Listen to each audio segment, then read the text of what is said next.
liberty.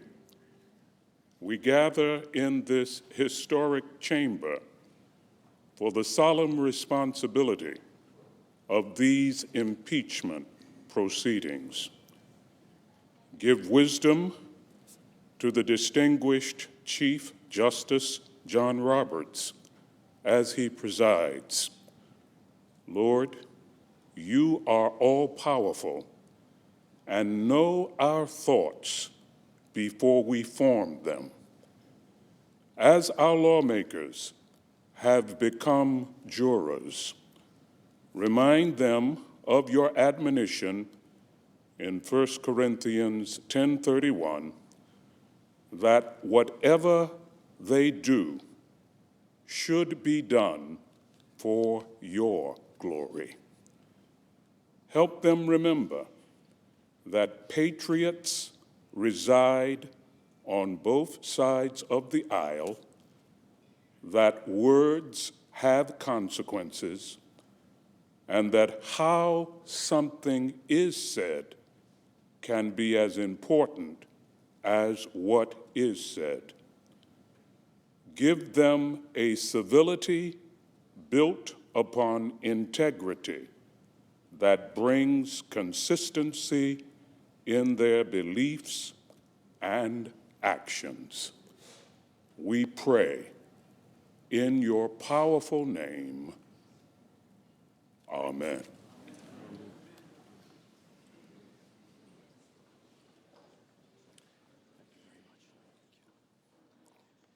Please join me in reciting the Pledge of Allegiance to the flag. I pledge allegiance to the flag of the United States of America and to the republic for which it stands, one nation, under God, indivisible, with liberty and justice for all. Would you please be seated?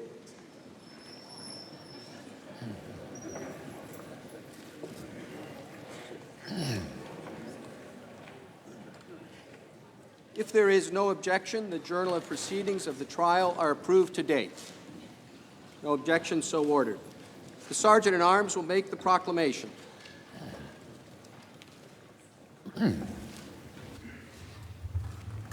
Hear ye, hear ye, hear ye.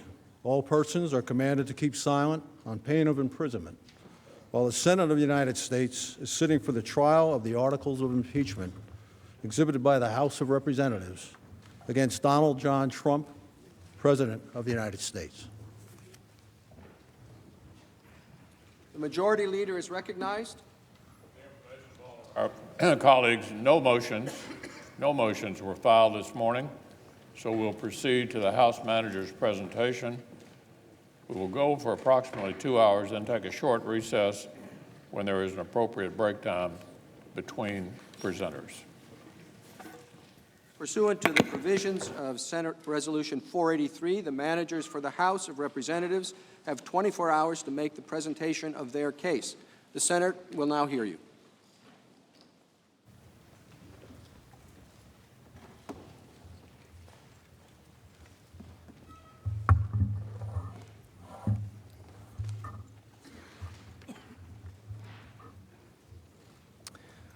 Mr. Chief Justice, Senators, Counsel for the President, and my fellow House managers, I want to begin by thanking you, Chief Justice, for a very long day, for the way you have presided over these proceedings. And I want to thank the senators also. We went well into the morning, as you know, until I believe around 2 in the morning. And you paid attention to every word and argument you heard from both sides in this impeachment trial, and I know we are both deeply grateful for that. It was an exhausting day for us, certainly, but we have adrenaline going through our veins, and for those that are required to sit and listen, it is a much more difficult task. And of course, we know our positions. You have the added difficulty of having to weigh the facts and the law. So I want to begin today by thanking you for the conduct of the proceedings yesterday and for inviting your patience as we go forward. We have some very long days yet to come. So let us begin. When a man, unprincipled in private life, desperate in his fortune, bold in his temper, possessed of considerable talents, having the advantage of military habits, despotic in his ordinary demeanor, known to have scoffed in private at the principles of liberty, when such a man is seen to mount the hobby horse of popularity, to join in the cry of danger to liberty, to take every opportunity of embarrassing the general government and bringing it under suspicion, to flatter and fall in with all the nonsense of the zealots of the day, it may justly be suspected that his object is to throw things into confusion, that he might ride the storm and direct the whirlwind. Those words were written by Alexander Hamilton in a letter to President George Washington at the height of the Panic of 1792, a financial credit crisis that shook our young nation. Hamilton was responding to sentiments relayed to Washington as he traveled the country that America, in the face of that crisis, might descend from a Republican form of government, plunging instead into that of monarchy. The framers of the Constitution worried then, as we worry today, that a leader might come to power not to carry out the will of the people that he was elected to represent, but to pursue his own interests. They feared that a president would subvert our democracy by abusing the awesome power of his office for his own personal or political gain. And so they devised a remedy as powerful as the evil it was meant to combat: impeachment. As centuries have passed, our founders have achieved an almost mythical character. We are aware of their flaws, certainly some very painful and pronounced indeed. And yet, when it came to the drafting of a new system of government never seen before and with no guarantee it would succeed, we cannot help but be in awe of their genius, their prescience even, vindicated time and time again. Still, and maybe because of their brilliance and the brilliance of their words, we find year after year it more difficult to imagine them as human beings. This is no less true of Alexander Hamilton, notwithstanding his recent return to celebrity. But they were human beings. They understood human frailties even as they exhibited them. They could appreciate, just as we can, how power can corrupt, and even as we struggle to understand how the framers might have responded to presidential misconduct of the kind and character that we are here to try, we should not imagine for one moment that they lacked basic common sense or refused to apply it ourselves. They knew what it was like to live under a despot, and they risked their lives to be free of it. They knew they were creating an enormously powerful executive, and they knew they needed to constrain it. They did not intend for the power of impeachment to be used frequently or over mere matters of policy, but they put it in the Constitution for a reason, for a man who would subvert the interests of the nation to pursue his own interests, for a man who would seek to perpetuate himself in office by inviting foreign interference and cheating in an election, for a man who would be disdainful of constitutional limit, ignoring or defeating the other branches of government and their co-equal powers, for a man who believed that the Constitution gave him the right to do anything he wanted and practiced in the art of deception, for a man who believed that he was above the law and beholden to no one, for a man, in short, who would be a king. We are here today in this hallowed chamber, undertaking this solemn action for only the third time in history because Donald J. Trump, the 45th President of the United States, has acted precisely as Hamilton and his contemporaries feared. President Trump solicited foreign interference in our democratic elections, abusing the power of his office to seek help from abroad to improve his re-election prospects at home. And when he was caught, he used the powers of that office to obstruct the investigation into his own misconduct. To implement this corrupt scheme, President Trump pressured the president of Ukraine to publicly announce investigations into two discredited allegations that would benefit President Trump's 2020 presidential campaign. When the Ukrainian president did not immediately assent, President Trump withheld two official acts to induce the Ukrainian leader to comply: a head of state meeting in the Oval Office and military funding. Both were of great consequence to Ukraine and to our national interest and security, but one looms largest. President Trump withheld hundreds of millions of dollars in military aid to a strategic partner at war with Russia to secure foreign help with his reelection. In other words, to cheat.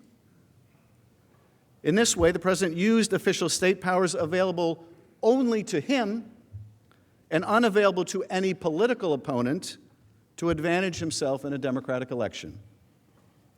His scheme was undertaken for a simple but corrupt reason: to help him win re-election in 2020. But the effect of his scheme was to undermine our free and fair elections and to put our national security at risk. It was not even necessary that Ukraine undertake the political investigations the president was seeking. They merely had to announce them. This is significant, for President Trump had no interest in fighting corruption, as he would claim after he was caught. Rather, his interest was in furthering corruption by the announcement of investigations that were completely without merit. The first sham investigation that President Trump desired was into former Vice President Joe Biden, who had sought the removal of a corrupt Ukrainian prosecutor during the previous U.S. administration.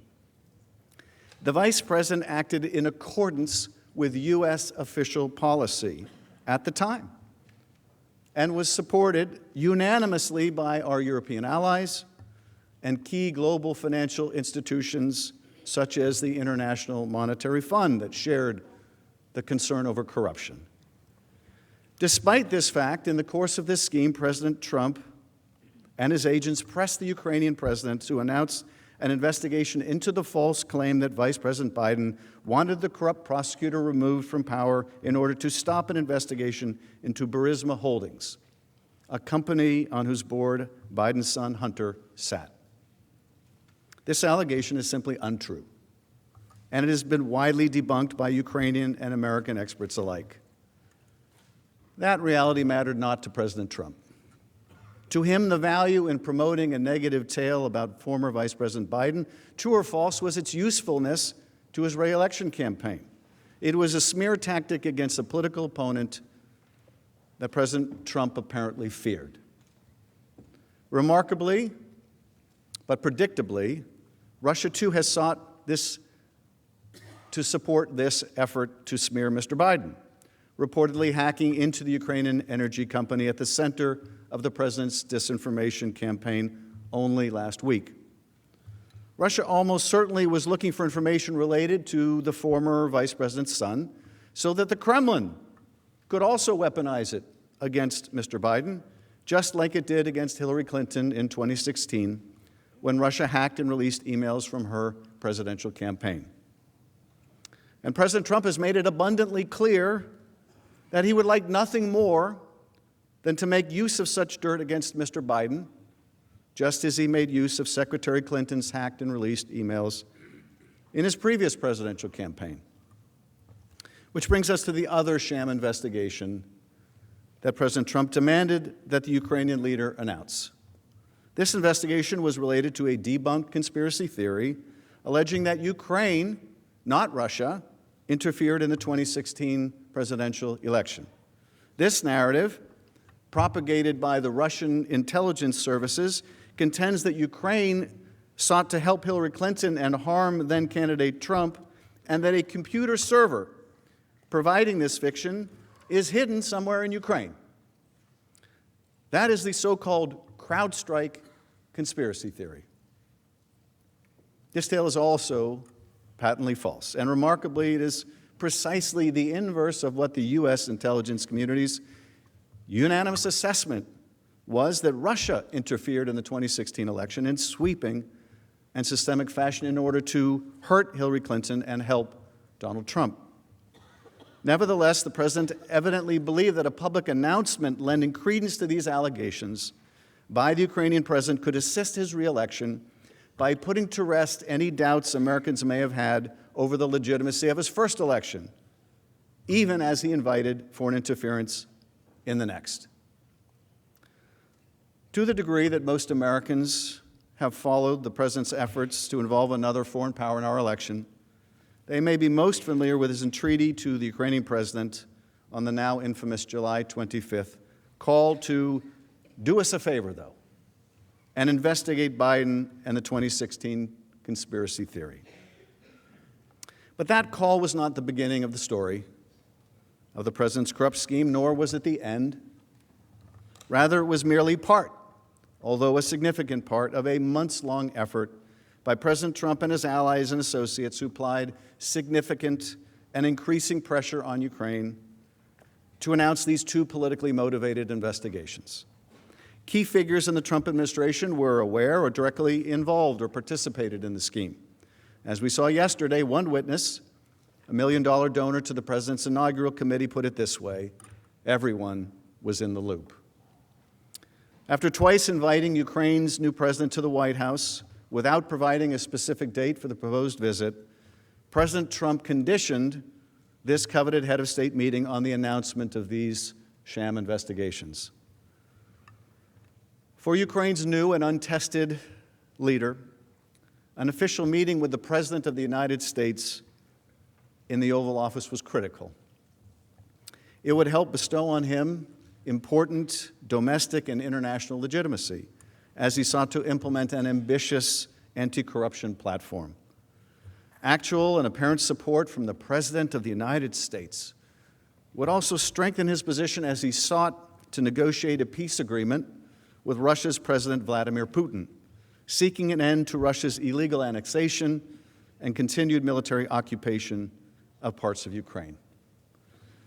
But most pernicious, President Trump conditioned hundreds of millions of dollars in congressionally appropriated, taxpayer-funded military assistance for the same purpose, to apply more pressure on Ukraine's leader to announce the investigations. This military aid, which has long enjoyed bipartisan support, was designed to help Ukraine defend itself from the Kremlin's aggression. More than 15,000 Ukrainians have died fighting Russian forces and their proxies. 15,000. And the military aid was for such essentials as sniper rifles, rocket-propelled grenade launchers, radar, night vision goggles, and other vital support for the war effort.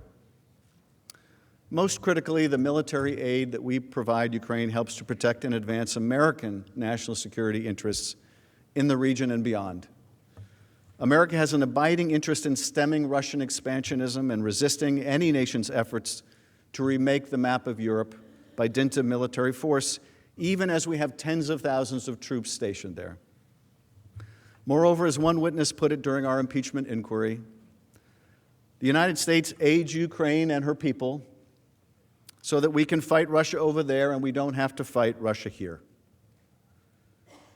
Now, when the President's scheme was exposed and the House of Representatives properly performed its constitutional responsibility to investigate the matter, President Trump used the same unrivaled authority at his disposal as Commander-in-Chief to cover up his wrongdoing. In unprecedented fashion, the President ordered the entire executive branch of the United States of America to categorically refuse and completely obstruct the House's impeachment investigation. Such a wholesale obstruction of congressional impeachment has never before occurred in our democracy, and it represents one of the most blatant efforts at a cover-up in history. If not remedied by his conviction in the Senate and removal from office, President Trump's abuse of his office and obstruction of Congress will permanently alter the balance of power among the branches of government, inviting future presidents to operate as if they are also beyond the reach of accountability, congressional oversight, and the law. On the basis of this egregious misconduct, the House of Representatives returned 2 articles of impeachment against the President. First, charging that President Trump corruptly abused the powers of the presidency to solicit foreign interference in the upcoming presidential election for his personal political benefit. And second, that President Trump obstructed an impeachment inquiry into that abuse of power in order to cover up his misconduct. The House did not take this extraordinarily extraordinary step lightly. As we will discuss, impeachment exists for cases in which the conduct of the president rises beyond mere policy disputes to be decided otherwise and without urgency at the ballot box. Instead, we are here today to consider a much more grave matter, and that is an attempt to use the powers of the presidency to cheat in an election. For precisely this reason,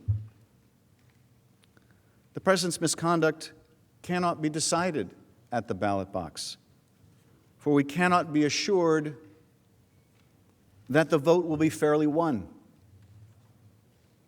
In corruptly using his office to gain a political advantage, in abusing the powers of that office in such a way to jeopardize our national security and the integrity of our elections, in obstructing the investigation into his own wrongdoing, the president has shown that he believes that he's above the law and scornful of constraint. As we saw yesterday on the screen, that under Article 2, he can do anything he wants. Moreover, given the seriousness of the conduct at issue and its persistence, this matter cannot and must not be decided by the courts, which, apart from the presence of the Chief Justice here today, are given no role in impeachments in either the House or the Senate. Being drawn into litigation taking many months or years to complete would provide the president with an opportunity to continue his misconduct. He would remain secure in the knowledge that he may tie up the Congress in the courts indefinitely, as he has with Don McGahn, rendering the impeachment power effectively meaningless. We also took this step with the knowledge that this was not the first time the president solicited foreign interference in our elections. In 2016, then-candidate Trump implored Russia to hack his opponent's email account, something that the Russian military agency did only hours later. Only hours later. When the president said, "Hey, Russia, if you're listening," they were listening. Only hours later, they hacked his opponent's campaign. And the president has made it clear this will also not be the last time, asking China only recently to join Ukraine in investigating his political opponent. Over the coming days, we will present to you and to the American people the extensive evidence collected during the House's impeachment inquiry into the president's abuse of power. Overwhelming evidence. Notwithstanding his unprecedented and wholesale obstruction of the investigation into that misconduct. You will hear and read testimony from courageous public servants who upheld their oath to the Constitution and their legal obligations to comply with congressional action despite a categorical order by President Trump not to cooperate with the impeachment inquiry. These are courageous Americans who were told by the President of the United States not to cooperate, not to appear, not to testify, but who had the sense of duty to do so.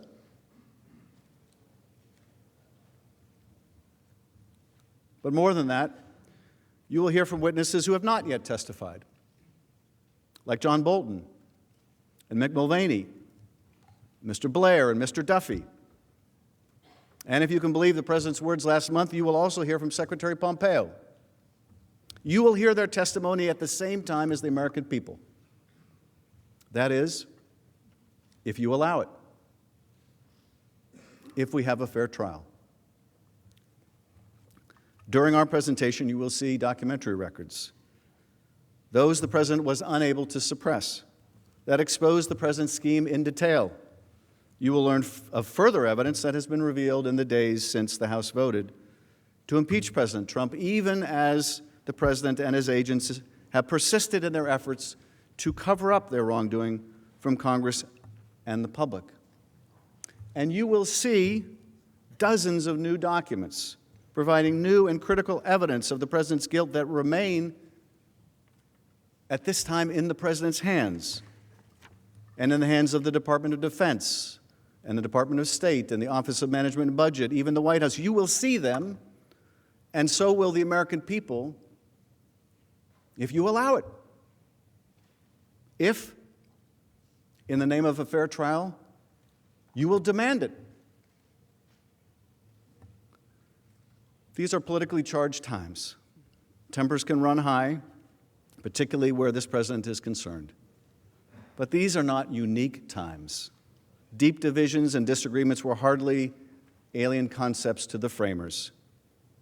So they designed the impeachment power in such a way as to insulate it as best they could from the crush of partisan politics. The framers placed the question of removal before the United States Senate, a body able to rise above the fray, to soberly judge the president's conduct or misconduct for what it was, nothing more and nothing less. In Federalist 65, Hamilton wrote, "Where else than in the Senate could have been found a tribunal sufficiently dignified or sufficiently independent? What other body would be likely to feel confidence enough in its own situation to preserve, unawed and uninfluenced, the necessary impartiality between an individual accused and the representatives of the people, his accuser?" It is up to you to be the tribunal that Hamilton envisioned. It is up to you to show the American people and yourselves that his confidence and that of the other founders was rightly placed. The Constitution entrusts you to the responsibility of acting as impartial jurors, to hold a fair and thorough trial and to weigh the evidence before you, no matter what your party affiliation or your vote in the previous election or the next. Our duty is to the Constitution and to the rule of law. I recognize there will be times during the trial that you may long to return to the business of the Senate. The American people look forward to the same. But not before you decide what kind of democracy that you believe we ought to be, and what the American people have a right to expect in the conduct of their president. The House believes that an impartial juror, upon hearing the evidence that the managers will lay out in the coming days, will find that the Constitution demands the removal of Donald J. Trump from his office as President of the United States. But that will be for you to decide, with the weight of history upon you, and as President Kennedy once said, a good conscience your only sure reward. In drafting our Constitution, the framers designed a new and untested form of government. It would be based on free and fair elections to ensure that our political leaders would be chosen democratically and by citizens of our country alone. Having broken free from a king with unbridled authority who often placed his own interests above that of the people, the framers established a structure that would guarantee that the chief executive's power flowed only from his obligation to the people, rather than from a sovereign whose power was conferred on him by divine right. In this new architecture, no branch of government or individual would predominate over another. In this way, the founders ensured that their elected leaders and their president would use the powers of office only to undertake that which the people desired, and not for their personal aggrandizement or enrichment. What did those who rebelled and fought a revolution desire? No different than what we, the generations that have followed, desire. That no person, including and especially the president, would be above the law. Nothing could be more dangerous to a democracy than a commander-in-chief who believed that he could operate with impunity, free from accountability. Nothing, that is, except a Congress that is willing to let it be so. To ensure that no such threat could take root and subvert our fledgling democracy, the framers divided power among three co-equal branches of government: the executive, the legislative, and the judicial branches, so that ambition may be made to counter ambition.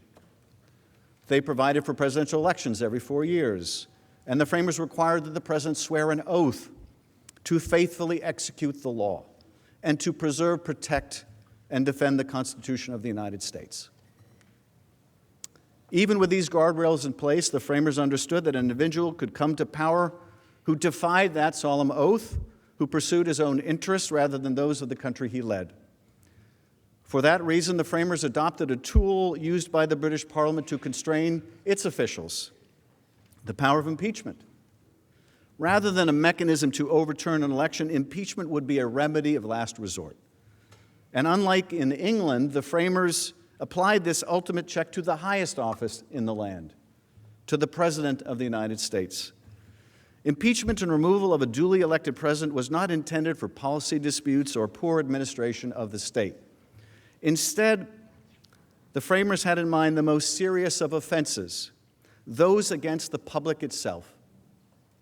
Hamilton explained that impeachment was not designed to cover only statutory or common law crimes, but instead crimes against the body politic.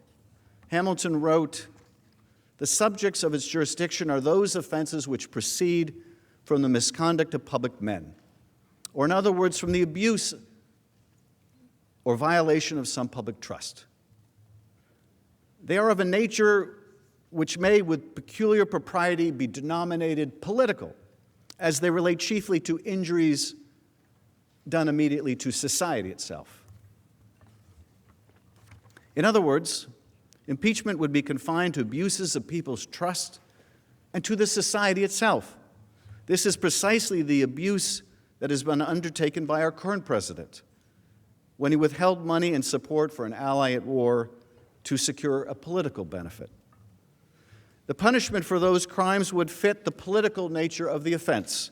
As James Wilson, a delegate at the Constitutional Convention and a future Associate Justice of the Supreme Court, reasoned, impeachments are confined to political characters, to political crimes and misdemeanors, and to political punishments. That punishment, the framers determined, would be neither prison nor fines, but instead limited to removal from office and disqualification from holding future office. The framers chose to undertake impeachment for treason, bribery, or other high crimes and misdemeanors to underscore the requirement of an offense against society. In this phrase, high modifies both the crimes and the misdemeanors, in that both relate to a high injustice, a transgression committed against the people and to the public trust. The framers had two broad categories in mind: those actions that are facially permissible under the president's authority but are based on corrupt motives, such as seeking to obtain a personal benefit through public office, and those that far exceed the president's constitutional authority or violate the legal limits on that authority. In Article 1, we deal with the first evil, which the framers wished to guard against, that is, cases in which a president corruptly misused a power otherwise bestowed on him to secure a personal reward. Guarding against a president who undertakes official acts with the corrupt motive of helping himself is at the heart of the impeachment power. As one scholar explained, the president's duty to faithfully execute the law requires that he undertakes actions only when motivated in the public interest rather than in their private self-interest. Efforts to withhold official acts for personal gain countermand the president's sacred oath and therefore constitute impeachable behavior as it was conceived of by the framers. In Article 2, we also deal with a second evil contemplated by the founders, who made it clear that the president ought not operate beyond the limits placed on him by legislative and judicial branches. Impeachment was warranted for a president who usurped the power of the Constitution that was not granted to him, such as to defy Congress the right to determine the propriety, the scope, and the nature of an impeachment inquiry into his own misconduct. The framers fashioned a powerful chief executive, but not one beyond accountability of law. When a president wields power in ways that are inappropriate and seek to extinguish the rights of the Congress, he exceeds the power of his constitutional authority and violates the limits placed on his conduct.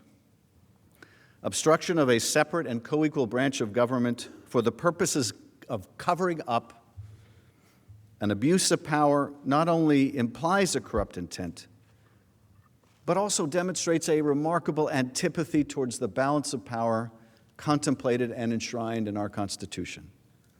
It is a betrayal of the President's sacred oath of office and of his duty to put the country before himself. On September 24th, 2019, Speaker of the House Nancy Pelosi announced that the House of Representatives would move forward with an official impeachment inquiry into President Donald J. Trump. The announcement followed public reporting in the United States and Ukraine that the President and his agents sought Ukraine's help in his re-election effort, and revelations that the White House was blocking from Congress an intelligence community whistleblower complaint possibly related to this grave offense. The next day, on September 25th, under extraordinary pressure, the White House released publicly the record of the July 25th call between President Trump and Ukrainian President Vladimir Zelensky. The call record revealed that President Trump explicitly requested that the new leader undertake investigations beneficial to President Trump's re-election campaign. Upon release of the record of the call, President Trump claimed that the call was perfect. Far from perfect, the call record revealed a president who used his high office to personally and directly press the leader of a foreign country to do his political dirty work. Asking for a favor, President Trump insisted that President Zelensky investigate a formidable potential political opponent, former Vice President Joe Biden, as well as the baseless conspiracy theory that Ukraine, not Russia, interfered in the 2016 election to assist then-candidate Trump's opponent. Witnesses who listened to the call as it transpired testified that they immediately recognized these requests did not represent official U.S. policy and instead were politically charged appeals not appropriate for a president to make. Key witnesses emphasized it was not necessary that Ukraine actually undertake the investigations, only that the Ukrainian president announce them. President Trump's objective was not to encourage a foreign government to investigate legitimate allegations of misconduct or wrongdoing abroad, made clear as well by the fact that the investigations he wanted announced have been discredited entirely. Rather, the president simply wanted to reap a political benefit by tarnishing a political rival and attempting to erase from history his previous election misconduct. To compel the Ukrainian president to do his political dirty work, President Trump withheld from President Zelensky two official acts of great importance: that coveted White House meeting, to which the President Zelensky had already been invited, and $391 million in military assistance Ukraine needed to fight the Russians. For a strategic partner of the United States in a hot war with Russian-backed forces inside its own borders, the symbolic support conferred on it by an Oval Office visit with the President of the United States and the life-saving support of our military aid was essential. As the House's presentation will make clear, in directly soliciting foreign interference and withholding those official acts in exchange for the announcement of political investigations beneficial to his re-election, the President put his own interests above the national interest. President Trump undermined the integrity of our free and fair elections by pressing a foreign power to influence our most sacred right as citizens, our right to freely choose our leaders. And he threatened our national security by withholding critical aid from a partner on the front lines of war with Russia, an aggressor that has threatened peace and stability on an entire continent. In so doing, the President sacrificed not only the security of our European allies, but also our nation's core national security interests. President Trump undertook this pressure campaign through hand-picked agents inside and outside of government who circumvented traditional policy channels. President Trump intentionally bypassed many U.S. government career officials with responsibility over Ukraine and advanced his scheme primarily through the effort of his personal attorney, Rudy Giuliani. President Trump carried out this scheme with the knowledge of senior administration officials, including the President's acting Chief of Staff, Mick Mulvaney, Secretary of State Mike Pompeo, Vice President Mike Pence, National Security Council Legal Advisor John Eisenberg, and White House counsel Pat Cipollone. When the President became aware that the scheme would be uncovered, he undertook an unprecedented effort to obstruct the House of Representatives' impeachment inquiry and to hide it from the public and from Congress, including all evidence related to his misconduct. That cover-up continues today, as the administration has not provided a single document pursuant to lawful subpoenas by the House. Administration also continues to prevent witnesses from cooperating, further obstructing the House, efforts the President is no doubt proud of, but which threaten the integrity of this institution, of this Congress as a co-equal branch of power. Our ability not only to do oversight, but to hold a president who is unindictable accountable. But despite these efforts to obstruct our inquiry, the House of Representatives uncovered overwhelming evidence related to the President's misconduct through interviews with 17 witnesses who appeared before the Intelligence, Oversight and Reform, and Foreign Affairs committees. Many of these witnesses bravely defied White House orders not to comply with duly authorized congressional subpoenas. And were it not for them, were it not for Ambassador Marie Yovanovitch, who was the first through the breach, we may never have known of the President's scheme. I want you to imagine just for a minute what kind of courage that took. For Ambassador Yovanovitch, the subject of that vicious smear campaign, to risk her reputation and her career to stand up to the President of the United States, who's instructing her through his agents, you will not cooperate. You will not testify. You will tell them nothing.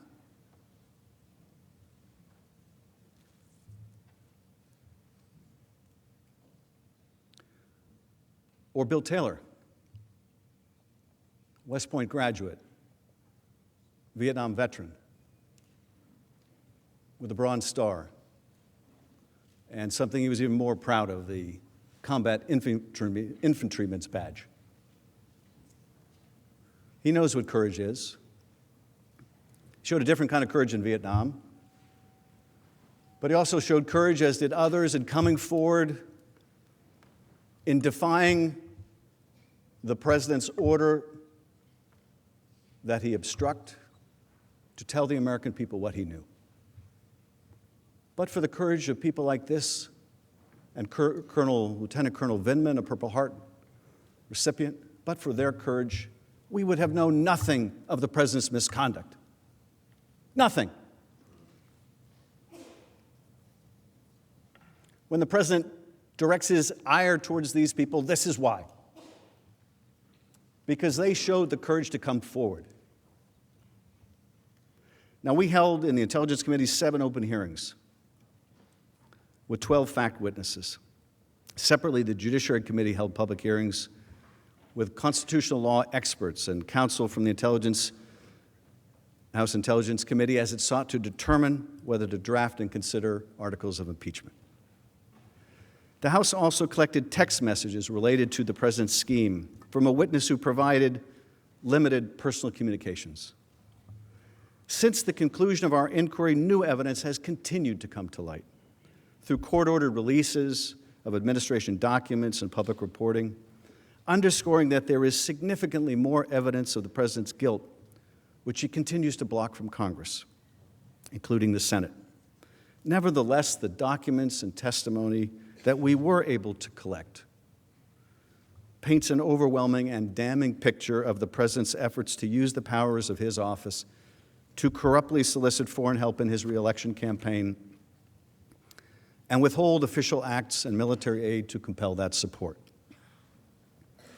Over the coming days, you will hear remarkably consistent evidence of President Trump's corrupt scheme and cover-up. When you focus on the evidence uncovered during the investigation, you will appreciate there is no serious dispute about the facts underlying the president's conduct. And this is why you will hear the president's lawyers make the astounding claim that you can't impeach a president for abusing the powers of his office, because they can't seriously contest that that is exactly what he did. And so they must go find a lawyer somewhere. Apparently, they could not go to their own attorney general, who was just reported in a memo he wrote as part of the audition for attorney general, which opined that a president can be impeached for abusing the public trust. Couldn't go to Bill Barr for that opinion, couldn't go to even Jonathan Turley, their expert in the House, for that opinion. No, they had to go outside of these experts, outside of the constitutional law, to a criminal defense lawyer and professor. And why? Because they can't contest the facts. The president was the key player in the scheme. Everyone was in the loop. He directed the actions of his team. He personally asked a foreign government to investigate his opponent. These facts are not in dispute.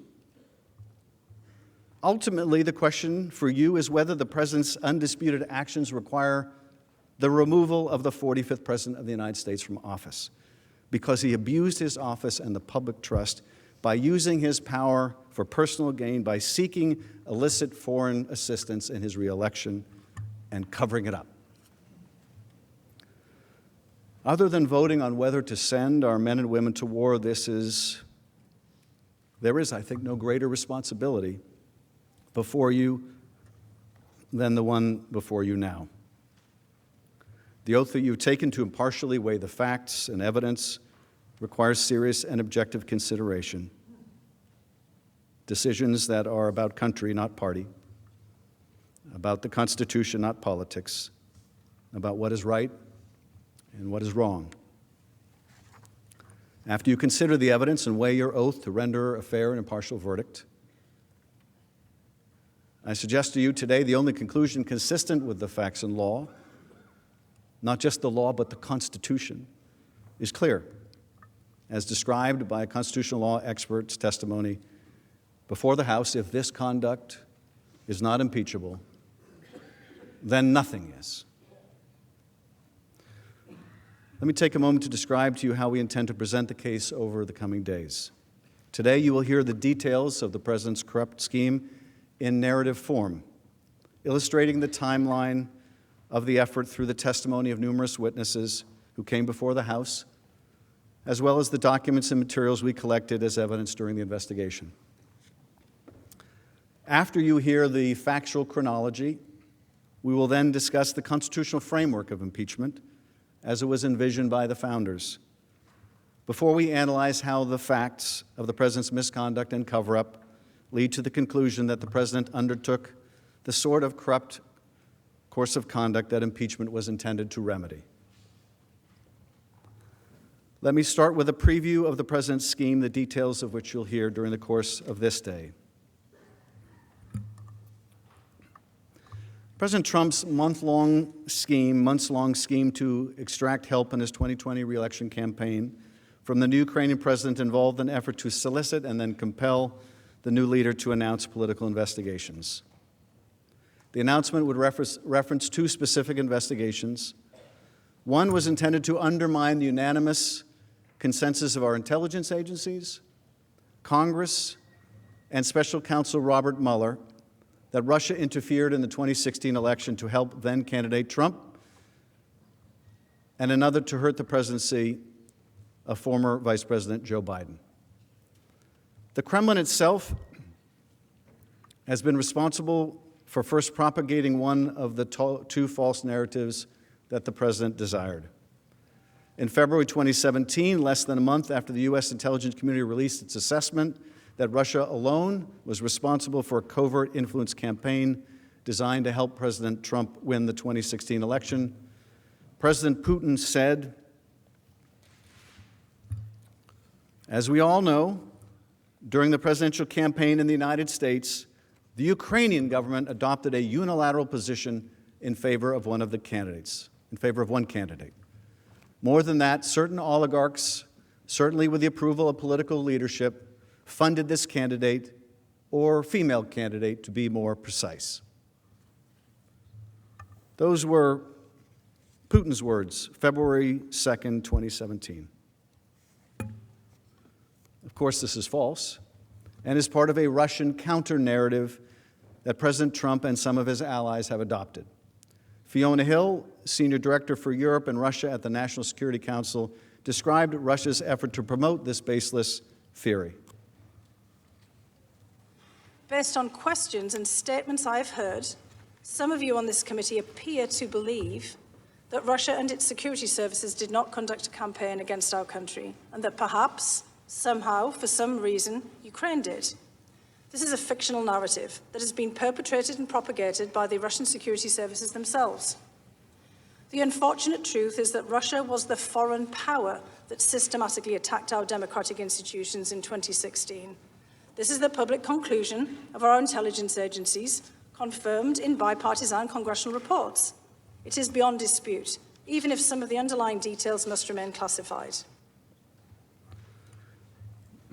This, of course, was not the first time that President Trump embraced Russian activity and disinformation. On July 24 of last year, Special Counsel Robert Mueller testified before Congress that Russia interfered in the 2016 election in a, quote, sweeping and systemic fashion to benefit Donald Trump's political campaign. Mueller and his team found that, quote, the Russian government perceived that it would benefit from a Trump presidency and worked to secure that outcome. They also found that the Trump campaign expected it would benefit electorally from information stolen and released through Russian efforts. And just as he solicited help from Ukraine in 2019, in 2016, then candidate Trump also solicited help from Russia in his election effort. As you will recall, at a rally in Florida, he said the following. Russia, if you're listening, I hope you're able to find the 30,000 emails that are missing. I think you will probably be rewarded mightily by our press. Let's see if that happens. Following Special Counsel Mueller's testimony, during which he warned against future interference in our elections, did the President recognize the threat posed to our democracy and renounce Russian interference in our democracy? Did he choose to stand with his own intelligence agencies, both houses of Congress, and the Special Counsel's investigation in affirming that Russia interfered in our last election? He did not. Instead, only one day after Special Counsel Mueller testified before Congress, empowered in the belief that he had evaded accountability for making use of foreign support in our last election, President Trump was on the phone with the President of Ukraine, pressing him to intervene on President Trump's behalf in the next election. Let's take a moment to let that sink in. July 24th, Bob Mueller concludes a lengthy investigation. He comes before the Congress. He testifies that Russia systemically interfered in our election to help elect Donald Trump, that the campaign understood that, and they willfully made use of that help. July 24th, that's what happens. The very next day, he's on the phone, President Trump is on the phone with a different foreign power, this time Ukraine, trying to get Ukraine to interfere in the next election, the next day. That should tell us something. That should tell us something. He did not feel shamed by what the special counsel found. He did not feel deterred by what the special counsel found. He felt emboldened by escaping accountability. For the very next day, he's on the phone soliciting foreign interference again.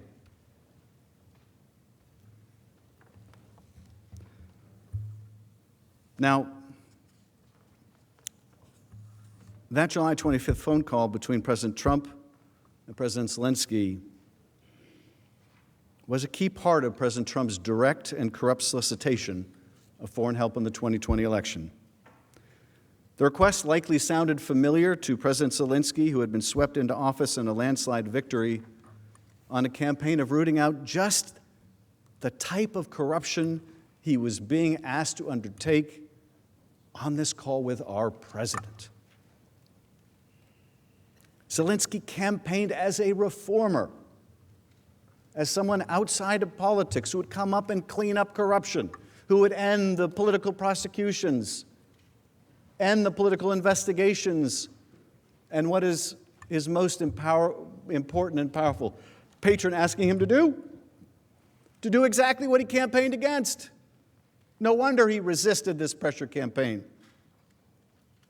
Now, President Trump had been provided talking points for discussion by the National Security Council staff beforehand, including recommendations to encourage President Zelensky to continue to promote anti-corruption reforms in Ukraine. So the National Security Staff understood what was in the U.S. national security interests, and that was rooting out corruption. And they encouraged the president to talk about it. But as you see from the record of the call, and I joined the president saying, read the call, that topic was never addressed. The word corruption never escapes his lips. Instead, President Trump openly pressed President Zelensky to pursue the two investigations that would benefit him personally. In response to President Zelensky's gratitude for the significant military support the United States has provided to Ukraine, President Trump said, I would like you to do us a favor, though, because our country has been through a lot, and Ukraine knows a lot about it. I would like you to find out what happened with this whole situation with Ukraine. They say CrowdStrike. I guess you have one of your wealthy people, the server. They say Ukraine has it. That's that crazy conspiracy theory I talked about earlier, that there's this server somewhere in Ukraine that shows that, in fact, it was Ukraine that hacked the DNC, not the Russians. That's a Russian propaganda conspiracy theory, and here it is being promulgated by the President of the United States, and more than promulgated. He's pressuring an ally to further this Russian propaganda. Because he was referring to this extensively discredited conspiracy theory that Ukraine was the one who really hacked the DNC, the Democratic National Committee servers, in 2016. And that reference to CrowdStrike, well, that's an American cybersecurity firm. And the theory, this kooky conspiracy theory, is that CrowdStrike moved the DNC servers to Ukraine to prevent U.S. law enforcement from getting them. If Ukraine announced an investigation into this fabrication, President Trump would remove what he perceived to be a cloud over his legitimacy, the legitimacy of his last election, Russia's assistance with his campaign, and suggest that it was the Democratic Party that was the real beneficiary of help. On the call, President Trump told Zelensky, whatever you can do, it's very important that you do it if that's possible. President Zelensky agreed that he would do the investigation, saying, yes, it is very important for me, and everything that you just mentioned earlier. President Trump then turned to his second request, asking President Zelensky to look into the sham allegation into former Vice President Biden. President Trump said to President Zelensky, the other thing, there's a lot of talk about Biden's son, that Biden stopped the prosecution. And a lot of people want to find out about that, so whatever you can do with the Attorney General would be great. Biden went around bragging that he stopped the prosecution, so if you could look into it, it sounds horrible to me. There is no question that President Trump intended in pressing the Ukraine leader to look into his political rival. Even after the impeachment inquiry began, he confirmed his desire on the South Lawn of the White House, declaring not only that Ukraine should investigate Biden, but that China should do the same. Let's see what he said. Mr. President, what exactly did you hope Zelensky would Well, I would think that if they were honest about it, they'd start a major investigation into the Bidens. It's a very simple answer.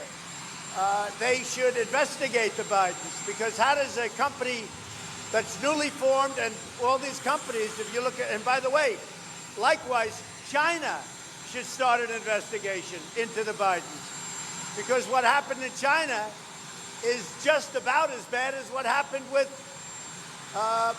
Ukraine.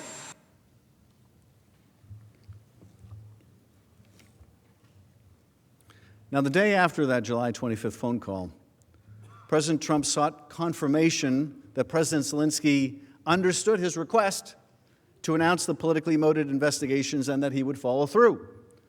After meeting with Ukrainian officials, President Zelensky and his top aide, the president's handpicked ambassador to the European Union, Gordon Sondland, called President Trump from an outdoor restaurant in Kiev to report back. This was the second conversation between the two about Ukraine in as many days. David Holmes, an American diplomat dining with Sondland, overheard the call, including the president's voice through the cell phone. I described part of that call last night. Holmes testified that President Trump asked Sondland, "So he's going to do the investigation?" Sondland replied that he's going to do it, adding that President Zelensky will do anything you ask him to. After the phone call, Holmes took the opportunity to ask Ambassador Sondland for his candid impression of the president's views on Ukraine. According to Holmes, in particular, I asked Ambassador Sondland if it was true that the president did not give an expletive about Ukraine. Ambassador Sondland agreed that the president did not give an expletive about Ukraine. I asked why not. Ambassador Sondland stated that the president only cares about big stuff. I noted there was big stuff going on in Ukraine, like a war with Russia.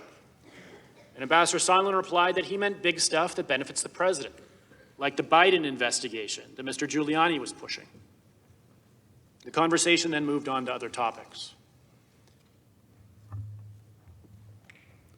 those 3 days in July, the 24th, the 25th, and the 26th, reveal a lot about President Trump's effort to solicit help from a foreign country in assisting his own reelection. On the 24th, Special Counsel Mueller testifies that Russia interfered in our 2016 election to assist the Trump campaign, which knew about the interference, welcomed it, and utilized it. That's the 24th.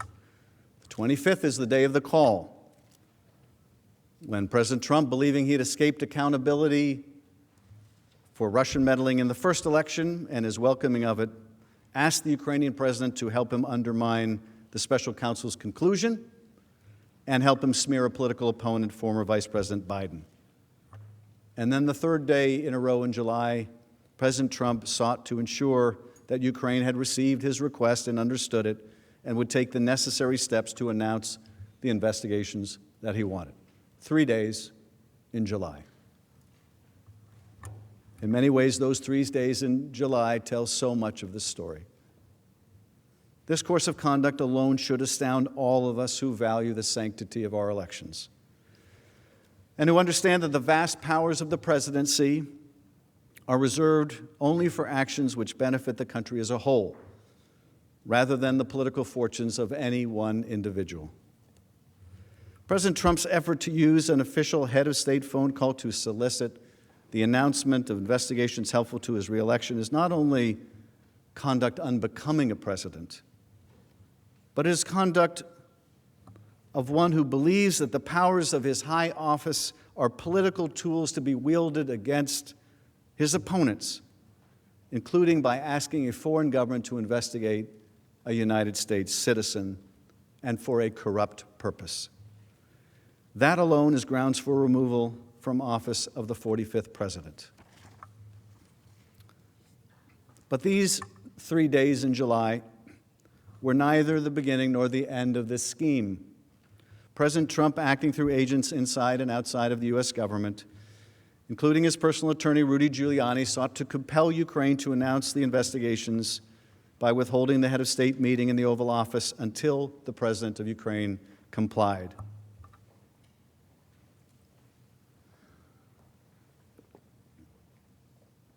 Hosting an Oval Office meeting for a foreign leader is an official act available only to one person, the President of the United States.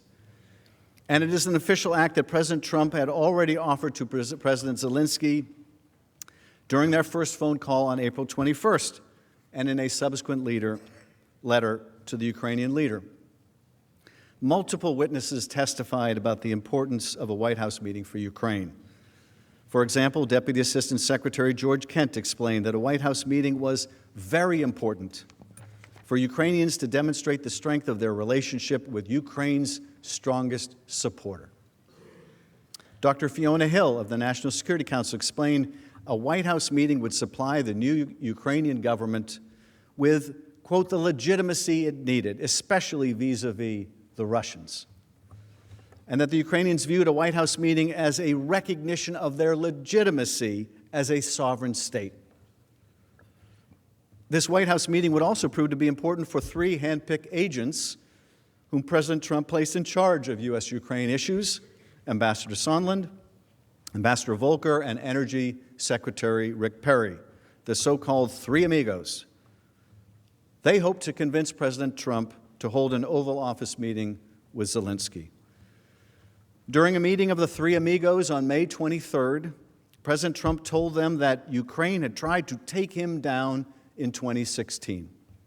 He then directed them, talk to Rudy Giuliani about Ukraine. It was immediately clear that Giuliani, who was pursuing the discredited investigations in Ukraine on the president's behalf, was the key to unlocking an Oval Office meeting for President Zelensky. Giuliani by then had said publicly that he was actively pursuing investigations President Trump corruptly desired and planning a trip to Ukraine. Giuliani admitted, quote, "We're not meddling in an election, we're meddling in an investigation." On May 10, however, Giuliani canceled the trip to Ukraine to dig up dirt on former Vice President Biden and the 2016 conspiracy theory, just as President Zelensky won elections for the presidency and parliament. Faced with a choice between working with Giuliani to pursue an Oval Office meeting, understanding it meant taking part in a corrupt effort to secure the political investigations, or abandoning efforts to support our Ukrainian ally, the president's agents fell into line. They would pursue the White House meeting and explain to Ukraine that announcements of the investigations was the price of admission.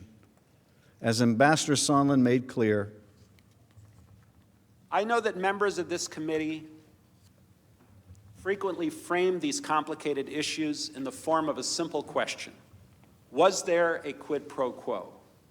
As I testified previously, with regard to the requested White House call and the White House meeting, the answer is yes.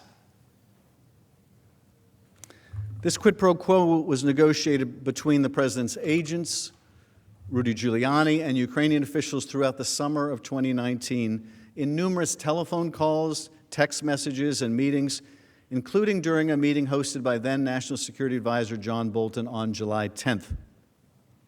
Near the end of that July 10th meeting, after the Ukrainians again raised the issue of a White House visit, Ambassador Sondland blurted out that there would be agreement for a White House meeting once the investigations began. At that point, Bolton immediately stiffened and abruptly ended the meeting. During a subsequent discussion that day, Sondland was even more explicit. Lieutenant Colonel Alex Vindman, a director for Europe and Ukraine on the National Security Council, testified that Sondland began to discuss the deliverable required to get the White House meeting, which Sondland specifically mentioned was investigation of the Bidens. This is again in that meeting in the White House with a Ukrainian delegation and an American delegation. Sondland explained in that meeting he had an agreement with Acting Chief of Staff Mick Mulvaney, whereby President Zelensky would be granted the Oval Office meeting if he went forward with the investigations.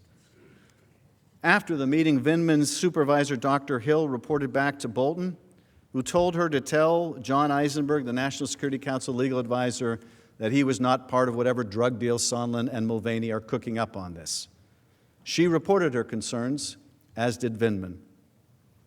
It remains unclear what action, if any, Bolton or Eisenberg took once they were made aware of Mulvaney and Sondland's drug deal. Both refused to testify in our inquiry. However, Dr. Hill testified that she understood that Mr. Eisenberg informed Mr. Cipollone of her concerns about the drug deal. If this body is serious about a fair trial, one that is fair to the President and to the American people, we again urge you to allow the House to call both Eisenberg and Bolton, as well as other key witnesses with firsthand knowledge who refuse to testify before the House on the orders of the President.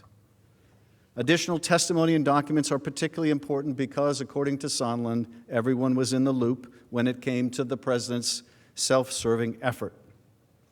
In part relying on email excerpts, Sondland explained that the President's senior aides and cabinet officials knew that the White House meeting was predicated on Ukraine's announcement of the investigations beneficial to the President's political campaign. Hill characterized the quid pro quo succinctly.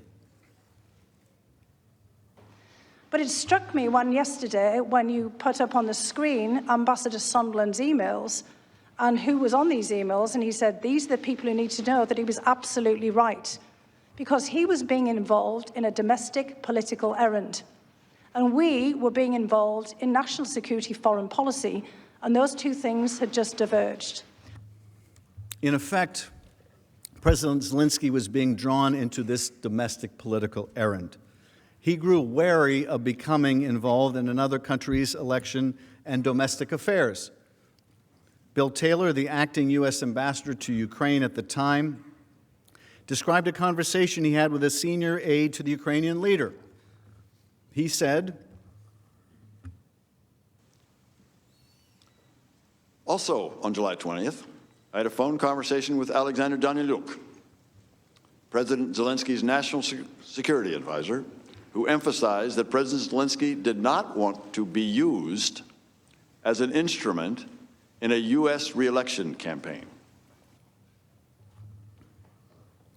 Remember that conversation when you hear counsel say that the Ukrainians felt no pressure to be involved in a U.S. re-election campaign.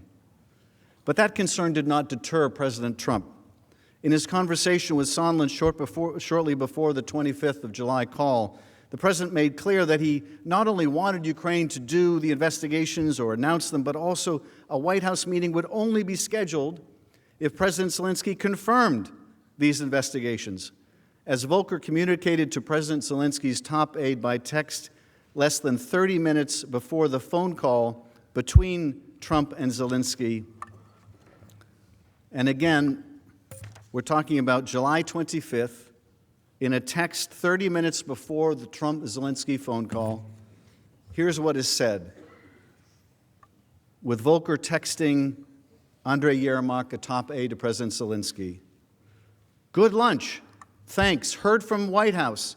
Assuming President Z convinces Trump he will investigate, quote, get to the bottom of what happened, unquote, in 2016, we will nail down date for visit to Washington. Good luck. See you tomorrow. Kurt. Well, those words couldn't be much clearer. Assuming President Z convinces Trump he will investigate, get to the bottom of what happened in 2016, we'll nail down the visit to Washington. That's a text 30 minutes before that call. Counsel for the President would like you to think this is just about that call. You don't get to look outside the four corners of that call. They don't want you to look at the months that went into preparing for that call or the months of pressure that followed it. But you can just look at, right now, what happened 30 minutes before that call in this text message.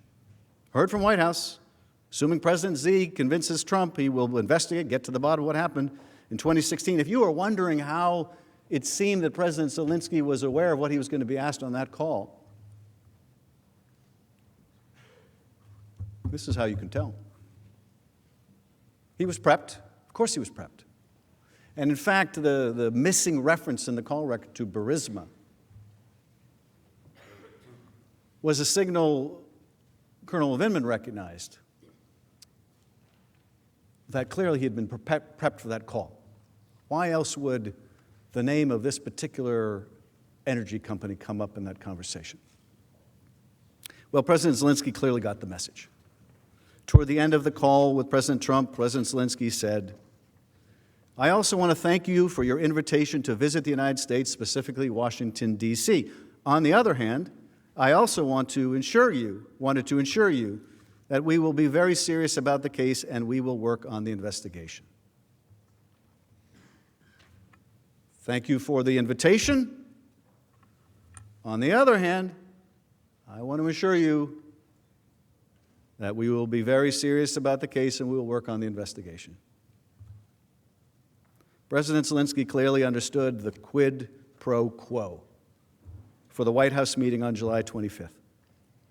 But his reticence to be used as a political pawn kept President Trump from moving forward with a promise to schedule the meeting.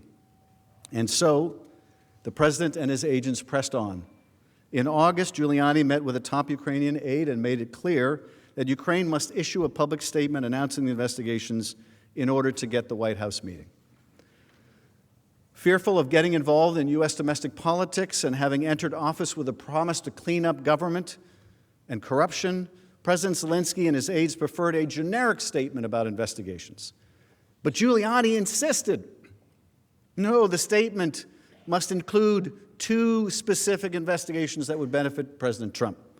Let's look at a comparison between the statement the Ukrainians preferred and the one that Giuliani required. So on the left, and I will read it in case you can't see the screens, the draft, the Yermak draft, the Ukrainian draft, says we intend to initiate and complete a transparent and unbiased investigation of all available facts and episodes, which in turn will prevent the recurrence of this problem in the future. That's pretty generic.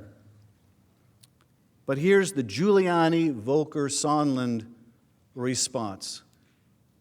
This is what had to be included. We intend to initiate and complete a transparent and unbiased investigation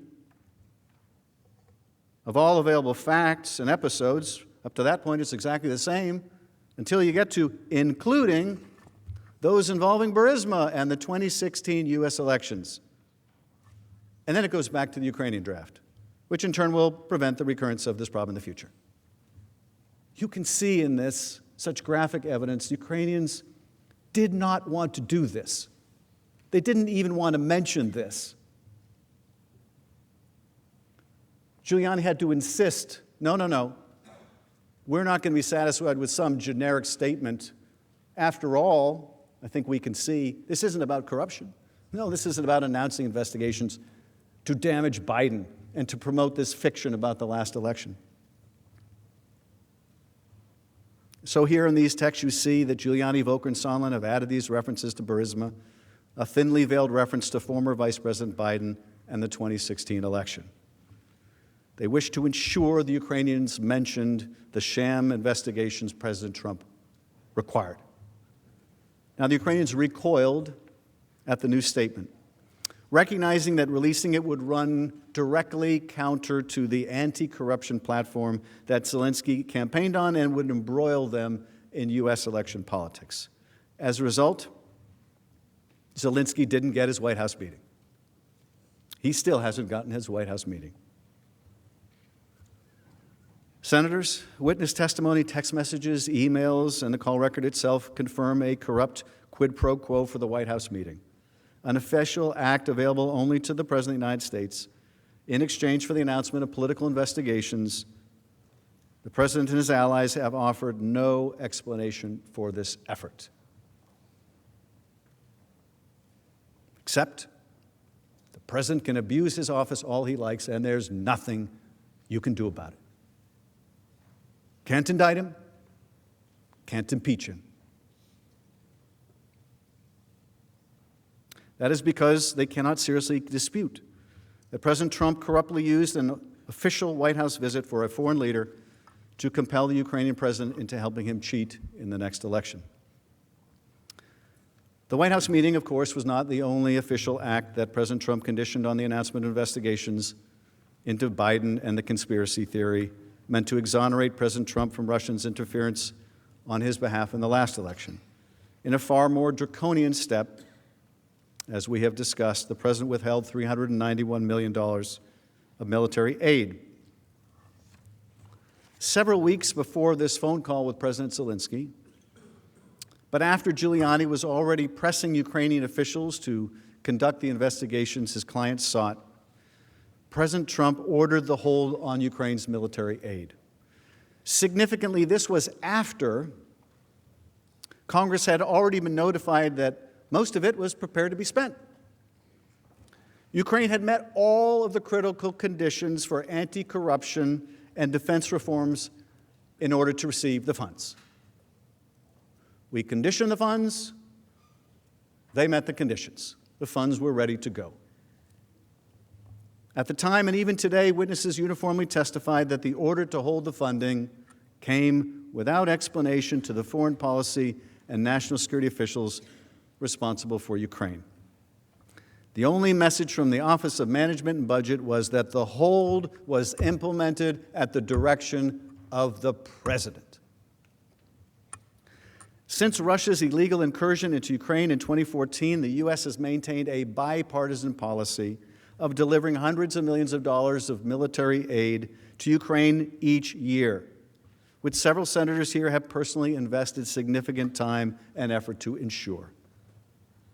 And it was President Trump himself who originally authorized additional financial support for military assistance to Ukraine in 2017 and 2018, without reservation, making his abrupt decision to withhold assistance in 2019 without explanation all the more surprising to those responsible for Ukraine policy. That confusion, however, would soon disappear. The president used the hold on military aid as leverage to pressure Ukraine to announce these investigations that he hoped would help his reelection campaign. The only difference between the prior years, when the president approved the aid without question, and the inexplicable aid on hold in 2019, was the emergence of Joe Biden as a potentially formidable obstacle to the president's reelection.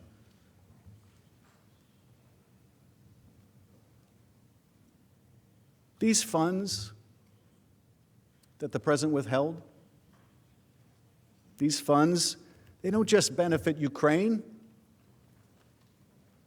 they benefit the security of the United States by ensuring that Ukraine is equipped to defend its own borders against Russian aggression.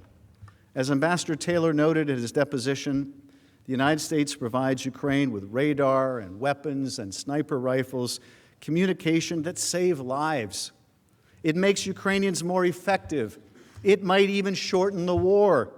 That's what our hope is, to show the Ukrainians can defend themselves. And the Russians, in the end, will say, okay, we're going to stop. That's in our interest. This isn't just about Ukraine or its national security. It's about our national security. This isn't charity. It's about our defense as much as Ukraine's. Ambassador Taylor also said that the American aid was a concrete demonstration of the United States' commitment to resist aggression and to defend freedom. That's what this country is supposed to be about, right? Resisting aggression, defending freedom, not exporting corrupt ideas. That's what we're supposed to be about, right? It was against this backdrop that American officials responsible for Ukraine policy sat in astonishment, according to Ambassador Taylor, when they learned about the hold. Officials immediately expressed concerns about the legality of President Trump's hold on assistance to Ukraine. Their concerns were well warranted, as the Government Accountability Office, which was just last night poo-pooed by the President's Council, well, that's just some institution of Congress. Right? They're going to be just inherently biased, right? Well, they're a nonpartisan organization that both parties have come to rely upon. But I'm not surprised they don't like the conclusion of the GAO, because the Defense Department warned them that this was going to be the conclusion, and that conclusion was the hold on aid was not only wrong, it was not only immoral, it was also illegal. It violated the law. a law that we passed so that presidents could not refuse to spend money that we allocated for the defense of others and for ourselves. The Empowerment Control Act prevents the president and other government officials from unilaterally making funding decisions when Congress has made its intent clear. In fact, the act exists precisely because of previous presidential abuses of Congress's power of the purse during the Nixon era. The nonpartisan GAO ruled that the hold on military aid was not only illegal, but that holding underscores the president's efforts to go to any lengths to ensure his own personal benefit rather than take care that the laws be faithfully executed, as he swore he would do when he took his oath of office. Now, because of recent Freedom of Information Act responses and media reports, we now know additional details about how senior officials expressed serious reservations about the legality of the hold at the time. So this is not like some new surprise. This is not like something that just came out of the blue. Oh, an independent watchdog agency found this was illegal. No, they knew this was illegal at the time. These concerns were raised at the time. Certain individuals who may have further information about the hold have refused to testify the president's direction, including his chief of staff, Mick Mulvaney, his deputy, Robert Blair, OMB official Michael Duffy, all of them defied congressional subpoenas, but were included in important email communications that have been made public only recently. As you know, these and many other categories of documents from the White House, Defense Department, OMB were subpoenaed by the House, and none was produced. None, at the president's direction and through Mr. Cipollone's intervention. Although the investigation developed an overwhelming body of evidence that clearly proves that the president implemented this hold to pressure Ukraine to announce investigations, the full story behind the hold, the full and complete story, is within your power to request. As you consider the evidence we present to you, ask yourselves whether the documents and witnesses that have been denied by the president's complete and unprecedented obstruction could shed more light on this critical topic. You may agree with the House managers that the evidence of the president's withholding of military aid to coerce Ukraine is already supported by overwhelming evidence, and no further insight is necessary to convict the president. But if the president's lawyers attempt to contest these or other factual matters, you are left with no choice but to demand to hear from each witness with firsthand knowledge. A fair trial requires nothing less. Let's look at some of the evidence that we gather notwithstanding this obstruction. First, the president withheld the aid without explanation and against the advice of his own agencies, cabinet officials, national security experts, including Secretary Pompeo, Secretary Esper, Ambassador Bolton, and others. Only Mick Mulvaney, a central figure in this effort, reportedly supported the hold, and he told us why. During a press briefing, Mulvaney personally acknowledged that the hold was ordered as part of a quid pro quo designed to get Ukraine to undertake the investigation President Trump sought. Second, the reason for the security assistance hold was undoubtedly on the president's mind during the telephone call with President Zelensky on July 25th. Near the beginning of their conversation, President Zelensky expresses gratitude for U.S. military assistance, noting the United States' quote, great support in the area of defense. Immediately after President Zelensky's reference to defense and military support, President Trump responded by saying, I would like you to do us a favor, though, because our country has been through a lot, and Ukraine knows a lot about it. President Trump then proceeded to openly press Ukraine to conduct these investigations. Third, numerous officials were aware that President Trump was withholding the White House meeting until the Ukrainian president announced the investigations, that the president would ratchet up pressure on Ukraine to compel its action, stunned Ukraine experts like Ambassador Taylor, but followed logically for those engaged in the president's corrupt scheme. Fourth, by the end of August, there was still no explanation for the hold, despite ongoing efforts from numerous officials to persuade the president to release the money. And the leverage of the White House meeting had not succeeded in coercing Ukraine to announce the investigations, providing the president and his agents every reason to use the most aggressive lever of influence, hundreds of millions of dollars of military support, to compel Ukraine to act. If they didn't feel pressure, they would have done it. They would have done it. But of course they did. Imagine if this country were dependent on a more powerful country for our defense. Imagine we were at war. Imagine we were waiting for weapons to defend ourselves. Something our framers could have understood. Imagine that we found ourselves in those circumstances, and much to our astonishment, we couldn't even get a meeting with our ally. Much to our astonishment, they were withholding aid from us. You think we'd feel pressure? Of course we would. The framers had common sense, and so must we. Are we to accept, well, the president said there was no quid pro quo? I guess that closes the case. In every courtroom in America, jurors, and I know you're not just jurors, I read the Clinton trial, you're jurors and judges. Jurors all over America are told you don't leave your common sense at the door. Well, we don't have to leave our common sense at the door here, too. 2 + 2 = 4. The aid is withheld. You're asking for it. We're asking for it. His own aides are asking for it. No one can get an explanation. Ukrainians can't get an explanation. All the Ukrainians get is, we want you to do these investigations. They're promised a White House meeting. They want a White House meeting. They need a White House meeting. They're going to be going into negotiations with Putin. They want to show strength. They can't get in the door. They see the Russian foreign minister get in the door of the White House. We see the photos of the president and the Russian foreign minister or the ambassador.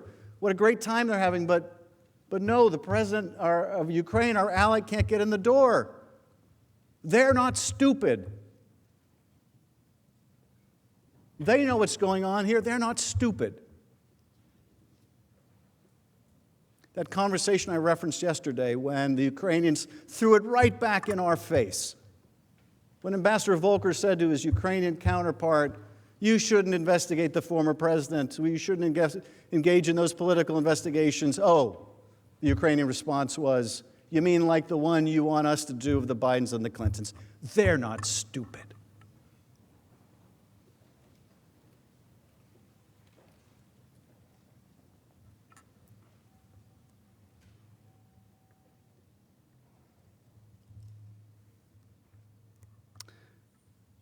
By the end of August, there was still no explanation for the hold, despite efforts by numerous people to seek the release of the funding. The leverage hadn't succeeded in getting the president to, in coercing Ukraine to announce the investigations, and so the aid was withheld. Two witnesses privy to this scheme testified that the only logical conclusion to reach about the president's continued hold on the aid was that it was intended to put more pressure on Ukraine to announce the investigations. As I said, they testified it was as simple as 2 + 2 = 4. We can do math, and more importantly, so can the Ukrainians, and maybe even more importantly than that, so can the Russians. Multiple senior officials, including President Trump himself, have confirmed this logical conclusion. On September 7th, Ambassador Sondland spoke directly to President Trump, who by that point was aware that a whistleblower complaint was circulating that alleged the contours of his scheme, and that Congress and the public were beginning to ask probing questions about the hold on aid, including whether the withholding of the aid was in exchange for re-election help. During that call, September 7th, so July, you've got Bob Mueller's testimony, you've got the call itself, You got the follow-up call the next day where the president is speaking to Sondland and wants to make sure they're going to do the investigations. You got August, while they're trying to hammer out a statement, and the Ukrainians are still resisting, and then you have September 7th. Ambassador Sondland on the phone with President Trump. At that point, he is aware that a whistleblower has filed a complaint alleging the contours of this scheme, and Congress and the public are beginning to ask questions about the hold on aid, including whether this was to get help in his reelection. And during this call between the president and Ambassador Sondland, without a prompt, President Trump told Sondland, there's no quid pro quo. Now, why would he do that? That's not something that comes up in normal conversation, right? Hello, Mr. President, how are you today? No quid pro quo. That's the kind of thing that comes up in a conversation if you're trying to put your alibi out there. If you've heard about a whistleblower complaint, if you've seen allegations, if you know Congress is starting to sniff around, no quid pro quo. But, and I know this is astonishing, so much of the last 3 years has been a combination of shock and yet no surprise. And yet, even while the president is saying no quid pro quo, what does he say? Zelensky must publicly announce the 2 political investigations, and he should want to do it. No quid pro quo, except this quid pro quo. Sondland immediately relayed the message to President Zelensky, informing him that without the announcement of the political investigations, they would be at a stalemate. Sondland made clear that this reference to a stalemate meant the release of the security assistance. President Zelensky, after hesitating for weeks to join the president's corrupt scheme, finally relented. President Zelensky informed Sondland that he agreed to do a CNN interview. And Sondland understood that he would use that occasion to mention these items, meaning the 2 investigations at the heart of the scheme. The candidate, Zelensky, who was swept into office with a landslide victory on a promise of fighting corruption, would be forced to undertake just the same kind of corrupt act he'd been elected to clean up. Upon learning this, Ambassador Taylor called Sondland to register his deep concern, telling him that it was crazy. Taylor later texted Sondland to reinforce the point. As I said on the phone, I think it's crazy to withhold security assistance for help with a political campaign. As I said on the phone. Clearly, they had discussed it. As I said on the phone. Taylor testified about the message and the events leading up to it. Taylor said that security system was so important for Ukraine, as well as our own national interest.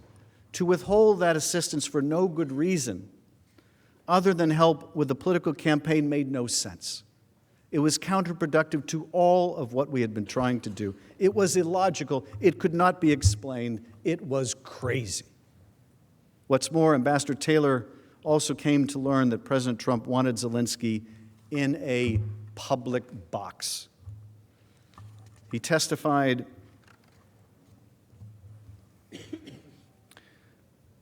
Mr. Goldman asking the question, now you referenced a television interview and a desire for President Trump to put Zelensky in a public box, which you also have in quotes. Was that in your notes? Now, this is a reference, I think, to his written testimony. Was that reference to in a public box in his notes? Remember, he kept detailed notes. Taylor's answer, it was in my notes. And what did you understand to mean to put Zelensky in a public box? And Taylor responds, I understood that to mean that President Trump, through Ambassador Sondland, was asking for President Zelensky to publicly commit to these investigations, that it was not sufficient to do this in private, that this needed to be done, this needed to be a very public statement. So we saw earlier the side-by-side comparison, right, of what the Ukrainians wanted to say. They wanted to make no mention of these specific investigations, and how Giuliani insisted, no, this isn't going to be credible unless you mention these specific investigations. This is what it's going to take. And now you see Ambassador Sondland has acknowledged to Ambassador Taylor that not enough to use even the right language, apparently. Got to be done in public. We're not going to take any private commitment. It's got to be done in public. As we would later come to understand, this is because President Trump didn't care about the investigations being done. He just wanted them announced. He wanted Zelensky in a public box. He wanted it announced publicly. Ambassador Taylor also testified that he understood from Sondland that because President Trump was a businessman, he would expect to get something in return before signing a check. During our call on September 8th, Ambassador Sondland tried to explain to me that President Trump is a businessman. When a businessman is about to sign a check to someone who owes him something, the businessman asks that person to pay up before signing the check. Ambassador Volker used the same language several days later while we were together at the Yalta European Strategy Conference. I argued to both that the explanation made no sense. The Ukrainians did not owe President Trump anything.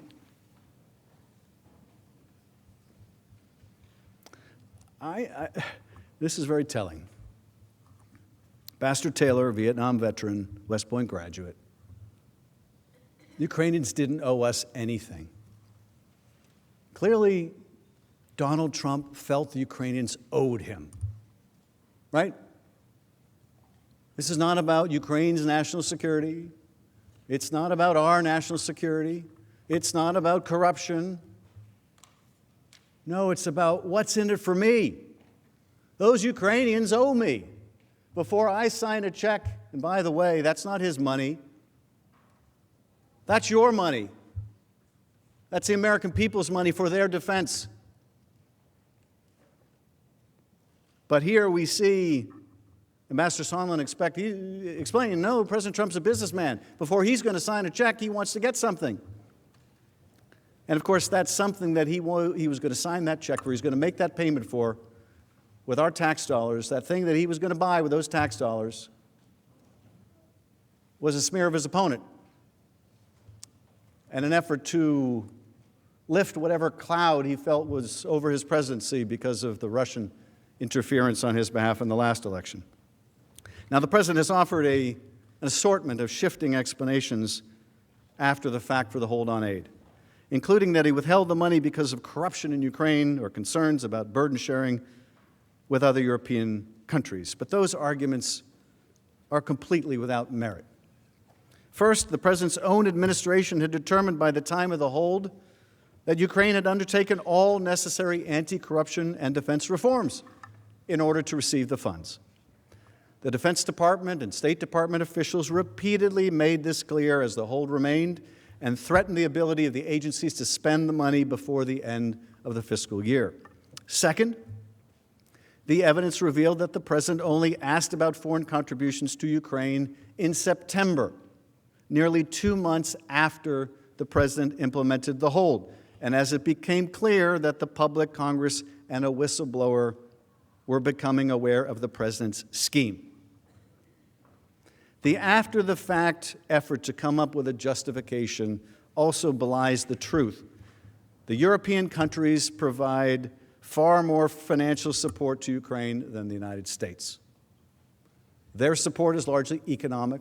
Ours also includes a lot of military support. But Europe is a substantial financial backer of Ukraine.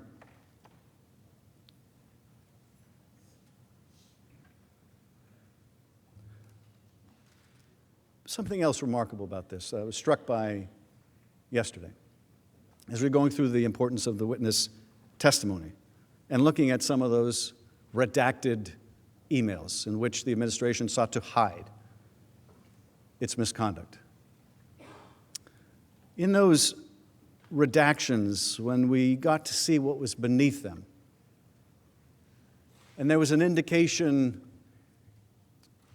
this is very close hold. This is a need-to-know basis only. Remember that?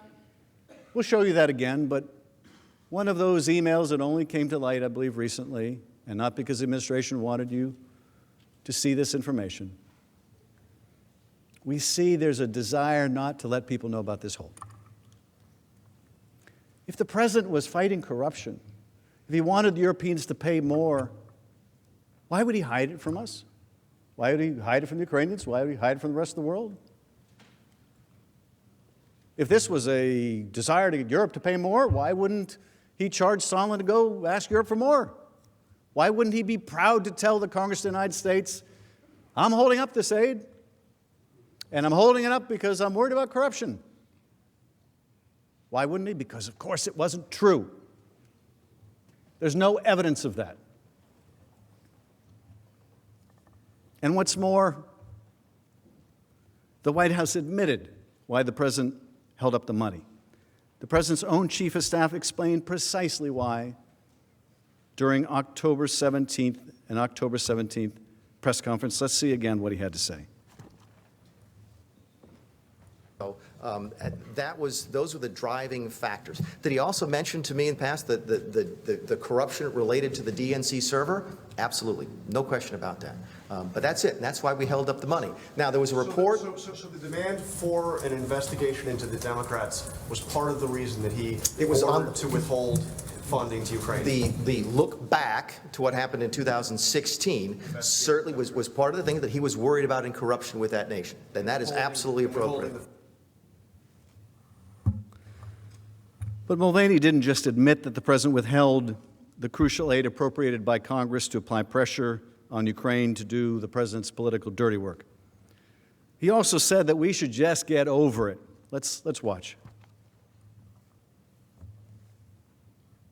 But to be clear, what you just described is a quid pro quo. It is funding will not flow unless the investigation into the Democratic server happened as well. We do that all the time with foreign policy. If you read the news reports and you believe them, what did McKinney say yesterday? Well, McKinney said yesterday that he was really upset with the political influence in foreign policy. That was one of the reasons he was so upset about this. And I have news for everybody. Get over it. There's going to be political influence in foreign policy.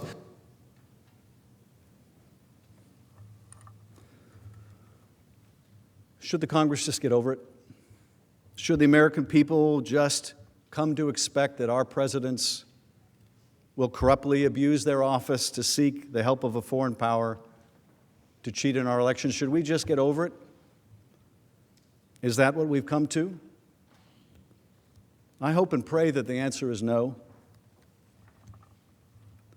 We cannot allow a president to withhold military aid from an ally at war for illicit help in a re-election campaign. I hope that we don't have to just get over that. I hope that we just don't have to get accustomed to that. Is that what we want to tell our constituents?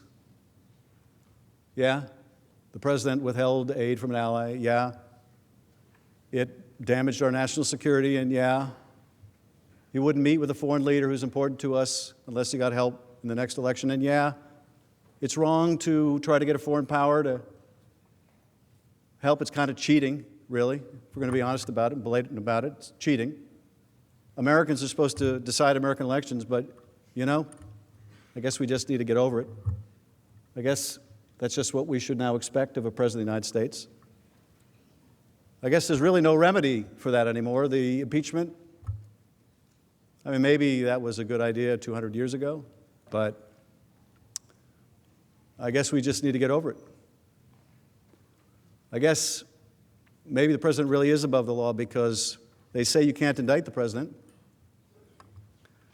The president says you can't even investigate the president. The president is in court saying you can not only not indict the president, you can't even investigate the president. Attorney General's position is you can't even investigate the president. Are we really prepared to say that? The only answer to presidential misconduct is we just need to get over it? What are we going to say with the next president?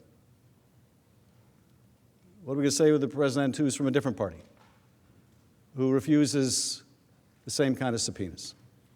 And the president says to you, or his chief of staff says to you, or her chief of staff says to you, just get over it. I'm not doing anything different than Donald Trump did. Just get over it. He asked for help in the next election. I'm asking for help in the next election. Just get over it. We do this kind of thing all the time. People are cynical enough as it is about politics, about people's commitment to their good. Cynical enough without having us confirm it for them.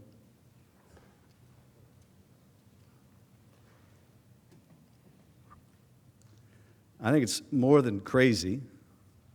That was Ambassador Taylor's word. I think it's more than crazy. I think it's a gross abuse of power. And I don't think the impeachment power is a relic. If it is a relic, I wonder how much longer our republic can succeed. For months, President Trump and his agents had pressured Ukraine to announce the investigations, and President Zelensky finally yielded. As previously noted, he scheduled a CNN interview and planned to publicly announce the politically motivated investigations. He informed Sondland of this plan during a September 7th phone call. In the same call, Sondland relayed to President Zelensky that Trump required that the Ukrainian leader make the public announcement in order to get the critical military aid.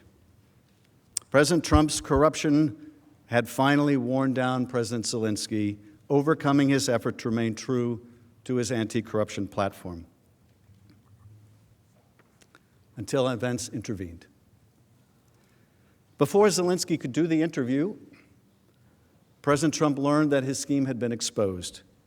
Facing public and congressional pressure on September 11th, the president finally released the hold on aid to Ukraine. Just like with the implementation of the hold, he provided no reason for the release. But the reason is quite simple. The president got caught. In late August, President Trump learned about a whistleblower complaint that was winding its way through the intelligence agencies on its way to Congress. On September 9th, 3 House committees announced an investigation into President Trump's Ukraine misconduct and that of his proxy, Rudy Giuliani. Later that day, again September 9th, the Intelligence Community Inspector General notified the Senate and House Intelligence Committees of the existence of the complaint and the fact that it was being withheld from Congress contrary to law and in an unprecedented fashion. Facing significant public pressure on September 11th, the president gave up and released the money to Ukraine. 1 week later, President Zelensky canceled the CNN interview. And rather than demonstrate contrition or acknowledge wrongdoing, the president instead has continued his effort, even after the impeachment investigation began. He not only continued to call on Ukraine to investigate his political opponent and called on China to do the same. This should concern all of us. It's a confirmation not only of the scheme to pressure Ukraine to help his political campaign, but a clear sign that the president believes that these corrupt acts are acceptable. A president this unapologetic, this lawless, this unbound to the Constitution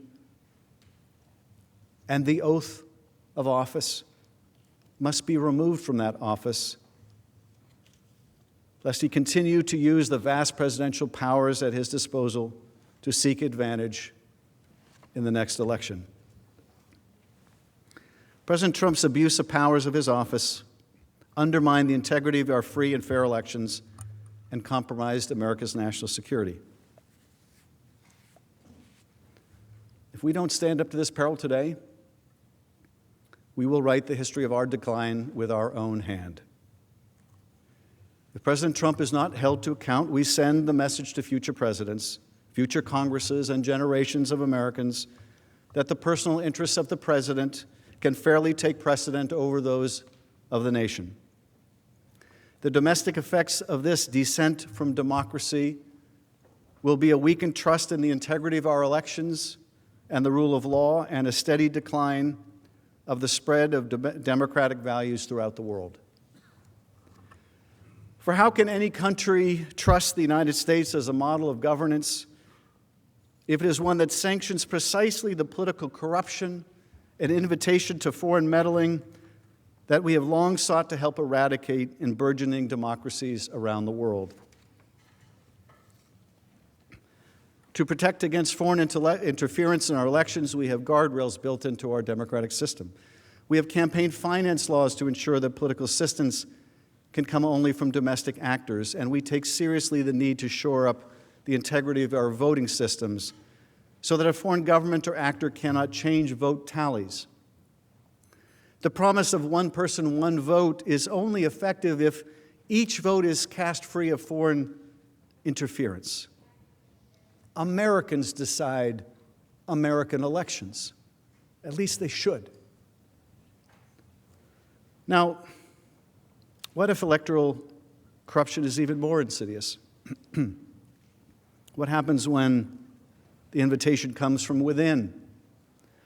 Our framers understood that threat too. George Mason noted at the Constitutional Convention that impeachment was a necessary tool because the man who has practiced corruption and by that means procured his appointment in the first instance could seek to repeat his guilt. In June of last year, President Trump was clear that if a foreign government offered dirt on his political opponent, he would take it. A statement deeply at odds with the guidance provided at the time by his own FBI director, the former Federal Elections Commission chair, and our Constitution, written some 233 years ago.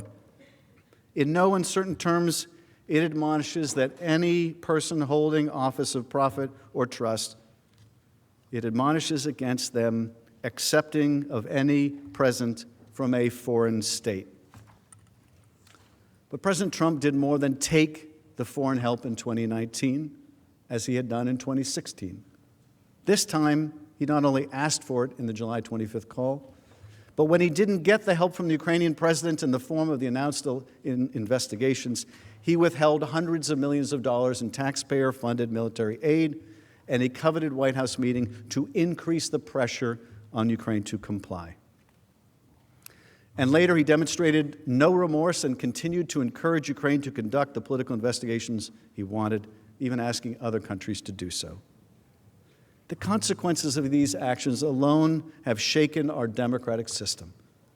What message will we send if we choose not to hold this president accountable for his abuse of power, to solicit re-election interference in our upcoming election? The misconduct undertaken by this president may lead future presidents to believe that they too can use the substantial power conferred on them by the Constitution in order to undermine it. Nothing could weaken the integrity of our elections more, and no campaign finance law or statement by a future FBI director could stand up to the precedent of electoral misconduct set by the President of the United States if we do not say clearly that this behavior is unacceptable and, more than unacceptable, impeachable. We also undermine our global standing as a country long viewed as a model for democratic ideals worth emulating. We have, for generations, been the shining city upon a hill that President Reagan described. America is not just a country, but also an idea. But what worth is that idea if, when tried, we do not affirm the values that underpin it? What will those nascent democracies around the world conclude? That democracy is not only difficult, but maybe that it's too difficult? Maybe that it's impossible? And who will come to fill the void that we leave when the light from that shining city upon a hill is extinguished? The autocrats with whom we compete, who value not freedom and fair elections, but the unending rule of a repressive executive. autocrats that value not freedom of the press and open debate, but disinformation, propaganda, and state-sanctioned lies. Vladimir Putin would like nothing better. The Russians have little democracy left thanks to Vladimir Putin. It's an autocracy, it's a thugocracy. The Russian storyline, the Russian narrative, the Russian propaganda, the Russian view they would like people around the world to believe is that every country is just the same corrupt system. There's no difference. It's not a competition between autocracy and democracy. No, it's just between autocrats and hypocrites. They make no bones about their loss of democracy. They just want the rest of the world to believe you can't find it anywhere. Why take to the streets in Moscow to demand something better if there's nothing better anywhere else? That's the Russian story. That's the Russian story. That's who prospers by the defeat of democracy. That's who wins by the defeat of our democratic ideals. It's not other democracies. It's the autocrats who are on the rise all over the world. I think all of us in this room have grown up in a generation where each successive generation lived with more freedom than the one that came before. We each had more freedom of speech and association, freedom to practice our faith. This was true at home, it was true all over the world. And I think we came to believe this was some immutable law of nature, only to find it isn't, only to come to the terrible realization that this year fewer people live in freedom than last, and there's no guarantee that next year people will live in more freedom than today. And the prospect for our children is even more in doubt. Turns out there's nothing immutable about this. Every generation has to fight for it. We're fighting for it right now. There's no guarantee that this democracy that has served us so well will continue to prosper.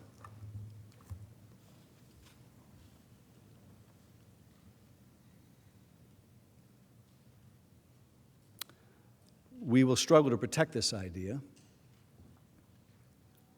And even as we do, we will struggle to protect our security in more tangible ways.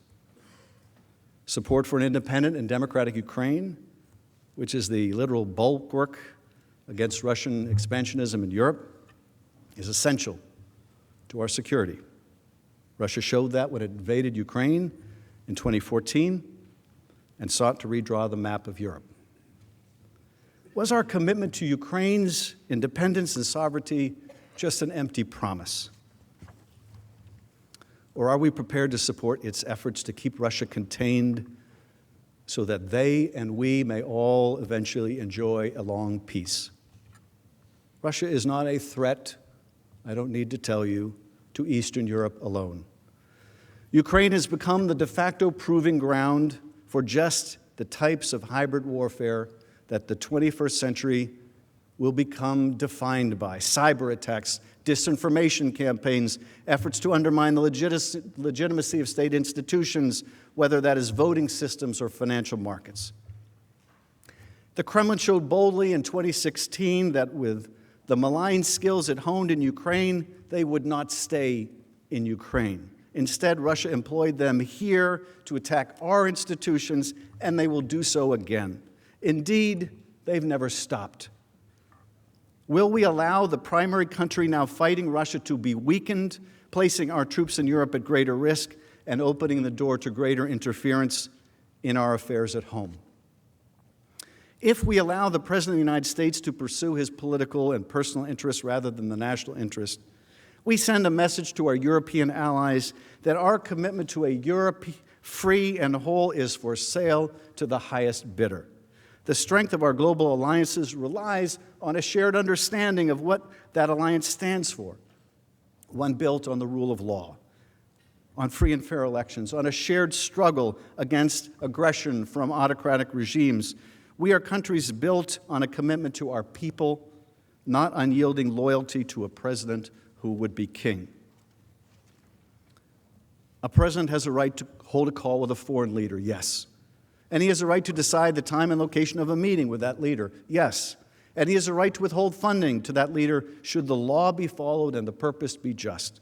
But he does not, under our laws and under our Constitution, have a right to use the powers of his office to corruptly solicit foreign aid, prohibited foreign aid in his reelection. He does not. He does not have the right to withhold official presidential acts to secure that assistance, and he certainly does not have the right to undermine our elections and place our security at risk for his own personal benefit. No president, Republican or Democrat, can be permitted to do that.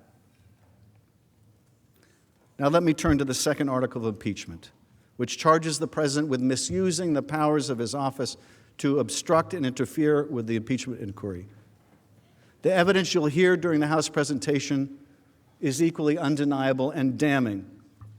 President Trump issued a blanket order directing the entire executive branch not to cooperate with the impeachment inquiry and to withhold all documents and testimony. His order was categorical, it was indiscriminate, and historically unprecedented. No president before President Trump has ever ordered the complete defiance of an impeachment inquiry or sought to obstruct and impede so comprehensively the ability of the House of Representatives to investigate high crimes and misdemeanors. The president was able to block agencies across the executive branch from producing any records or documents to the House investigative committees despite duly authorized subpoenas. The White House continues to refuse to produce a single document or record in response to a House subpoena that remains in full force and effect. The Department of State and Office of Management and Budget, the Department of Energy, and the Department of Defense continue to refuse to provide a single document or record in response to House subpoenas that remain in full force and effect. It is worth underscoring this point. The House has yet to receive a single document from the executive branch agencies pursuant to its subpoenas. Not a single piece of paper, email, or other record has been turned over, not one. And while I pause to get a drink of water, let me let you know for your timing, I have about 10 minutes left in my presentation. So the end is in sight.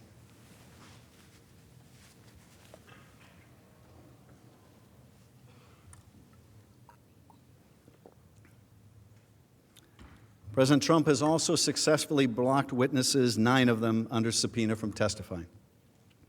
Witnesses with firsthand knowledge of the president's actions, including his closest aides, some of whom were directly involved in executing the president's improper orders. These witnesses include Mick Mulvaney and Robert Blair, Russell Vought, the acting head of the Office of Management and Budget, Michael Duffy, a senior official, and the president's chief legal advisor on the National Security Council, John Eisenberg, among others. The managers will present in detail what these officials knew about their role in executing different parts of the president's scheme. There is no dispute, nor could there be, that President Trump's order substantially obstructed the House impeachment inquiry. That obstruction continues unabated today, even as we stand here at the start of the president's trial. And the president has been able to do so only because of the uniquely powerful position that he holds as our commander-in-chief. No other American could seek to obstruct an investigation into his own wrongdoing this way. No other American could use the vast powers and levers of his government to conduct a corrupt scheme to benefit themselves and then use those same powers to suppress evidence and bar any cooperation with the authorities investigating them. Not a police chief, not a mayor, not a governor, not any elected official in the country, and certainly not any non-elected official in the country. all those folks watching us from around the country, you know what would happen to them if they defied a lawful subpoena. They got a subpoena commanding them to appear. You know what would happen to them because they're not above the law. They'd be arrested, they'd be detained, they'd be incarcerated, they would be forced to comply. They're not above the law, and neither are we, and neither is the president. And yet, despite the fact that he is not above the law, the president's extensive and persistent efforts, the House heard from courageous witnesses who did obey lawful subpoenas. And we gathered overwhelming evidence. The House built a formidable case that forms the basis of these articles. The second article for obstruction of Congress is not simply about President Trump's decision to obstruct a congressional investigation or even an impeachment inquiry. It should not be misunderstood as some routine dispute between two branches of government, nor should it be reduced to the notion that the president was simply protecting himself or fighting back against a partisan or overzealous Congress. The charges in the second article are much more serious and urgent than that. First, the president's attempt to obstruct the inquiry so categorically and comprehensively is part and parcel of the president's furious effort to conceal, suppress, and cover up his own misconduct.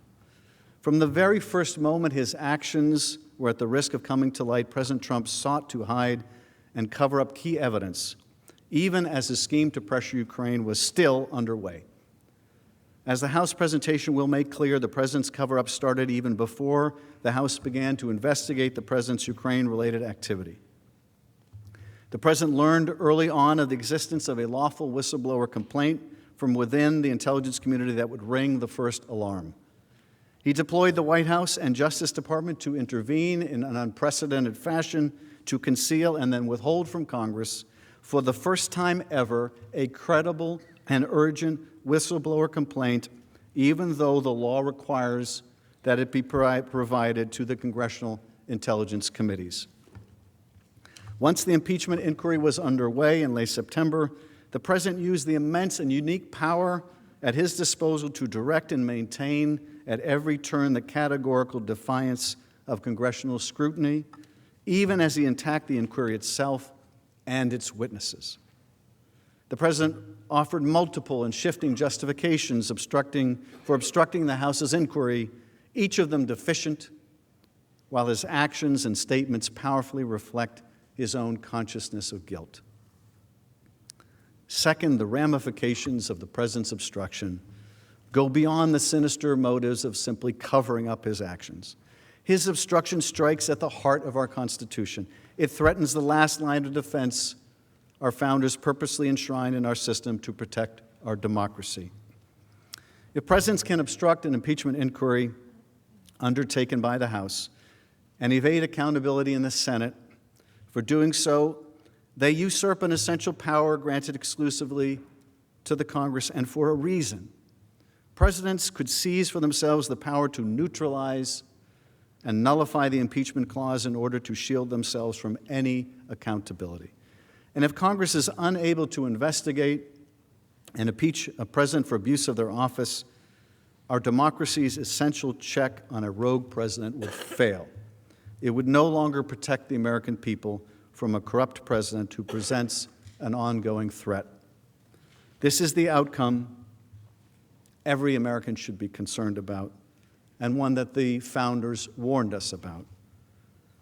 Through the impeachment clause, the framers of the Constitution empowered Congress to thoroughly investigate presidential malfeasance and to respond, if necessary, by removing the president from office. This entire framework depends upon Congress's ability to discover and then to thoroughly and effectively investigate presidential misconduct. Without the ability of Congress to do that, the impeachment power is a nullity. If you can't investigate it, you can't enforce it, you can't apply it. What we confront here in the second article of impeachment is therefore an impeachable offense aimed at destroying the impeachment power itself. When a president abuses the power of his office to so completely defy House investigators and does so without lawful cause or excuse, he attacks the Constitution itself. He confirms that he sees himself as above the law. His actions destabilize the separation of powers that defines our democracy and preserves our freedom, and establish an exceedingly dangerous precedent. And he proves that he is willing to destroy a vital safeguard against tyranny, a safeguard meant to protect the American people, just to advance his own personal interest in covering up evidence. The House presentation of the second article will therefore focus on three core areas that confirm the president's obstruction and require his removal from office. First, the singular importance and role of the impeachment clause for our democracy, and why an effort by a president to obstruct an impeachment inquiry is in and of itself an impeachable offense. Second, why the president's extensive effort to cover up evidence of his misconduct is unprecedented in American history and without lawful cause or justification. And finally, why the president's obstruction poses a direct threat to our system of self-governance, with consequences for all Americans today and in the future, and for both chambers of Congress. Over the coming days, you will hear from the House managers details of this scheme and the effort to hide it from Congress. The articles of impeachment that the House presented go to the heart of those efforts, and let me share a few key takeaways. The House of Representatives has found that using the powers of his eye office, President Trump solicited the interference of a foreign government, Ukraine, in the 2020 U.S. presidential election. He did so through a scheme or course of conduct that included soliciting the government of Ukraine to publicly announce investigations that would benefit his reelection, harm the election prospects of a political opponent, and influence the 2020 U.S. presidential election improperly and to his advantage. President Trump also sought to pressure the government of Ukraine to take these steps by conditioning official United States government acts of significant value to Ukraine on Ukraine's public announcement of these investigations. And he engaged in this scheme or course of conduct for corrupt purposes in pursuit of his personal political benefit.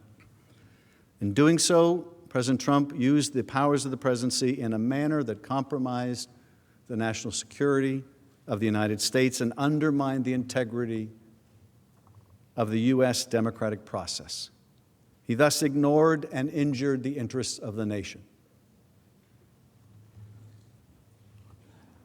As part of the House's impeachment inquiry, the committees undertaking that investigation served subpoenas, seeking documents and testimony deemed vital to the inquiry from various executive branch agencies and offices, current and former officials.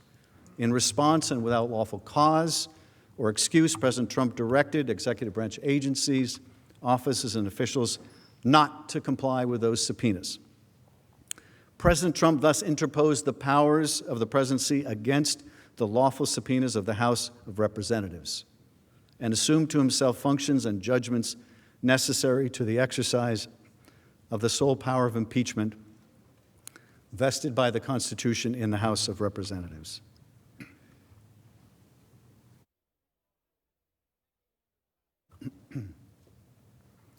As George Washington and his troops retreated across the Delaware River in early December 1776, they were read the words of Thomas Paine, published that month in his pamphlet, The American Crisis.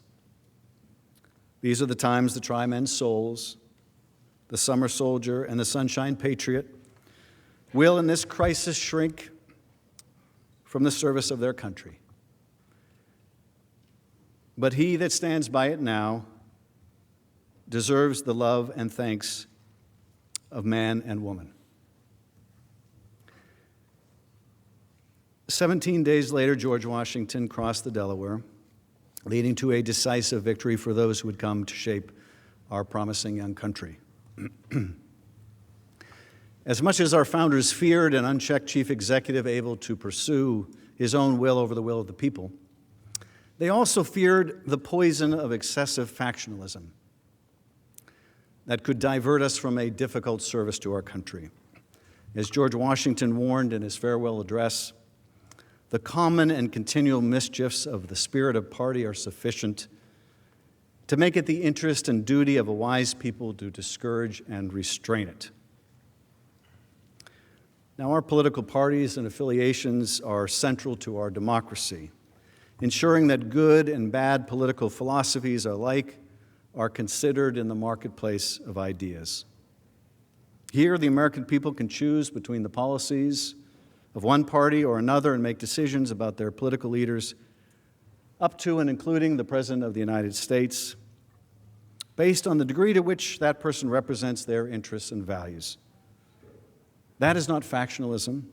That is the foundation of our democracy.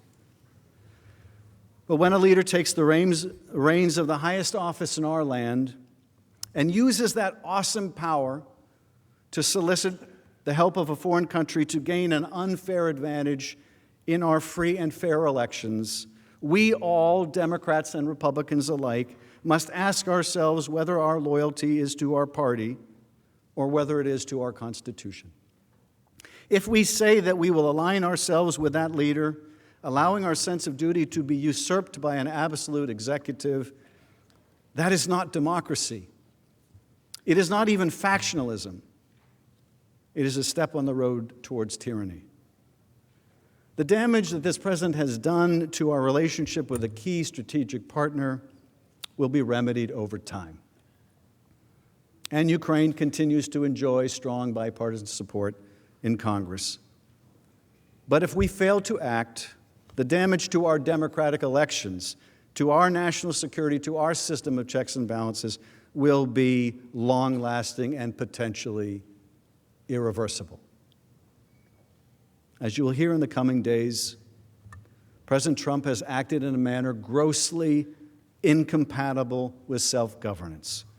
His conduct has violated his oath of office and his constitutional duty to faithfully execute the law.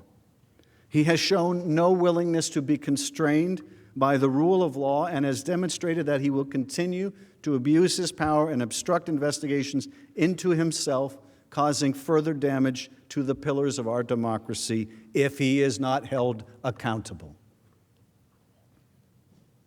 He cannot be charged with a crime, so says the Department of Justice. There is no remedy for such a threat but removal from office of the President of the United States. If impeachment and removal cannot hold him accountable, then he truly is above the law. We are nearly 2.5 centuries into this beautiful experiment of American democracy, but our future is not assured. As Benjamin Franklin departed the Constitutional Convention, he was asked, "What have we got? A republic or a monarchy?" He responded simply, "A republic if you can keep it." A fair trial, impartial consideration of all of the evidence against the president is how we keep our republic. That concludes our introduction. The majority leader is Chief recognized. Justice, colleagues, I suggest we have a recess until 10 minutes to 4, at which moment we'll reconvene subject to call of the chair. Without objection, so ordered.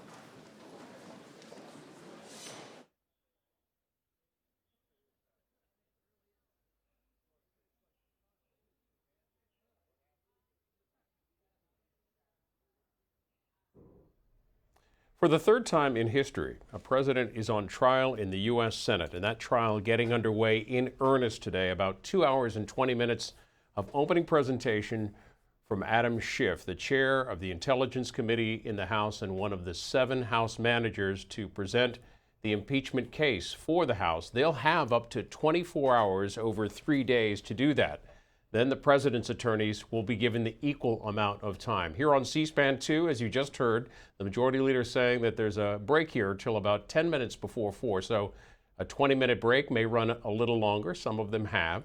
And we'll open up our phone lines to hear from you and what you heard in the opening arguments from Adam Schiff this afternoon. 202-748-8000 is the number to call for Democrats. 202-748-8920 for Democrats. 202-748-8921 for Republicans, and 202-748-8922 for all others. If you want to send us a text, that's 202-748-8003. Make sure you tell us your name and where you're texting from, and we'll get to your comments shortly. We may hear from members of the Senate, members of the management team. We have cameras throughout the Capitol, and we'll look for those opportunities as they come up. A couple of tweets here. This is from Paul McLeod of BuzzFeed News, who tweets this about the closing moments. Mitch McConnell's poker face finally broke after 2 hours of talking. And 15 minutes after senators expected a break, Schiff seems to wrap up and then say, "Now let me turn to a second article of impeachment." McConnell threw his hands down and made a clear, "Are you kidding me?" face. Craig Kaplan, our Capitol Hill producer, saying from inside the Senate chamber, where several senators were standing behind desks instead of sitting for at least the last 15 to 20 minutes, including Sass and Senator Scott of South Carolina. I think we have comments now from Josh Hawley, senator from Missouri. Let's listen and that Donald Trump might try to cheat in this next election. If you think about it, it's an extraordinary statement. I mean, he's basically saying that we can't have any faith in our democratic process, therefore we need to overturn the results of the last election. I mean, that's an exceptional argument. I'll be interested to see if that gains traction. I think it really shows also the Russia fixation. I mean, how many times did he mention Russia and Vladimir Putin? And I really think for the Democrats, it's becoming apparent that this is really all one thing. They continue to buy into the Russia conspiracy theory that Russia rigged our last election somehow, that the last election was illegitimate, and that President Trump is somehow fixing to steal this next election. I think that's a crazy conspiracy theory, but really their whole case is built on that. And he came back to it over and over and over. And I anticipate this, and we said this is what we're going to hear for the next 3 days. You're talking about consequences to the Republic. Yeah. If this were allowed to pass. Yeah. Well, my view is that the consequences to the Republic of overturning a democratic election because you don't like the result and because you believe that election was somehow corrupted, when in fact the evidence shows that it was not. I mean, let's not forget, I mean, the independent counsel has concluded his review of the Russia matter, found that there was no collusion, there was no conspiracy, but yet that's really central to their case. Again, I think they have not given up on that theory, and their basic argument is you cannot trust elections. You cannot trust the democratic process, so we need to overturn the last one. It's really, I was surprised by that. I did not anticipate that, and I think it's really an extraordinary series of comments. Anybody else? I think that was wise. Yeah. I noticed a shift in tone. You may have noticed that Mr. Schiff attempted at the beginning. He thanked the Senate, said, we've been very patient, so on and so forth. I think that was an attempt to shift the tone. A lot of senators were offended last night at the saying that a vote against their amendments was treachery, that it was a vote against the United States. Of course, the Chief Justice admonished them. Bad beginning, I think, attempting to shift tone. But again, talking about how elections can't be trusted, that's an interesting approach. I think it's crazy, frankly, and we'll see. I'll be interested to see how they unspool that.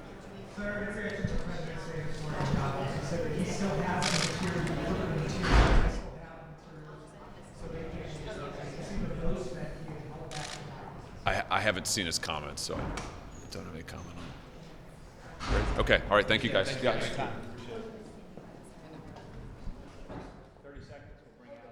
That is Josh Hawley, the freshman senator from Missouri, also former attorney general with that state, speaking to reporters just outside the Senate chamber in the Senate reception room area. They are expected to gavel back in just before 4 p.m. Eastern. We'll take your calls and comments. Let's go to Ricky first in South Bend, Indiana. Ricky, thanks for waiting, and go ahead. Ricky in South Bend, you're on the air. Oh, I'm sorry, we're going to take you live. We're going to hear from Jay Sekulow, the president's attorney. This could not be a fair trial. How do you respond to the Democrats saying without witnesses this can't be a fair trial? He just went through 2.5 hours of laying out his case to go with the 11 hours of laying out their case last night. Now, unless he's making it up, he seems like he's got a lot of information, so proceed with your case. The more they do this, 2.5 hour events at a time, it undercuts their entire argument. But you know what? That's going to be ultimately for the United States Senate to decide. The president today in Davos said that basically we have all the materials as one way of defending the fact that this is a challenging case for the Democrats. We have all the materials. Democrats say he's boasting that he's successfully obstructed Congress. How do you respond to that allegation? First of all, this idea, I mean, I think what Jerry Nadler said last night, what he called it, executive privilege and other nonsense. These are privileges recognized by the Supreme Court of the United States that come out of the United States Constitution. This isn't nonsense. This is really what the Constitution's about. So, look, they're putting on their case. The good news is we only have 22 hours more to go of their side, and then we'll go. But let them put their case on, and we'll continue. We saw a lot of heated. Yeah, let me. I can't hear you. I'm sorry. You're especially eager to rebut when you get your time? There's a lot of things I'd like to rebut, and we will rebut. I mean, I think we said it yesterday. This, first of all, you notice that Adam Schiff today talked about quid pro quo. Notice what's not in the articles of impeachment: allegations or accusations of quid pro quos. That's because they didn't exist. So, there's a lot of things we'll rebut, but we'll do it in an orderly and, I hope, more systematic fashion. If you got to do it one at a time, right? Do you plan to take the whole 24 hours? I can't make any determinations as to how long our proceedings are going to go. We got to base it on what they do. And in terms of the president's mood, are you updating him? Have you spoken with him today? I'm not doing presidents. I don't do that. I don't discuss conversations. Well, is he staying updated on the House? I think he's on. I have no idea. I think he's either on Davos or on the way back. Yeah. Okay. Last question. Yes. How much of your presentation will be based on rebutting what you're hearing today in the next 2 days versus original arguments you guys make on your behalf? It's a combination of both. I mean, we will challenge aggressively the case that they're putting forward based on what we're hearing, and we also have an affirmative case that we're going to make as well. So we're going to do both. Thank you very much, everybody. Thank you very much, Mr. Secretary. Thank you. Part of the president's legal team, Jay Sekulow, talking about the president returning from Davos, the World Economic Forum. He was asked about comments the president's made there to reporters as he departed. In this tweet, those comments, quote, President Trump, we have all the material. They don't have the material. Here's what he was talking about. I got to watch glimpses of what is taking place, wasting time in Washington. And I watched, they don't talk about my conversation. They don't talk about my transcripts. Remember this, when Schiff made up the phony story and he repeated it to Congress and the world, and it was a totally phony story, then I released the transcript. There was supposed to be a second whistleblower. What happened to him? There was, wait, otherwise I won't do your show. Wait. There was supposed to be an informer. What happened to the informer? All of these people disappeared. And when they saw this transcript, they said, we got problems. But they went ahead because they were already there, because they had a phony, concocted story made up. So here's the story. Did nothing wrong. It was a perfect conversation. It was totally appropriate. The best lawyers in the world have looked at it. The Department of Justice has looked at it, given it a sign-off. There was nothing wrong. They never thought I was going to release the conversation. They probably didn't think we had transcribers or we had it transcribed or taped, but they never thought we were going to release it. When we released that conversation, all hell broke out with the Democrats because they say, wait a minute, this is much different than Shifty Schiff told us. So we're doing very well. I got to watch enough. I thought our team did a very good job, but honestly, we have all the material. They don't have the material. Just want to make a few brief remarks and answer a couple of questions before we begin our presentation today. Yesterday, we feel that we laid out a very powerful case for why this trial should be no different than any other trial in America. It should involve the calling of witnesses. It should involve the production of documents. The House should have the opportunity to prove its case. And if we prove our case, the Senate should convict and remove the president from office. But the Senate should allow us a fair trial. The Senate should allow us a trial that's fair to the American people, one that allows the House to call relevant witnesses. One thing that was clearly established yesterday is the Senate is not a court of appeals. That was conceded, albeit in the wee hours of the morning, by the president's own team. The Senate is not a court of appeals that must deal with a dry record from the court below. There is no court below. The House charged the president. The Senate tries the case. A trial involves witnesses if it is fair. And we laid out exactly why these witnesses are important, what we expect they would have to say. We laid out all the documents that the administration is withholding, and how the senators, if they're doing impartial justice, should want to see those documents.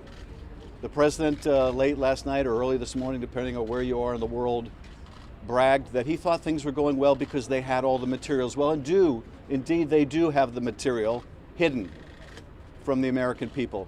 That is nothing to brag about.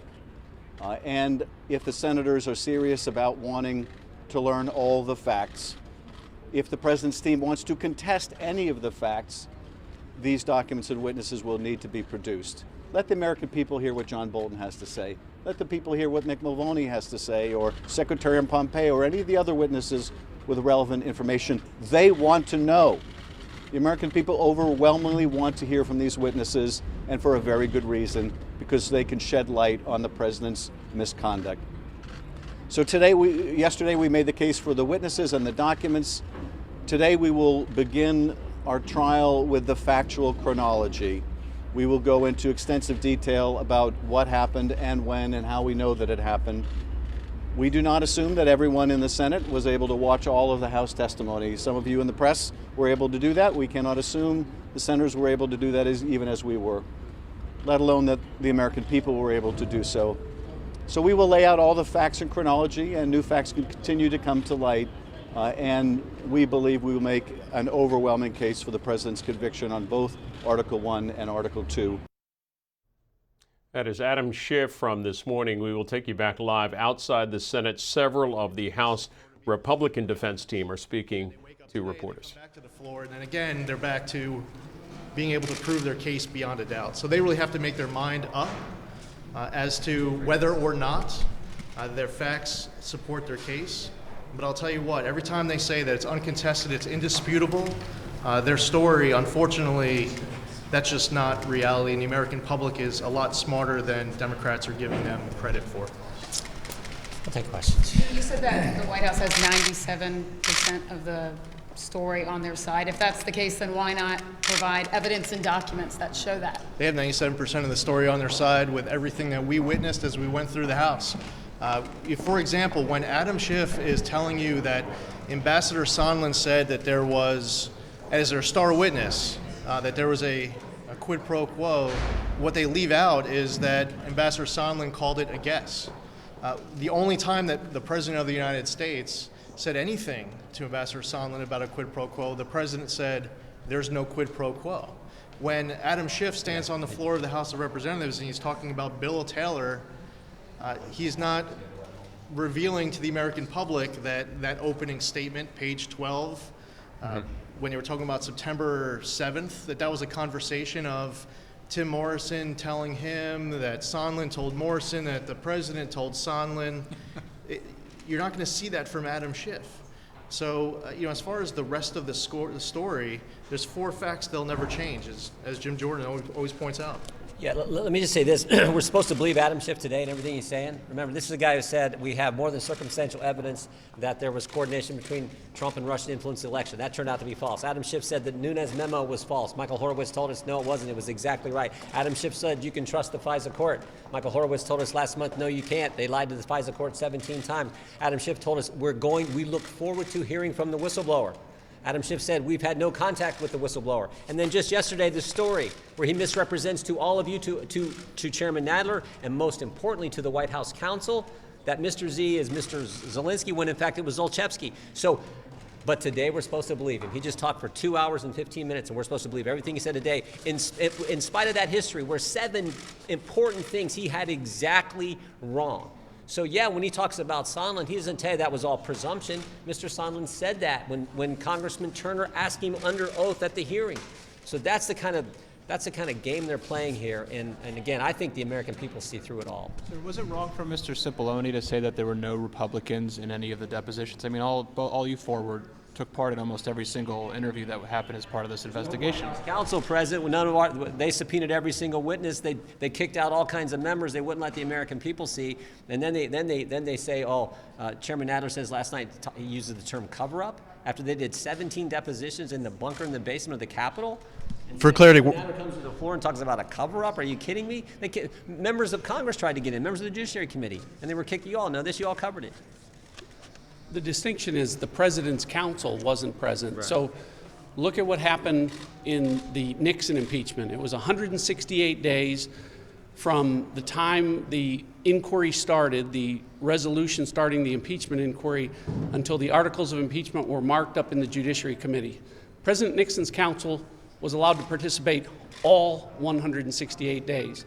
Same thing for President Clinton. 72 days from the start until it went to the articles of impeachment were marked up in the Judiciary Committee.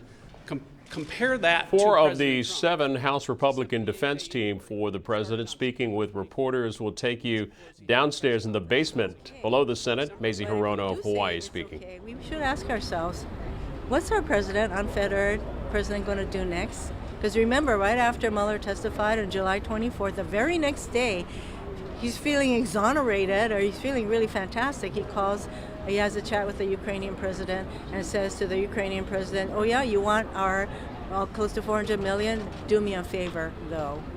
And this is what he does. So imagine what happens if he is not convicted of what he did, which I consider impeachable. Imagine what he's going to do. Who's he going to shake down next? What money is he going to withhold next? What's he going to try to extract from some other person or country? And what other country is he going to invite to interfere with our elections? This is going to be a president totally unfettered. Look at the camera. Were Chairman Nadler's comments last night helpful? Some of the Republicans today are seizing on him about sort of attacking the Senate body and singling them out. You know, considering that the president's team, in my view, were not even prepared for their portion, and they view this as some sort of a done deal for the president. You know, for them to attack one of the House managers is, I think, really rich and beyond the pale. And I say to them, why don't you guys just get on with what you need to do, provide us with the exonerating evidence if there is any, for which I haven't seen none. And I know for a fact that if they weren't criticizing Jerry Nadler, they'd be criticizing something else. So this is what they do. Why don't they focus on what the president did and whether the country thinks it's A-OK to have a trial without witnesses, without evidence? And I just overheard one of my colleagues saying, well, he's waiting for something new from the House members. I think that's what he was saying. And we spent 13 hours yesterday trying to bring forward witnesses and new evidence, which were all shot down. So give me a break. No, Maze, you finished? We're done. Okay. Grant, I'm glad you're doing it. Okay. Let me say a few things first, and then you can throw some questions at me. But please, please don't put these in front of me. Adam Schiff's speech was one of the most compelling I have heard. It was a tour de force. And I think that a good number of my Republican colleagues, for the first time, heard the entire arguments powerfully, succinctly, and completely. And I am hopeful that can begin to change minds. In addition, the American people many of the American people heard the arguments powerfully, completely, and succinctly. I don't see how any senator, Democrat or Republican, could sit on the floor and hear Adam Schiff and not demand witnesses and documents. There were so many powerful parts of his speech that demanded witnesses and documents. So many things. What did Mulvaney say before and after his speech? What made him rejected? What did Bolton really think? The documents right before the days of the 24th, 25th, and 26th, which we've requested, July. Very, very important. So I thought it was an amazing 2.5 hours, and I'm hopeful. Look, we have seen that the public pressure for a fair trial is having some effect. Yesterday, a good number of Republicans went to Leader McConnell and said, we need to improve the resolution. They didn't improve it on the main area, witnesses and documents, but they did improve it in a few other places. And I am hopeful, with speeches like Schiff and with the attention of the nation more focused on this issue now than it ever has been, that there will be continued pressure on many Republican members to ask for witnesses and documents. We will, they did last night. There was sort of a little, well, there was an amendment. They were saying all along, well, don't vote for them now. This is what the president's lawyers said. Don't vote for them now. We'll have a chance later. But there's not a assured chance later. We introduced an amendment that said there would be an assured chance to vote on witnesses and documents later. They rejected it. But if anything, that may put more pressure on people by the end of the week to vote for witnesses and documents. I'll take a few questions. Can you go through what the Democratic strategy should be at this point, and whether or not you think that Jerry Nadler may have alienated some of those moderates who need to win over? The Chief Justice chastised both sides without naming anybody for rhetoric that he thought should be toned down. I was so impressed with the House manager's case. It was on the facts. It answered the questions. It talked about why we had witnesses and documents. The president's lawyers never answered the question of witnesses and documents. They talked about a lot of other things, did some finger pointing, but never answered the question. I think if you were a juror listening to both sides, you would have sided with the president's, the House managers, because the president's counsel didn't directly answer the question why we shouldn't have witnesses and documents. Senator, do you think Jerry Nadler is right? I've said what I'm going to say on that issue, okay? Any others on other subjects? I answered her question. Senator, Yep. Sir, would you be open to, say, a witness trade for Hunter Biden? No, I think that's off the table. First of all, the Republicans have the right to bring in any witness they want. They haven't wanted to, and that trade is not on the table. What more do House managers have to say, do you think, to convince? If House managers continue to do what they've done over the last 2 hours, I think that it will continue to make a powerful case. First step, witnesses and documents. Second step, we get a real fair trial, and who knows what happens once there's a real fair trial. If there's not a fair trial, if they just shut it down, any acquittal of President Trump will have little value. You don't think there needs to be a change? Republicans have shown no indication that they're changing their minds at all during this process. What makes you think shift speech? No, well, I don't think that's entirely accurate. They changed their minds on a couple of things McConnell put in the resolution. I think because the public wants a fair trial, and it may happen on witnesses and documents as we move through the week. That's what I hope. That's what I pray for the sake of the Republic, but I certainly think it's not out of the question. Thank you, everybody. Republicans, though, come over? The Democratic leader, Chuck Schumer, live here on C-SPAN 2. As you can see, the Senate will return shortly. They've been recessed for about 22 minutes now, expecting them back in shortly. Our Capitol Hill producer, Craig Kaplan, telling us that Jerry Nadler, the chair of the Judiciary Committee, is expected up next for the Democrats, for the House managers. Again, live coverage when they resume. We'll continue with some phone calls as we are able. And we go to Debbie, Democrats line in Owenton, Kentucky, waiting for the Senate to return. Hi, Debbie. Yes, hi. I am against this impeachment of President Trump. He's a businessman. He's not a politician. But he made a list of promises. He did every one of them and went beyond. Obama gave money to the enemy to use against us. And Hillary Clinton sold 10% uranium to the Russians. This man has done nothing that is impeachable. All right, to Laura on our Republican line in New Berlin, Wisconsin. Welcome. Hi, thank you. I actually agree with what the previous caller said, but I'm kind of disappointed in the House, how they handled that proceeding. I just don't think that you may not like everything that President Trump says, but the man has rights. He's the President of the United States. He should have been offered to have his lawyer present during the House proceedings, and now we're at this mess here. I listened to it all last night, and I just can't believe the lie after lie after lie that he's guilty before he's proven innocent. I think it's wrong. Yesterday's session went some 13 hours. This is the first of 24 hours for the House managers to make their case. They've used 2 hours and 20 minutes of that time.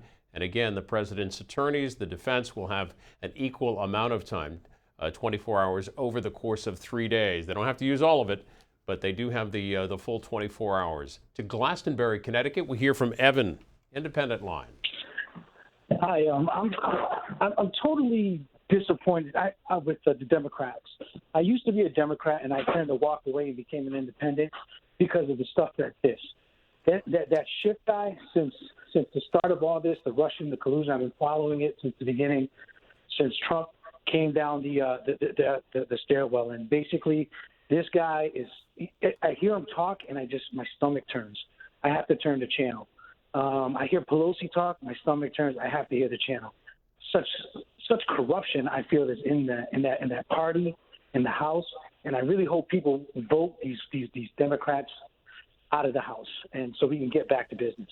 If you want to send us a text, it's 202-748-8003. This is from Mandy from Texas. If Republicans are so sure President is innocent and Democrats have no case, then why are they not letting them submit their documents or having witnesses, the witnesses they want in the trial of the ones Trump stopped from testifying? Brandon in Texas says, really sad to see how many Americans are either too partisan or not intelligent enough to figure out why this is so problematic and has to happen. We go to Nita from Wiggins, Mississippi. Mr. Trump wasn't given the rights that every American gets when charged with any crime. Schiff, Pelosi, Schumer are full of hate for freedom and Trump's constitutional rights. In Blaine, Washington, we go to our Democrats line next. This is Cheryl. Go ahead. Thank you for taking my call. This is why most people think Washington's broken. Senators and congressmen are elected to represent the people, not the party. And Mr. Trump has been the most unconventional president we've ever had. He's thrown attacks on Twitter on people. He had the Russians in the Oval Office after, saying he fired Comey. He's just not a presidential person. He is a businessman. He is not a president or a presidential. So Cheryl, has that helped or hurt him, in your opinion, in relation to, in particular, Article 1, the abuse of power?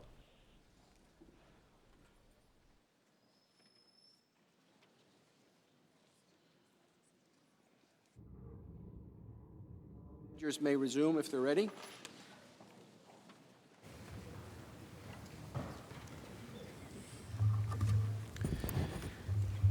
Mr. Chief Justice, members of the Senate, before I begin, I would like to thank the Chief Justice and the senators for your temperate listening and your patience last night as we went into the long hours. Truly thank you.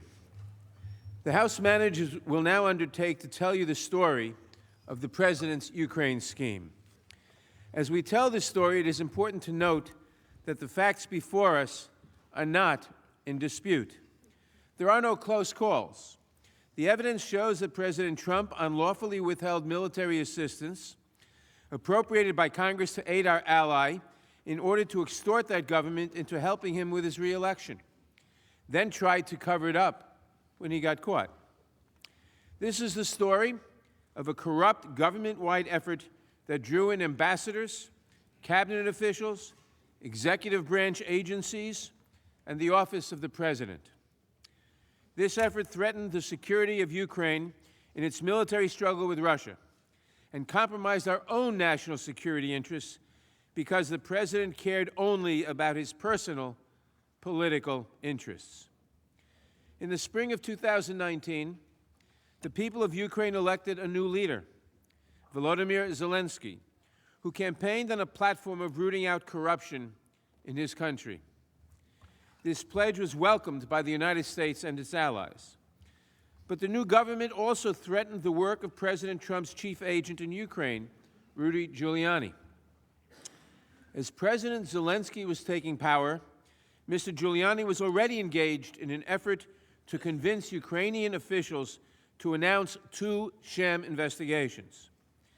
The first was an effort to smear former Vice President Joe Biden. The second was designed to undermine the intelligence community's unanimous assessment that Russia interfered in the 2016 election. One obstacle to Mr. Giuliani's work was Ambassador Marie Yovanovitch. A 33-year veteran of the Foreign Service, Ambassador Yovanovitch had partnered with Ukraine to root out the kind of corruption that would have allowed Mr. Giuliani's lies to flourish. In order to complete his mission, Mr. Giuliani first needed Ambassador Yovanovitch out of the way. And so in early 2019, Mr. Giuliani launched a public smear campaign against the ambassador, an effort that involved Mr. Giuliani's allies in Ukraine, the president's allies in the United States, and eventually President Trump himself.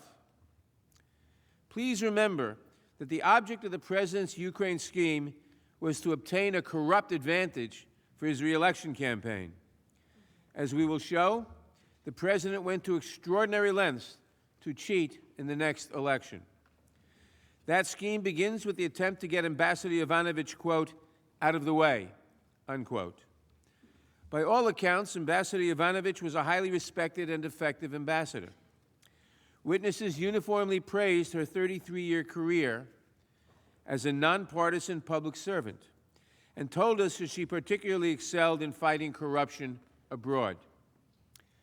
President George Bush named her as an ambassador twice, and President Obama nominated her as ambassador to Ukraine, where she represented the United States from 2016 to 2019.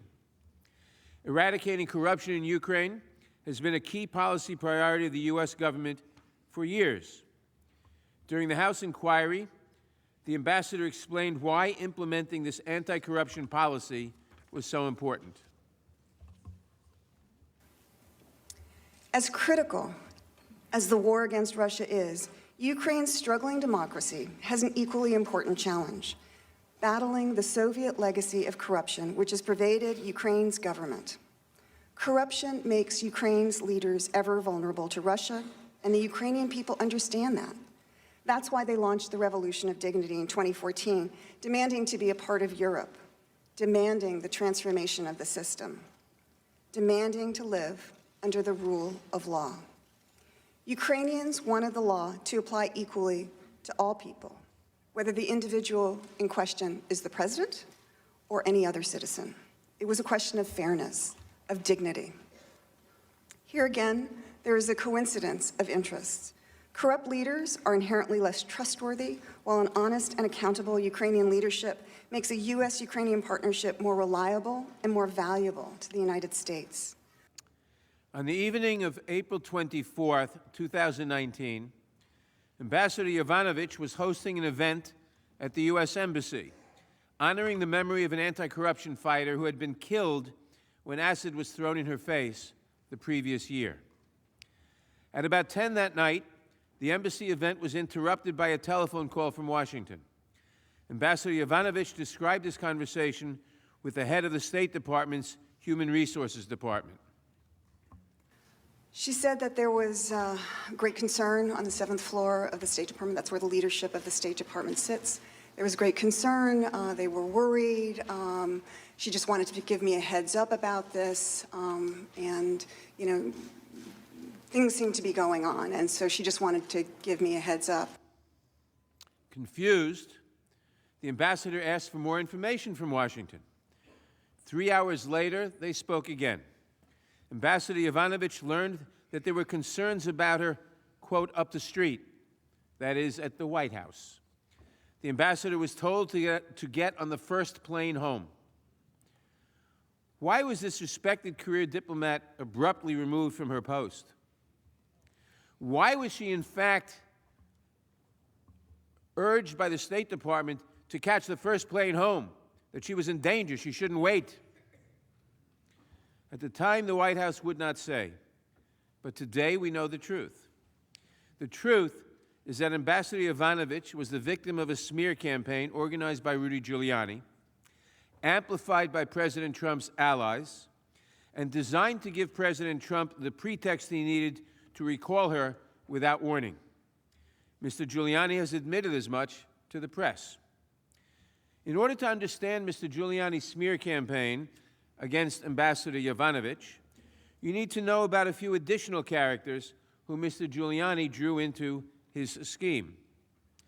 The first of these characters is Viktor Shokin, the disgraced former prosecutor general of Ukraine, who was fired by the Ukrainian government for gross corruption. In 2016, at the urging of the European Union, the International Monetary Fund, and the United States government, the Parliament of Ukraine voted to remove Mr. Shokin as Prosecutor General because he was corrupt and refused to prosecute corruption cases.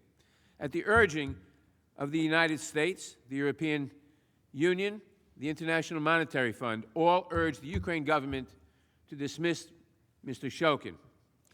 The second character is Yuri Lutsenko, who succeeded Mr. Shokin as Prosecutor General. Mr. Lutsenko also proved reluctant to prosecute corruption cases, and several witnesses testified that he also had a reputation for dishonesty and corruption. Ambassador Yovanovitch and Deputy Assistant Secretary George Kent both testified that the U.S. Embassy in Kiev eventually stopped working with Mr. Lutsenko altogether.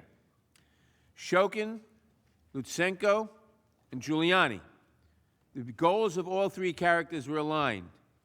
Shokin had it out for Vice President Biden because of the role that the Vice President played in his 2016 firing. The Vice President, carrying out U.S. policy, urged the Ukrainian government to dismiss the corrupt Shokin. I note that the Vice President, the former Vice President, has been criticized for urging that he be fired. Lutsenko found his career trajectory fading and wanted President Trump's support to boost his political prospects in Ukraine. Giuliani needed partners in Ukraine willing to announce 2 sham investigations meant to boost President Trump's own campaign. All three wanted Ambassador Yovanovitch out of the way. And so in early 2019, the smear campaign began. Ms. Lutsenko became the primary vector for false allegations against Ambassador Yovanovitch. Deputy Assistant Secretary George Kent testified that Lutsenko's allegations against Ambassador Yovanovitch were motivated by revenge. Over the course of 2018 and 2019, I became increasingly aware of an effort by Rudy Giuliani and others, including his associates Lev Parnas and Igor Fruman, to run a campaign to smear Ambassador Yovanovitch and other officials at the U.S. Embassy in Kyiv. The chief agitators on the Ukrainian side of this effort were some of those same corrupt former prosecutors I had encountered, particularly Yuri Lutsenko and Viktor Shokin. They were now peddling false information in order to extract revenge against those who had exposed their misconduct, including U.S. diplomats, Ukrainian anti-corruption officials, and reform-minded civil society groups in Ukraine. As Mr. Kent indicated, the smear campaign against Ambassador Yovanovitch was orchestrated by a core group of corrupt Ukrainian officials working at Mr. Giuliani's direction. This group included 2 additional characters who have been in the news of late, Lev Parnas and Igor Fruman. Mr. Parnas and Mr. Fruman were, of course, indicted last year on several charges, including charges related to large donations they made to support President Trump. Simply put, in doing her job well, Ambassador Yovanovitch drew Mr. Lutsenko's ire. And as Mr. Kent observed, you can't promote principled anti-corruption efforts without pissing off corrupt people. As it turned out, this statement applied to Yuri Lutsenko and to Rudy Giuliani, who feared that the ambassador would stand in the way of his corrupt efforts to coerce Ukraine into conducting investigations that would benefit the political interests of his client, President Trump. Giuliani's coordinated smear campaign against Ambassador Yovanovitch became public in the United States in late March 2019, with the publication of a series of opinion pieces in The Hill based on interviews with Lutsenko. On March 20th, 2019, in one piece in The Hill, Lutsenko falsely alleged that Ambassador Yovanovitch had given him a so-called do not prosecute list. Not only was the allegation false, but after having helped originate the claim, Lutsenko himself would later go on to retract it. The same piece also falsely stated that Ambassador Yovanovitch had, quote, made disparaging statements about President Trump, unquote. A statement issued by the State Department declared the allegations to be a total fabrication. President Trump promoted Solomon's article in a tweet, which intensified the public attacks against Ambassador Yovanovitch. Then on March 24th, Donald Trump Jr. called Ambassador Yovanovitch a joker on Twitter and called for her removal. You can see the slides of the two tweets. These unfounded smears by the president and his son reverberated in Ukraine. Deputy Assistant Secretary George Kent testified that starting in mid-March, Rudy Giuliani was almost unmissable in this, quote, campaign of slander, close quote. And according to Mr. Kent, Mr. Lutsenko's press spokeswoman retweeted Donald Trump Jr.'s tweet attacking the ambassador, further undermining her standing in Ukraine. Her standing, the United States ambassador's standing. Mr. Giuliani was not content to stay behind the scenes either. He promoted the same attacks on the ambassador on Twitter, Fox News, and elsewhere. At the end of March, the attacks intensified. Ambassador Yovanovitch sent Undersecretary of State for Political Affairs David Hale an email detailing her concerns and asking for a strong statement of support from the State Department. In reply, the State Department told her that they were unwilling to help her, their own ambassador, because if they issued a public statement supporting her, quote, it could be undermined, unquote, by the president. And they're concerned that, quote, the rug would be pulled out from underneath the State Department. The State Department cannot express support for an American ambassador threatened abroad because they are concerned that if they express support for that American ambassador, the rug will be pulled out from under them by the president. What it must have taken to convince our State Department to refuse support to its ambassador. Phone records show that Giuliani also kept the White House apprised of these developments, as you can see from these slides. Again, it is worth remembering that smearing Ambassador Yovanovitch was a means to an end. Removing her would allow the president's allies the freedom to pressure Ukraine to announce their sham investigations. So we should talk for a few minutes about the investigations that Rudy Giuliani and his henchmen were promoting on behalf of the president. Let's focus first on the allegation that Ukraine, not Russia, interfered in our last presidential election. In February 2017, shortly after the intelligence community, the CIA, the FBI, all the intelligence agencies of the United States unanimously assessed that Russia interfered in the election to help Donald Trump. This alternative theory gained some attention when Russian President Putin promoted it at a press conference.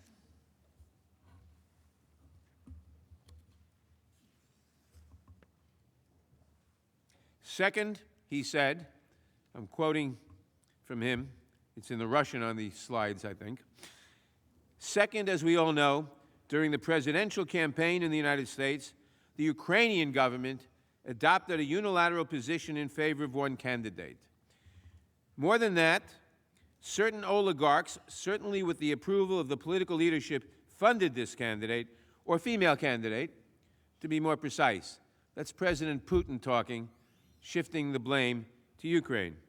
Dr. Fiona Hill best explained how the Ukraine narrative is a fictional narrative being propagated by the Russian security services. Based on questions and statements I've heard, some of you on this committee appear to believe that Russia and its security services did not conduct a campaign against our country, and that perhaps Somehow, for some reason, Ukraine did. This is a fictional narrative that has been perpetrated and propagated by the Russian security services themselves.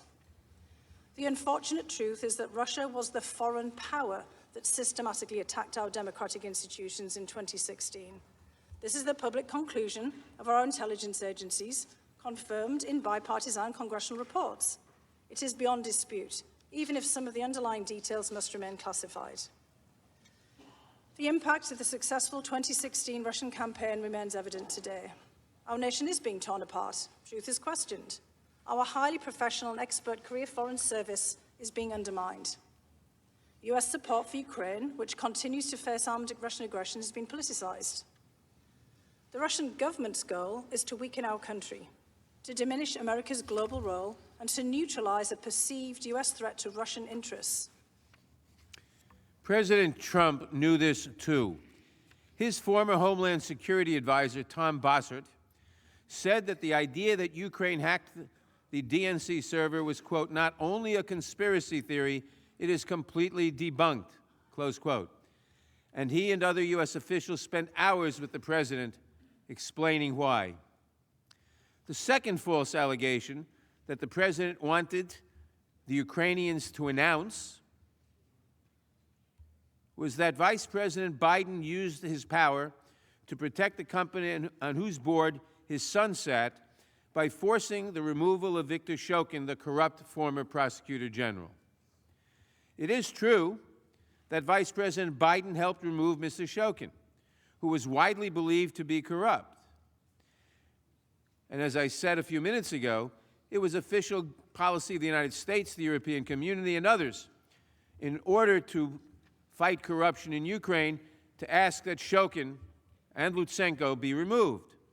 So the Vice President Biden, in fulfilling U.S. policy, pressured Ukraine to remove Shokin, not to secure some personal benefit, but to advance the official policy of the United States and its allies.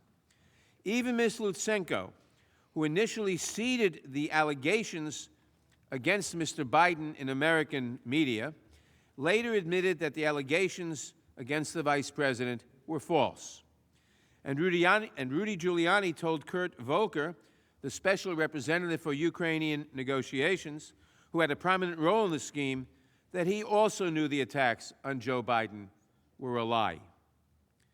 With Ambassador Yovanovitch out of the way, the first chapter of the Ukraine scheme was complete. Mr. Giuliani and his agents could now apply direct pressure to the Ukrainian government to spread these two falsehoods. And who benefited from this scheme? Who sent Mr. Giuliani to Ukraine in the first place?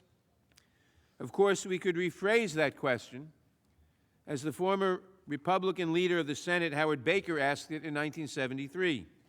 What did the president know, and when did he know it?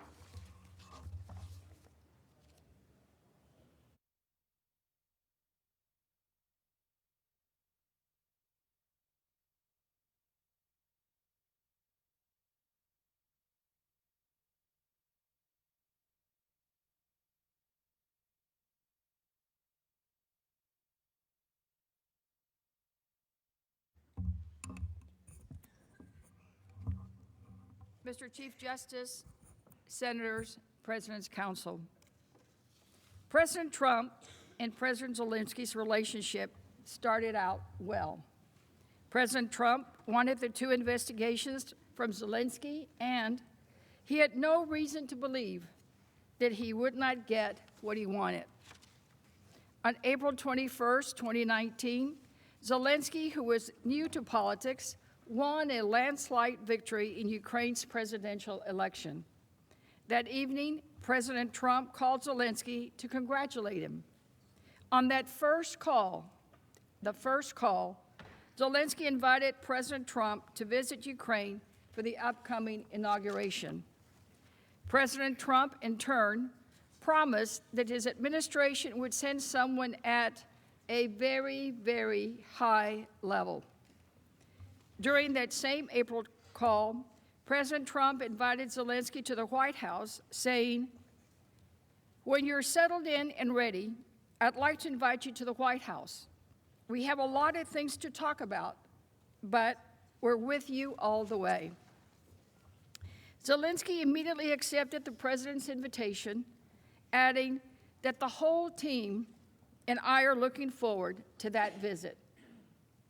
Numerous witnesses testified about the significance of a White House meeting for the political newcomer.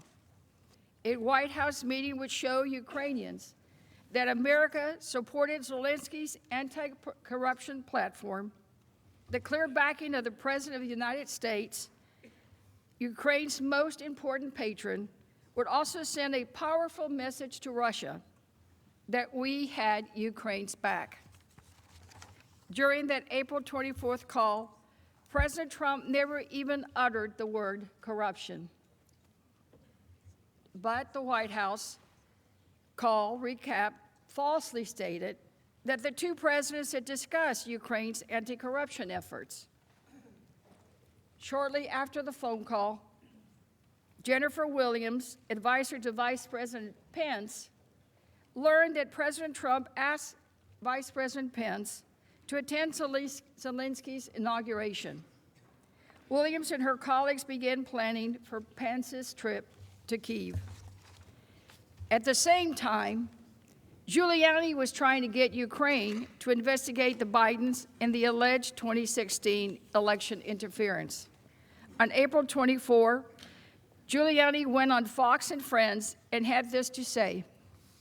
Keep your eye on Ukraine, because in Ukraine, a lot of the dirty work was done in digging up the information. American officials we used, Ukrainian officials we used, that's like collusion with the Ukrainians, and, or actually in this case, conspiracy with the Ukrainians. I think it gets some interesting information about Joe Biden from Ukraine, about his son, Hunter Biden, about a company he was on the board of for years, which may be one of the most crooked companies in Ukraine. For this campaign to be truly beneficial to his boss, President Trump, Giuliani needed access to the new government in Ukraine. He dispatched his associates, Lev Parnas and Igor Fruman, to try to make inroads with the Zelensky team.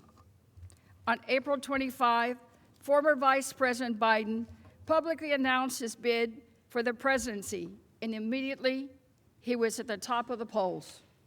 That same day, David Holmes, an American diplomat at our embassy in Ukraine, learned that Giuliani had reached out to the head of President Zelensky's campaign.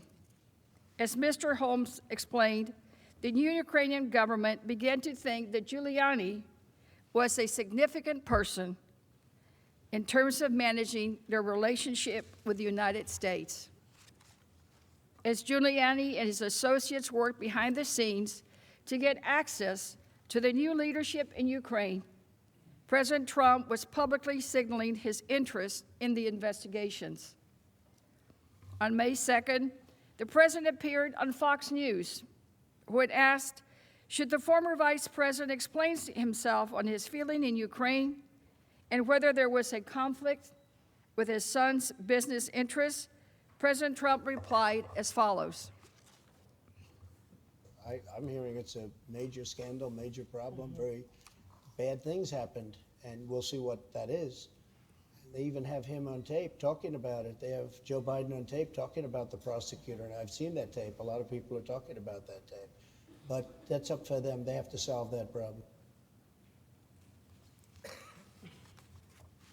The tape President Trump referenced is a video from January 2018, in which Vice President Biden explained he placed an ultimatum to the Ukrainian president to remove the corrupt prosecutor general to ensure that the taxpayer money would be used appropriately.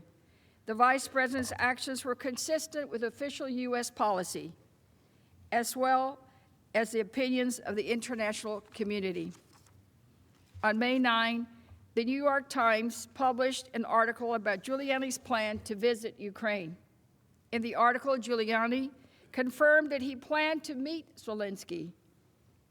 At that meeting, he wanted to press the Ukrainian government to pursue the investigations that President Trump promoted only days earlier. Giuliani said, "We're not meddling in an election. we're meddling in an investigation which we have a right to do. Giuliani even went so far as to acknowledge that his actions could benefit President Trump personally. He said, and I quote, "This isn't foreign policy. I'm asking them to do an investigation they're doing already and that other people are telling them to stop. And I'm going to give them reasons why they shouldn't stop it, because that information would be very, very helpful to my client and may turn out to be helpful to my government." That's it. Right there. Giuliani admitting he was asking Ukraine to work on investigations that would be very, very helpful to the president. He was not doing foreign policy. He was not doing this on behalf of the government. He was doing this for personal interests of his client, Donald J. Trump. The next morning, on May 10, amid coverage of his planned trip to Ukraine, Giuliani tweeted further about Biden, then had a flurry of calls with Parnas, who was helping in planning his trip to Ukraine. That same day, Giuliani also spoke with Ambassador Volker on the phone for more than 30 minutes.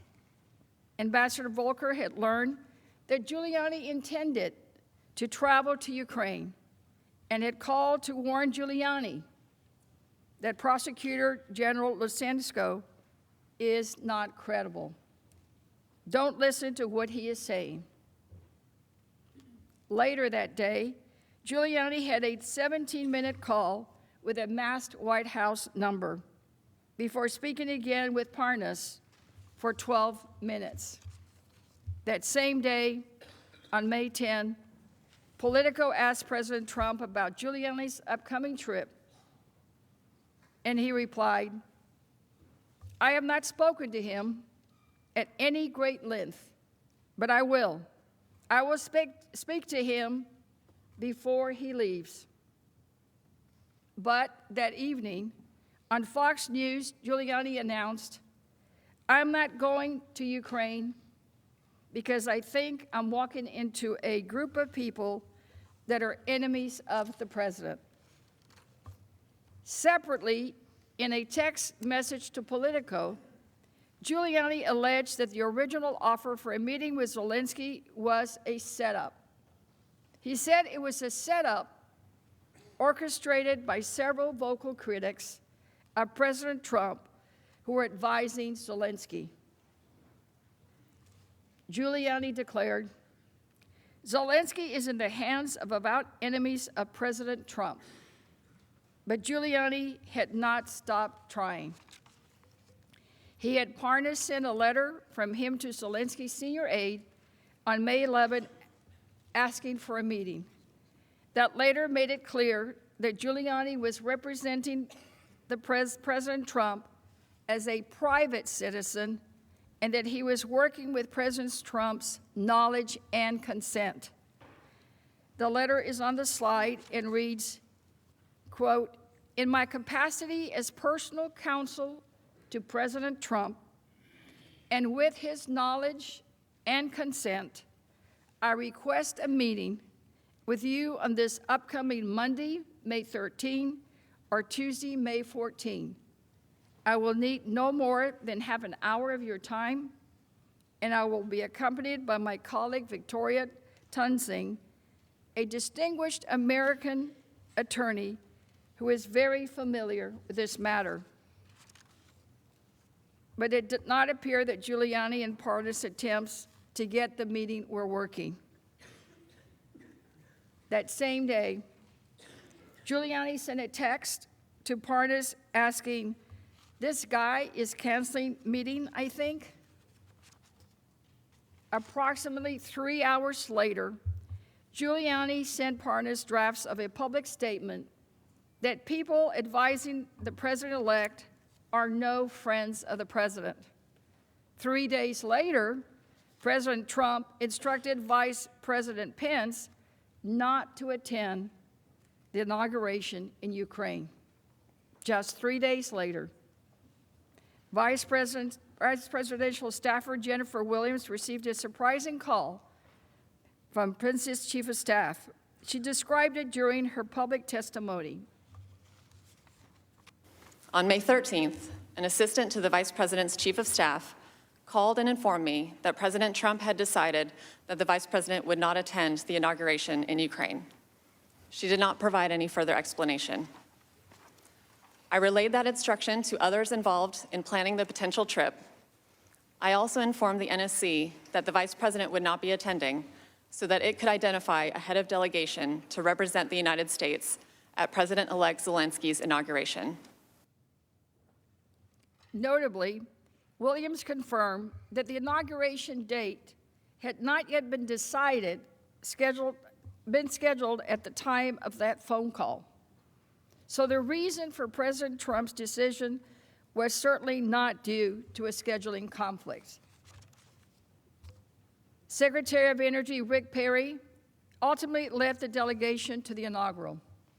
Accompanying Secretary Perry were Ambassador to the European Union Gordon Sondland, Ambassador Volker, and NSC Director for Ukraine, Lieutenant Colonel Alexander Vindman.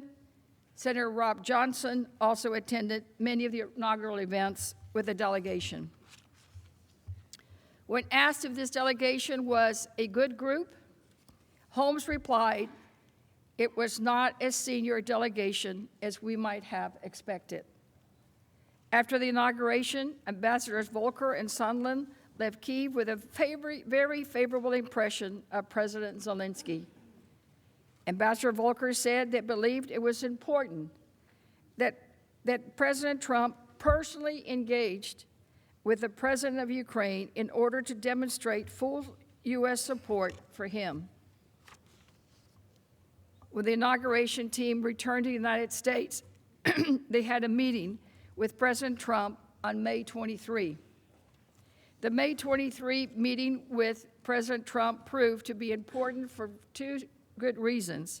First, with Ambassador Yovanovitch out of the way, President Trump authorized Ambassador Sondland, Secretary Perry, and Ambassador Volker to lead engagement with the new administration in Ukraine. And two, President Trump instructed them to satisfy Giuliani's concerns in order to move forward on Ukraine matters. These officials were all political appointees, and Ambassador Sondland had donated $1 million to the president's inauguration. The president saw these three political appointees as officials who would fulfill his requests.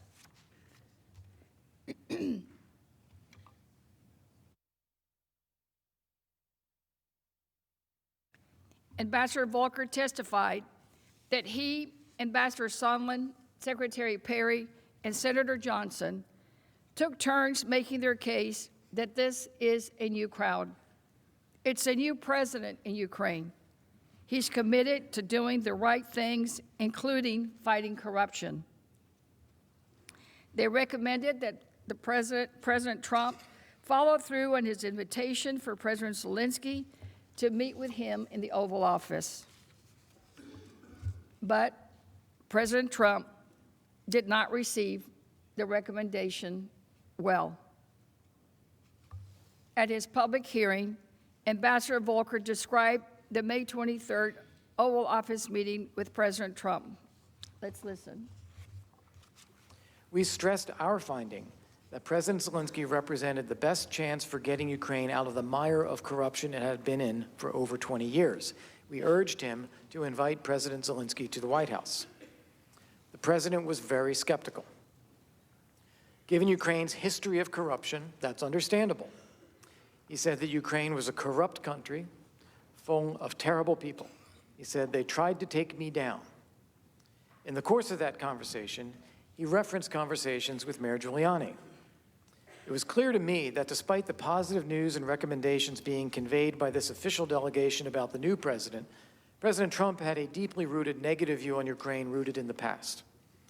He was receiving other information from other sources, including Mayor Giuliani, that was more negative causing him to retain this negative view. Witnesses said the reference to taking me down was to unfounded allegations that Ukraine had interfered in the 2016 election. This was what President Trump considered to be corruption in Ukraine. The president's words echoed Giuliani's public statements about Ukraine in early May. Rather than committing to an Oval Office meeting with the Ukrainian leader, President Trump directed the delegation to talk to Giuliani. Here is how Ambassador Sondland described that instruction from the president. If we wanted to get anything done with Ukraine, it was apparent to us we needed to talk to Rudy. Right. You understood that Mr. Giuliani spoke for the president, correct? That's correct. Ambassador Sondland saw the writing on the wall. Sondland concluded that if we did not talk to Rudy, nothing would move forward on Ukraine. The three amigos, as they called themselves, did as the president ordered and began talking to Giuliani. Dr. Hill testified, Volker, Sondland, and Perry gave us every impression that they were meeting with Rudy Giuliani at this point, and Rudy Giuliani was also saying on the television, and indeed has said subsequently, that he was closely coordinating with the State Department. Like Dr. Hill, Ambassador Bolton closely tracked Giuliani's Ukraine-related activities. Hill testified about a conversation she had with Bolton in May of 2019. That conversation was revealing, so let's listen. On television making these statements, and I had already brought to Ambassador Bolton's attention the attacks, the smear campaign against Ambassador Yovanovitch, and expressed great regret about how this was unfolding and, in fact, the shameful way in which Ambassador Yovanovitch was being smeared and attacked. And I'd asked if there was anything that we could do about it. And Ambassador Bolton had looked pained, basically indicated with body language that there was nothing much that we could do about it. And he then, in the course of that discussion, said that Rudy Giuliani was a hand grenade that was going to blow everyone up. Did you understand what he meant by that? I did, actually. What did he mean? Well, I think he meant that, obviously, what Mr. Giuliani was saying was pretty explosive in any case. He was frequently on television making quite incendiary remarks about everyone involved in this, and that he was clearly pushing forward issues and ideas that would, probably come back to haunt us. And, in fact, I think... According to Hill's description, Bolton said that Giuliani's influence could be an obstacle to increased White House engagement with Ukraine. He instructed his staff not to meet with Giuliani. In June, Volker and Sondland relayed to Ambassador Taylor that President Trump wanted to hear from Zelensky before scheduling the meeting in the Oval Office. Ambassador Taylor testified that he did not understand at the time what that meant. Around this time, the president publicly expressed that he thought it would be okay to accept foreign interference to assist his campaign if it was in the form of opposition research on his opponent. Let's listen to that shocking interview. Campaign this time around, if foreigners, if Russia, if China, if someone else offers you information on an opponent, should they accept it or should they call the FBI? I think maybe you do both. I think you might want to listen. There's nothing wrong with listening. If somebody called from a country, Norway, we have information on your opponent. Oh, I think I'd want to hear it. You want that kind of interference in our elections? It's not an interference. They have information. I think I'd take it. Shocking video. Meanwhile, Giuliani continued to press Ukraine to do the president's political dirty work. On June 21, for instance, Giuliani tweeted the following: "New press of Ukraine still silent on investigation of Ukrainian interference in the 2016 election and alleged Biden bribery of President Poroshenko. Time for leadership and investigate both if you want to purge how Ukraine was abused by Hillary and Obama people. The quid pro quo scheme was taking shape. Giuliani was publicly advocating for Ukraine to conduct politically motivated investigations, while President Trump refused to schedule an Oval Office meeting for Ukraine's new president. As Ambassador Sondland testified, the scheme to pressure Ukraine to conduct these investigations would only get more insidious with time.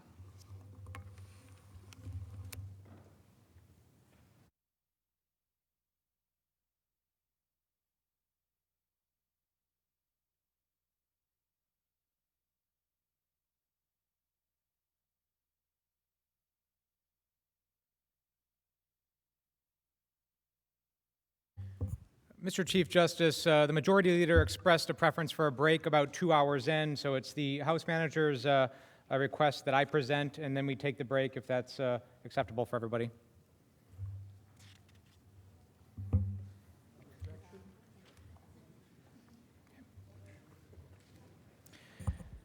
Mr. Chief Justice, members of the Senate, Counsel for the President, and the American people, where were you on July 25th, 2019? It was a Thursday. Members of the U.S. Senate were here in this chamber. On July 25th, across the Atlantic, our 68,000 troops stationed throughout Europe were doing what they do every day, training and preparing to support our allies and defend against Russia.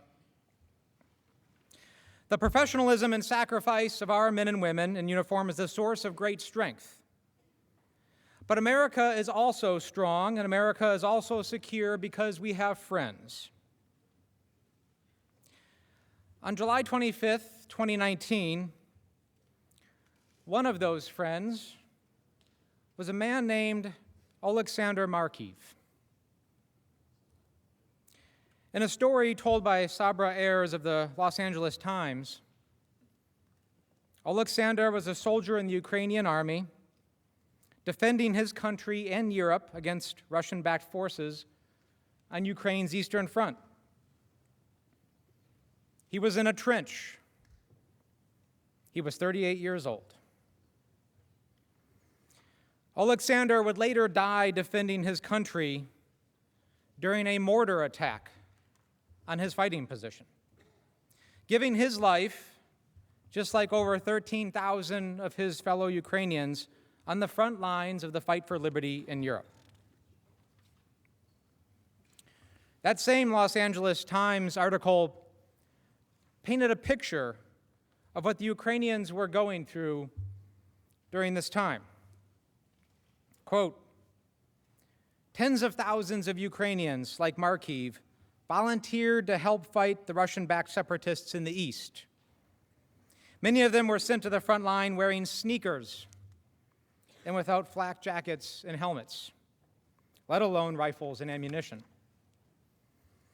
Ukrainians across the country organized in an unprecedented, united civil movement not seen since World War II to raise money to supply their ragtag military with everything from soldiers' boots to bullets. And while our friends were at war with Russia, wearing sneakers, some without helmets, something else was happening. On July 25th, President Trump made a phone call. He spoke with Ukrainian President Zelensky and asked for a favor. And on that same day, just hours after his call, his administration was quietly placing an illegal hold on critical military aid to support our friends. So why should any American care about what's happening in Ukraine? Timothy Morrison, former senior director for Europe and Russia at the NSC, put it bluntly. Third, continue to believe Ukraine is on the front lines of a strategic competition between the West and Vladimir Putin's revanchist Russia. Russia is a failing power, but it is still a dangerous one. The United States aids Ukraine and her people so they can fight Russia over there, and we don't have to fight Russia here. Support for Ukraine's territorial integrity and sovereignty has been a bipartisan objective since Russia's military invasion in 2014.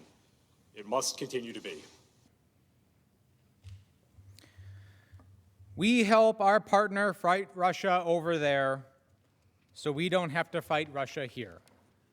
Our friends on the front lines and trenches with sneakers. Following Russia's invasion of Ukraine in 2014, the United States has stood by Ukraine. Our diplomats and military commanders have long said that supporting Ukraine makes us safer. But you don't need me to tell you that. You all know it very well.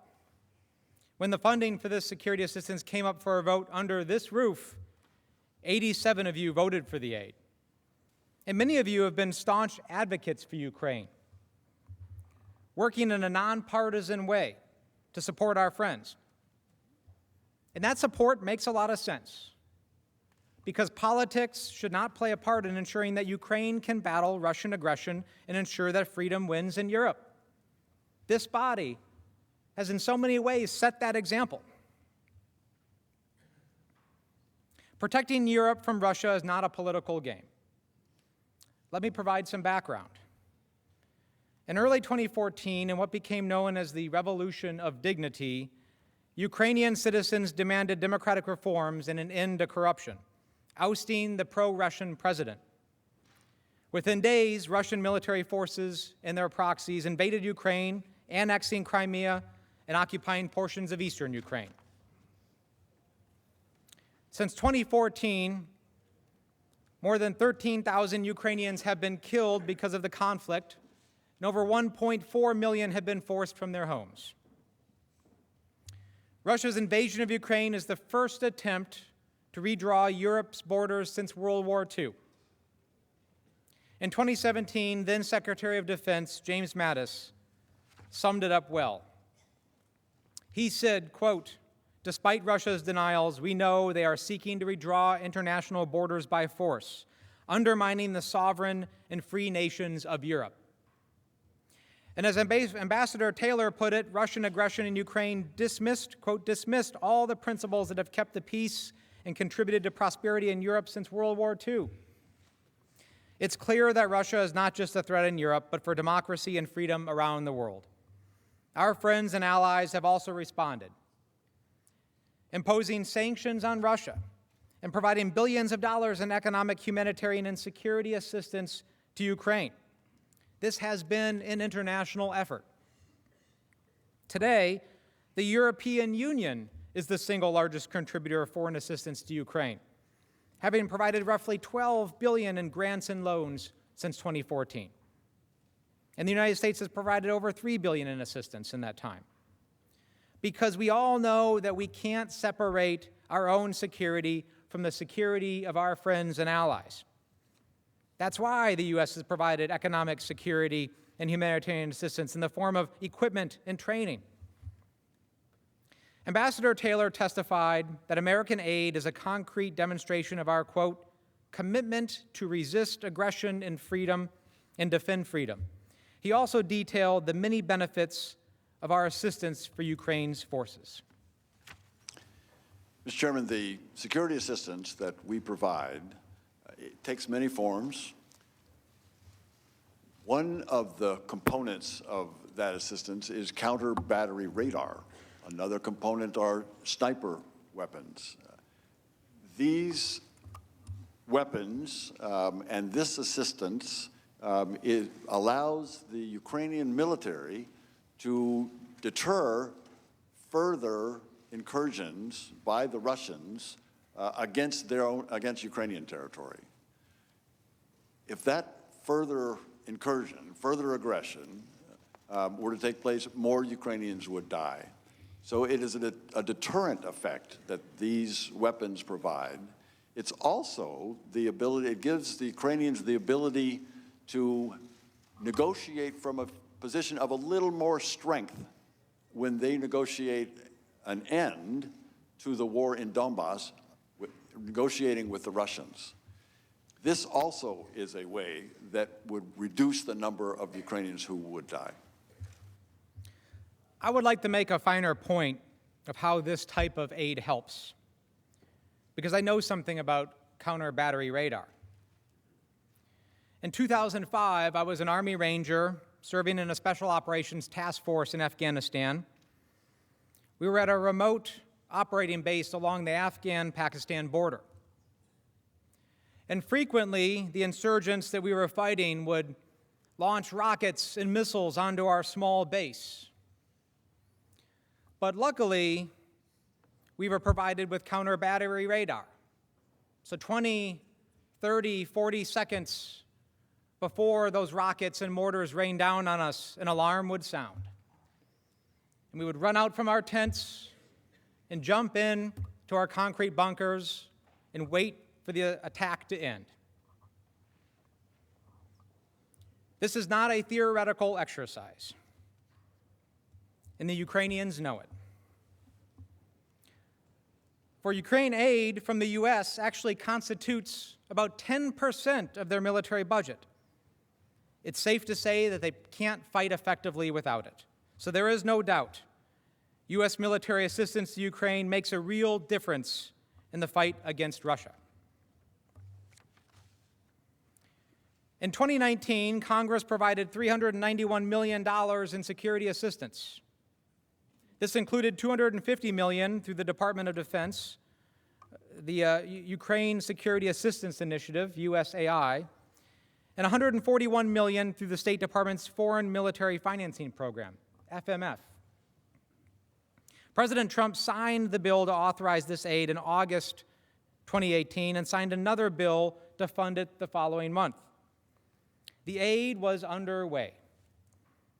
The train was leaving the station and following the same track it had followed every single year. But all of this was about to change. In July of 2019, President Trump ordered the Office of Management and Budget, OMB, to put a hold on all of the aid. The president personally made this decision even after his own appointed advisors warned him that it wasn't in our country's interest to withhold the aid, after overwhelming support in this Senate and against long-standing policy even in his own administration. But what's most interesting to me about this is that he was only interested in the Ukraine aid, nobody else. The U.S. provides aid to dozens of countries around the world, lots of partners and allies. He didn't ask about any of them, just Ukraine. The most important question here is, why would he do that? What was his motivation? Well, we now know why. This hold shocked people across our own government. The Department of Defense, along with the State Department, had already certified to Congress that Ukraine had implemented sufficient anti-corruption reforms to get the funds. And the Defense Department had already notified Congress of its intent to deliver the assistance. So let's recap all of this. Congress had already funded it. Our own government had already certified that it met all the standards it had met every other year. And Congress had already been notified just like every other year. In a series of meetings of the national security agencies, everyone except the OMB supported the provision of the assistance. And OMB, as we know, is headed by Mick Mulvaney, the President's Chief of Staff. Ukraine experts at DoD, the State Department, and the White House emphasized that it was in the national security interest of the U.S. to continue to support Ukraine in its fight. But it wasn't just the national security concern, because many people thought that the hold was just outright illegal. And they were right. It was. The president's hold did violate the law, because just last week, Congress's independent, nonpartisan watchdog, the Government Accountability Office, released an opinion finding that the hold was illegal. President Trump held the military aid money for so long that the administration ran out of time to spend the money. Ultimately, even after the president lifted the hold on September 11th, again with no clear explanation why, we, the Congress, had to pass another law to extend the deadline, delaying the delivery of the aid. In the same LA Times article that told the story about our friend Mr. Markiv, Ukrainian defense spokesperson said that even though the hold had been lifted, this was in September, quote, "It has not reached us yet." That spokesperson went on to say, quote, "It is not just money from the bank, it is arms, equipment, and hardware." And to this day, millions of dollars still haven't been spent.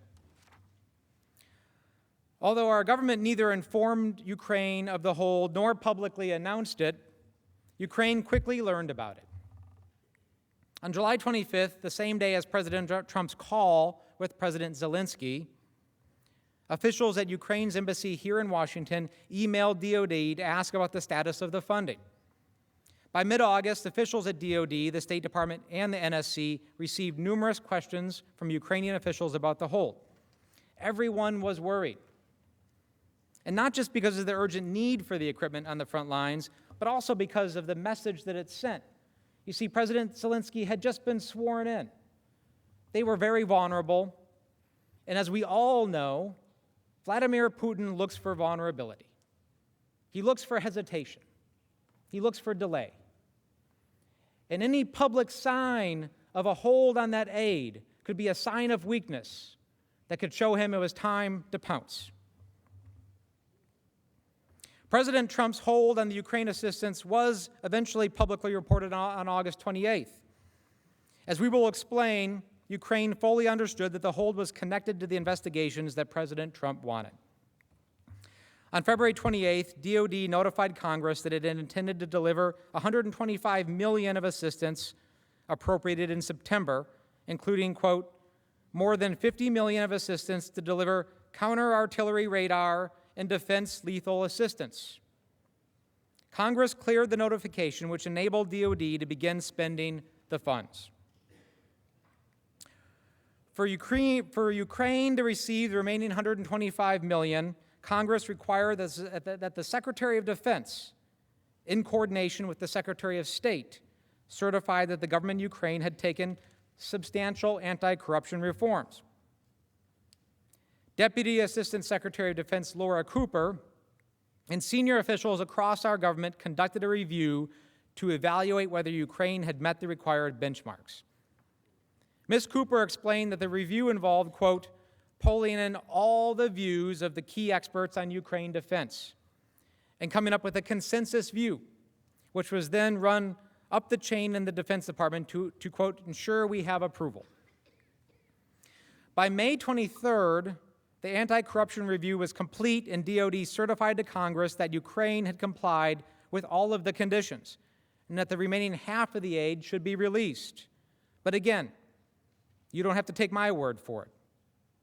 On May 23rd, in a letter to Congress, one of President Trump's senior political appointees, the Undersecretary of Defense for Policy, wrote, quote, on behalf of the Secretary of Defense and in coordination with the Secretary of State, I have certified that the government of Ukraine has taken substantial actions to make defense institutional reforms for the purposes of decreasing corruption, increasing accountability, and sustaining improvements of combat capability enabled by U.S. assistance, end quote.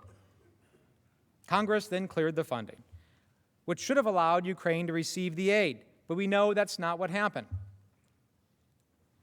On June 18th, as DOD was preparing to send the aid, they issued a press release, like they normally do, announcing that it would provide $250 million in security assistance to Ukraine for, quote, additional training, equipment, and advisory efforts to build the capacity of Ukraine's armed forces.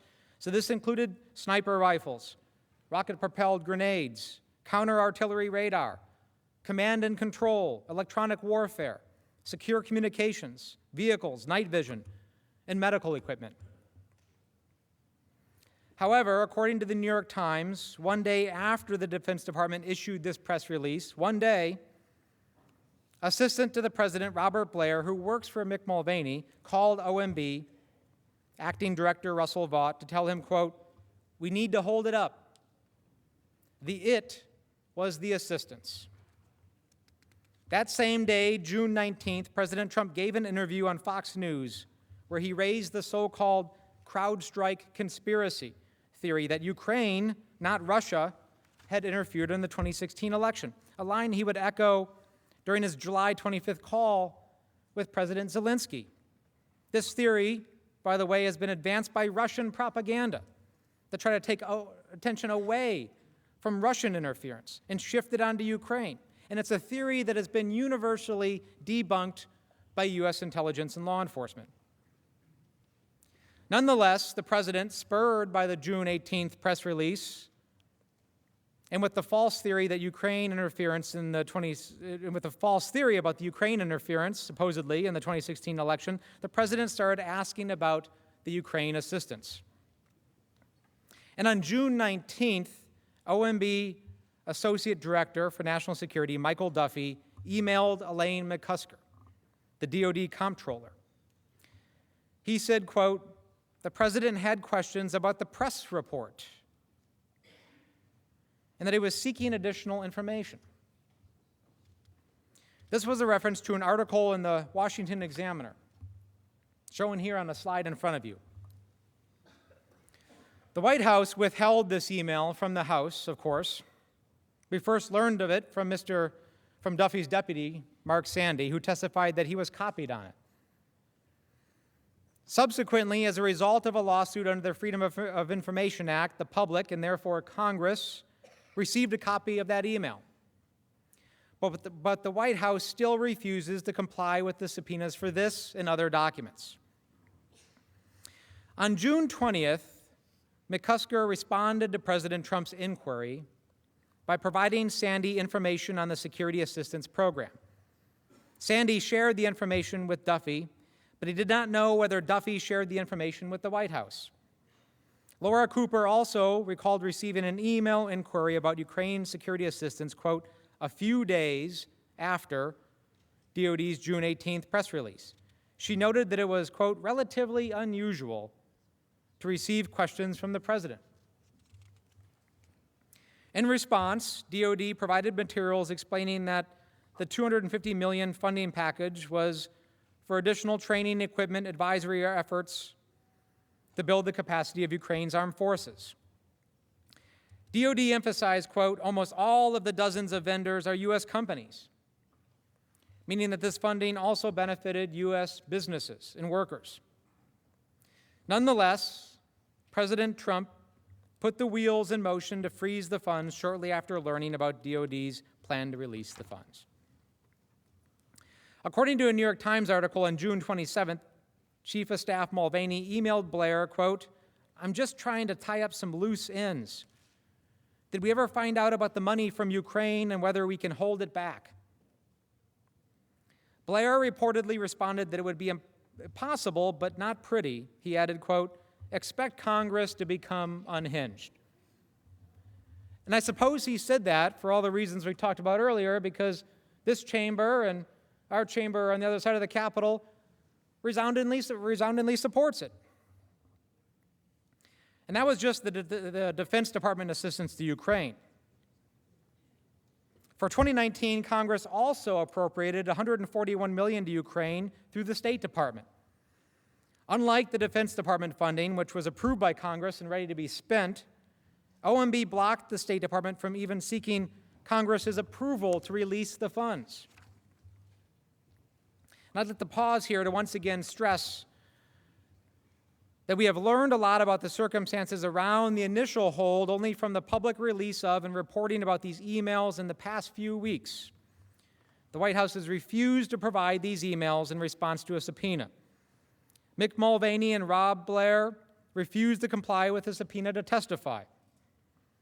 These emails are just a few of the many thousands that likely exist on this topic, but which have been concealed from Congress and the American people because of the ongoing obstruction. In fact, last night, as we were here late into the night, sometime around midnight, a new tranche of documents were released under a Freedom of Information Act request by an independent watchdog that had been asking for them. They were released last night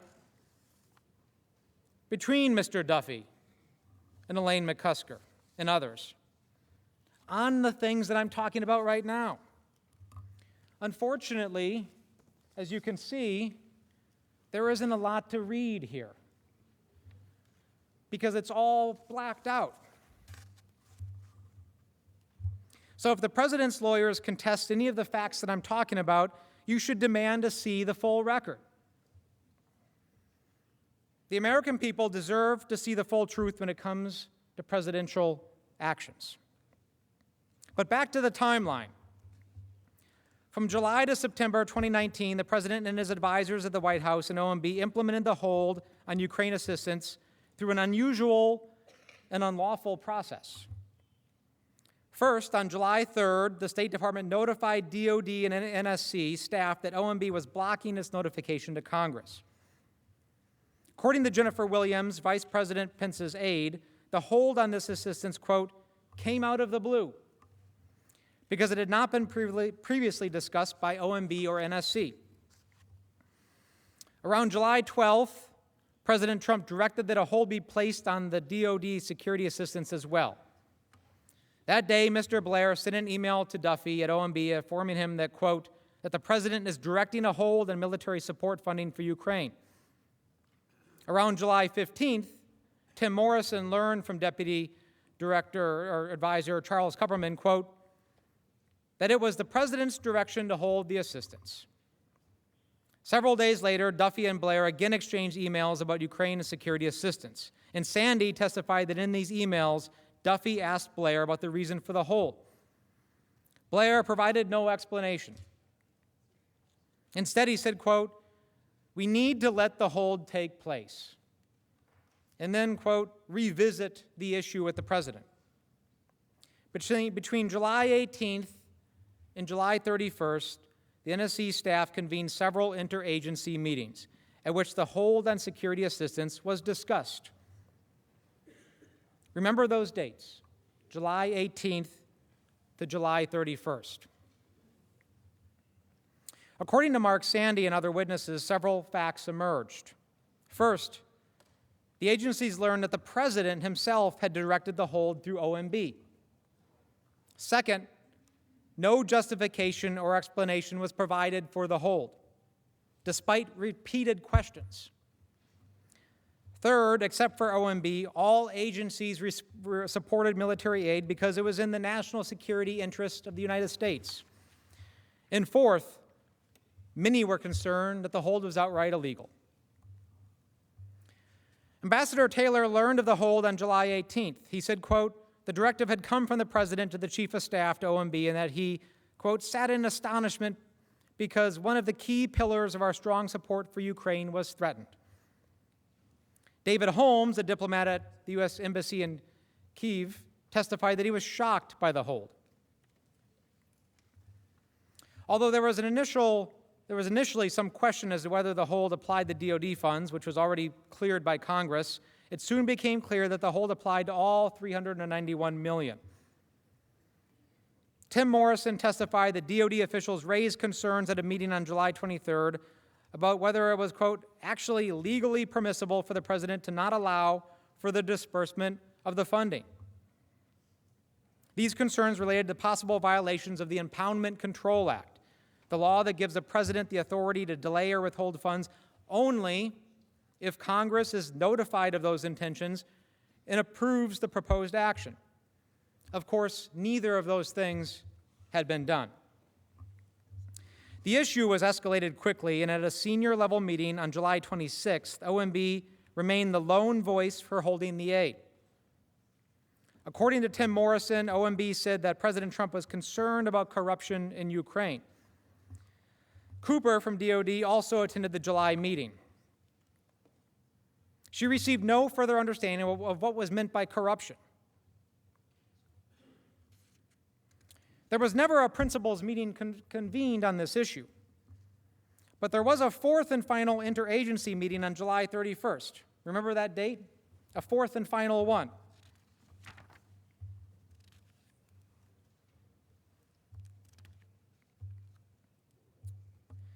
There is a process for making sure that U.S. aid money makes it to the right place, to the right people. And Mr. Chief Justice, I do see a lot of members moving and taking a break. We would like to take a break at this time. I have another probably 15 minutes. Oh, I think we can continue. Okay. If I may, what I was going to suggest was at 6:30, we take a 30-minute break for dinner. Okay. If that would work. So break at 6:30? Yep, okay. What I was going to suggest was a break for dinner at 6:30 for about 30 minutes. Does that work? Yeah. Okay.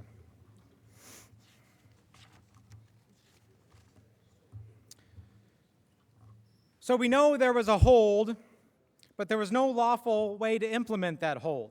So the OMB had to use creative methods. There is a process for making sure that U.S. aid money makes it to the right place, to the right people, a process that has been followed every year since Congress approved security assistance to Ukraine. The administration needed to find a creative way of getting around that process. Later in the evening of July 25th, the OMB found that way. Even though DOD had already notified Congress that the funds would be released, here is how it worked. First, OMB issued guidance asserting that there was an ongoing review of assistance, even though none of the witnesses who testified were aware of any review of assistance. Second, OMB also attempted to hide the hold in a series of technical footnotes and funding documents. And third, OMB's leadership also transferred responsibility for approving funding obligations from career civil servant Mark Sandy to a political appointee, Mark Duffy, someone with no relevant experience in this funding. Based on recent public reporting and documents DOD released under the Freedom of Information Act, we learned that on July 25th, approximately 90 minutes after President Trump's phone call with President Zelensky, Mr. Duffy put this three-pronged plan into motion when he sent an email to senior DOD officials, copying Sandy. The email is in front of you. In this email, Duffy stated, quote, "Based on guidance I have received and in light of the administration's plan to review assistance to Ukraine, please hold off on any additional DOD obligations of these funds pending direction from that process." Duffy also underscored, quote, "Given the sensitive nature of the request, I appreciate you keeping that information closely held to those who need to know to execute the direction." In other words, don't tell anybody about it. Later that day, Sandy approved and signed the first July 25th funding document, which delayed funding until August 5th. Sandy testified that the purpose of this and subsequent footnotes, quote, was to preclude obligation for a limited period of time, but enable planning and casework to continue. Sandy also testified that his use of footnotes was unusual and that in his 12 years of OMB experience, he could, quote, not recall another event like it. On July 29th, Duffy told Sandy he would no longer be responsible for approving the release of DOD Ukraine funding. This was only weeks after Sandy had raised questions about the legality of the president's hold.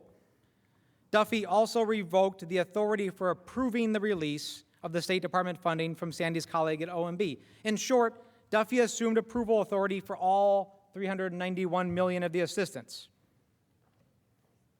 Over the next several weeks, with Duffy in charge, OMB continued to issue funding documents that kept kicking the can down the road, supposedly to allow for an interagency process.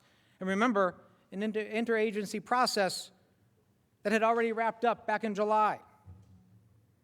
While inserting the whole time footnotes throughout the apportionment documents, stating that the delay wouldn't affect the program. And yet concerns continued to be relayed within DOD that it had. In total, OMB issued 9 of these documents between July 25th and September 10th. Even as OMB was implementing the president's hold, officials inside OMB advocated for the release of the funds. On August 7th, OMB staff sent a memo to Director Vaught recommending removing the hold because the assistance was consistent with the national security strategy in terms of 1, supporting a stable, peaceful Europe, 2, the fact that the aid countered Russian aggression, and 3, that there was bipartisan support for the program. This meant that experts at every single relevant agency involved opposed the hold. By mid-August, DoD raised concerns that it might not be able to fully spend the DoD funds before the end of the fiscal year. Laura Cooper testified that DoD estimated $100 million of the aid was at risk of not getting to Ukraine. DoD concluded that it could no longer support OMB's claim that the footnotes, quote, this brief pause in obligations will not preclude DoD's timely execution of the final policy direction, end quote. Sandy testified that this sentence in the footnote was, quote, at the heart of that issue about ensuring that we don't run afoul of the Impoundment Control Act. Records produced in response to a FOIA lawsuit show that Mr. Duffy and Ms. McCusker exchanged emails on August 20th, and on that date, OMB modified the footnote. These emails are almost entirely redacted. However, all the subsequent footnotes issued by OMB during the pendency of the hold removed the sentence regarding DoD's ability to fully obligate the funds by the end of the fiscal year. Nevertheless, OMB continued to implement the hold at the president's direction. We know from emails released last night that as of September 5th, OMB was continuing to instruct DoD to hold the aid. OMB gave these emails to a private organization just because of a FOIA lawsuit. On September 5th, Duffy emailed McCusker the following, quote, no movement from Ukraine. Footnote forthcoming to continue hold through Friday, end quote. We know that McCusker responded to OMB with a lengthy email detailing DoD's serious concerns, but OMB redacted almost the whole thing. As I explained last night, OMB has key documents that President Trump has refused to turn over to Congress. Key documents that go to the heart of one of the ways in which the president abused his power. Concerns about whether the administration was bending, if not breaking the law, contributed to at least 2 OMB officials resigning, including an attorney in OMB. According to Sandy, one colleague specifically disagreed with OMB General Counsel about the application of the Impoundment Control Act. As I mentioned earlier, the independent and nonpartisan Government Accountability Office has already said that the hold was illegal. But you remember the OMB correspondence referencing the, quote, interagency process. As we now know, there was no interagency process. It had ended months before. They made it up. They had to make it up because they couldn't say the real reason for the hold. Sometime prior to August 16th, Ambassador Bolton had a one-on-one meeting with President Trump. According to Morrison, at that meeting, the president, quote, was not ready to approve the release of the assistance. Ambassador Bolton instructed Morrison to look for other opportunities to get the president's cabinet together to, quote, have the direct, in-person conversation with the president about this topic. Everyone was worried, including the president's national security advisor. In mid-August, Colonel Vidman drafted a presidential decision memorandum for Ambassador Bolton to present to President Trump for a decision on Ukraine security assistance.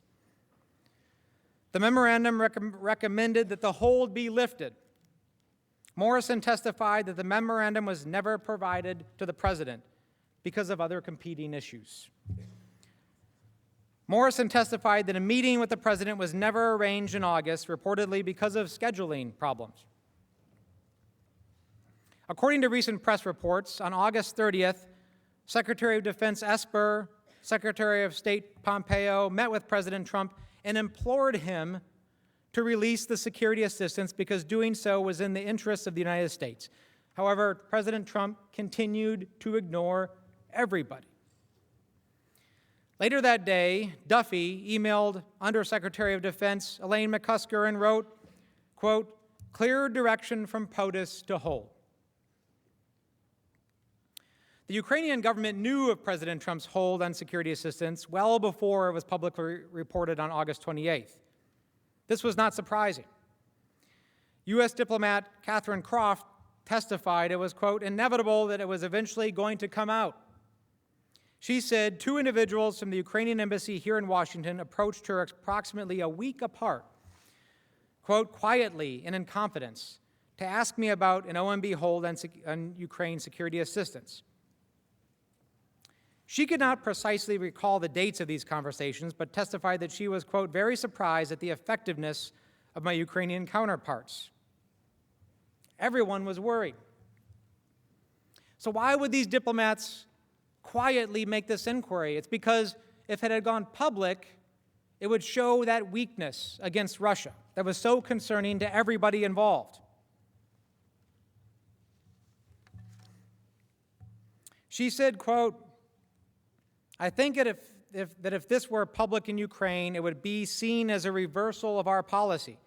It would be a really big deal in Ukraine and an expression of declining U.S. support for Ukraine." Meanwhile, Laura Cooper testified that DOD heard from the Ukrainian embassy on July 25th, the same day as President Trump's call to President Zelensky. On July 25th, a member of my staff got a question from a Ukraine embassy contact asking what was going on with Ukraine security assistance. Because at that time, we did not know what the guidance was on USAI. The OMB notice of apportionment arrived that day, but the staff member did not find out about it until later. I was informed that the staff member told the Ukrainian official that we were moving forward on USAI, but recommended that the Ukraine embassy check in with state regarding the FMF. USAI referred to the $250 million that OMB blocked DOD from sending to Ukraine.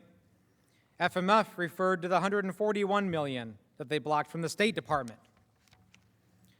On July 25th, Cooper's staff also received 2 emails from the State Department revealing that the Ukrainian embassy was, quote, "asking about security assistance," and that the Hill knows about the FMF situation to an extent, and so does the Ukrainian embassy. One of Cooper's staff members reported additional contacts with Ukrainian officials about the hold in August. Finally, we know the Ukrainians knew about the hold because the New York Times published an interview with the former Deputy Foreign Minister of Ukraine, Elena Zerkal. She stated that she and President Zelensky's office received a cable in late July informing them of the hold. In short, by the time of Politico's report on August 28th, the Ukrainians were well aware that the aid was not only important, was not the only important official act that the White House was withholding from them. The long-sought White House visit for President Zelensky was also in limbo. As all of this transpired, Ukrainian troops were still on the front lines in eastern Ukraine, facing off against Russian-backed forces, dying in defense of their country. Ambassador Bill Taylor visited those Ukrainian troops on July 26.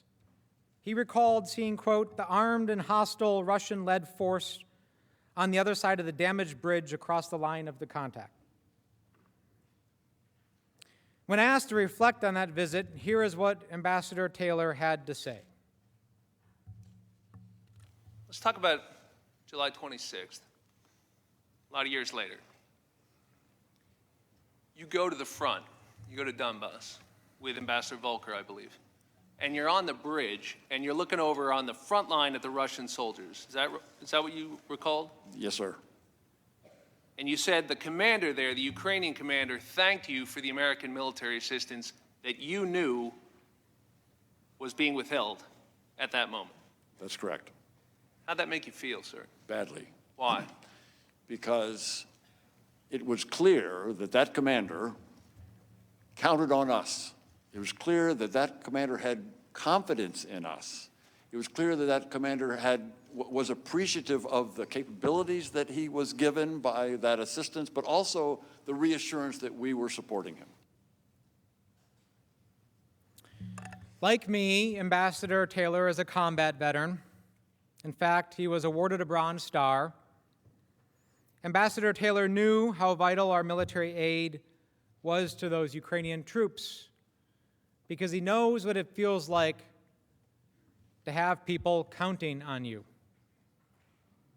Members of the U.S. Senate, I know you believe that aid is important too, because 87 members of this body voted to support it. President Trump did not think the aid was important last year. He ignored you and the direction of Congress. He betrayed the confidence of our Ukrainian partners and U.S. national security when he corruptly withheld that aid. And he did so because he simply wanted to help his own political campaign. Our men and women in uniform deserve better. Our friends and allies deserve better. The American people deserve better.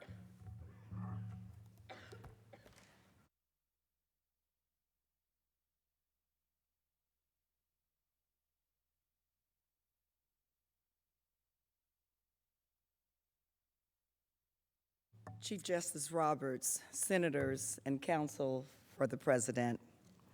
Now I want to talk to you about the White House meeting that President Trump offered to President Zelensky during their first phone call in April. But as you know, that meeting has not been scheduled. It was never scheduled. Ambassador Sondland testified that after the May 23rd meeting with President Trump, it became clear that President Zelensky would not be invited to the Oval Office until he announced the opening of investigations that would benefit President Trump's re-election. During his testimony, Ambassador Sondland stressed that it was a clear quid pro quo. Let's listen. I know that members of this committee frequently frame these complicated issues in the form of a simple question. Was there a quid pro quo? As I testified previously, with regard to the requested White House call and the White House meeting, the answer is yes. Mr. Giuliani conveyed to Secretary Perry, Ambassador Volker, and others that President Trump wanted a public statement from President Zelensky committing to investigations of Burisma and the 2016 election. Mr. Giuliani expressed those requests directly to the Ukrainians, and Mr. Giuliani also expressed those requests directly to us. We all understood that these prerequisites for the White House call and the White House meeting reflected President Trump's desires and requirements. Ambassador Sondland also testified that the scheme to pressure Ukraine into fulfilling the president's requirements for an Oval Office meeting became progressively and more specific and problematic, what he described as a continuum of insidiousness. He explained the evolution from generic requests to investigate corruption to calls to pursue specific allegations against President Trump's political opponents. Here is Ambassador Sondland again. Well, Mr. Chairman, when we left the Oval Office, I believe on May 23rd, the request was very generic for an investigation of corruption in a very vanilla sense, and dealing with some of the oligarch problems in Ukraine, which were longstanding problems. And then as time went on, more specific items got added to the menu, including the Burisma and 2016 election meddling specifically, the DNC server specifically. And over this continuum, it became more and more difficult to secure the White House meeting because more conditions were being placed on the White House meeting. In short, Ambassadors Volker and Sondland understood that to get the meeting scheduled, they needed to get Mr. Giuliani's agreement first. On June 27, Ambassador Sondland explained to Ambassador Taylor that President Trump needed to hear from the Ukrainian leader before he would consent to a White House meeting. Here is how Ambassador Taylor explained it. On June 27th, Ambassador Sondland told me during a phone conversation that President Zelensky needed to make clear to President Trump that he, President Zelensky, was not standing in the way of investigations. Diplomat David Holmes testified that he understood early on the investigations to mean the Burisma Biden investigations that Mr. Giuliani and his associates had been speaking about publicly. Mr. Holmes noted that while President Trump was withholding an Oval meeting with Ukraine's newly elected leader, he agreed to meet with Ukraine's chief foe, Vladimir Putin. Mr. Holmes had this to say. Also on June 28th, while President Trump was still not moving forward on a meeting with President Zelensky, he met with Russian President Putin at the G20 summit in Osaka, Japan, sending a further signal of lack of support to Ukraine. Ambassador Volker did not dispute other witnesses' testimony that President Trump conditioned Oval Office meetings on President Zelensky's willingness to announce investigations. Indeed, Ambassador Volker helped matters along. Ambassador Volker testified that at a conference in early July, he suggested that President Zelensky speak to President Trump on the phone to discuss the investigations. During his testimony, Ambassador Volker described that encounter. And in the July 2nd or 3rd meeting in Toronto that you had with President Zelensky, you also mentioned investigations to him, Yes. right? And again, you were referring to the Burisma. I was thinking in of 2016. Burisma in 2016. Okay. And you understood that that's what the Ukrainians interpreted references to investigations to be related to Burisma and the 2016 election. I don't know specifically at that time if we had talked to that specifically, Burisma 2016 with President Zelensky. That was my assumption, though, that they would have been thinking that too.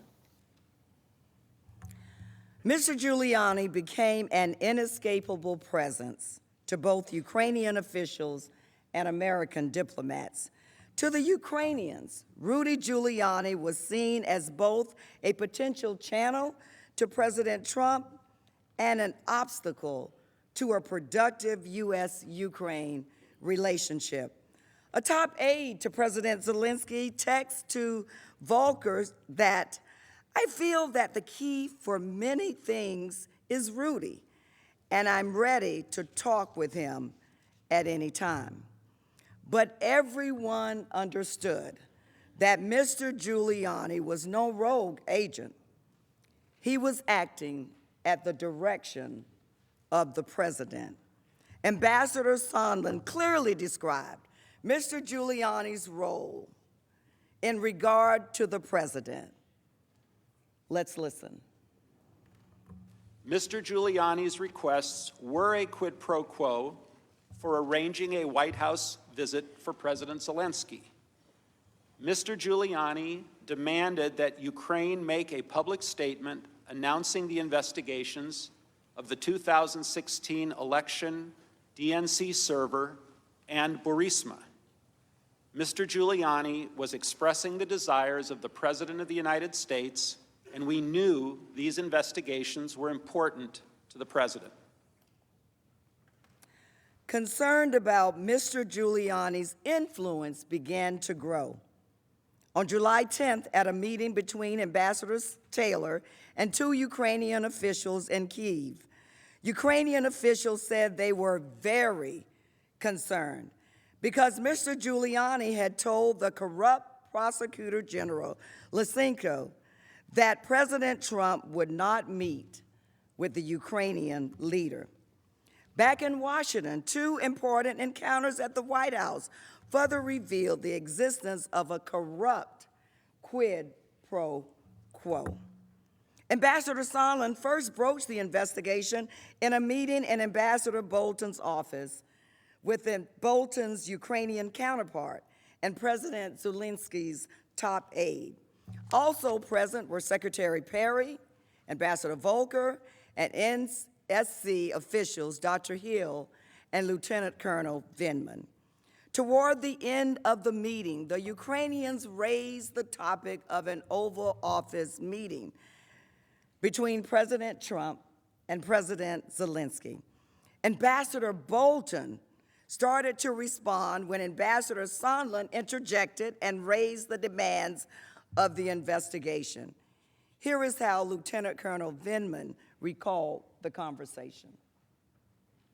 To the best of my recollection, Ambassador Sondland said that in order to get a White House meeting, the Ukrainians would have to provide a deliverable, which is investigations, specific investigations. Ambassador Volker separately confirmed this recollection during his testimony.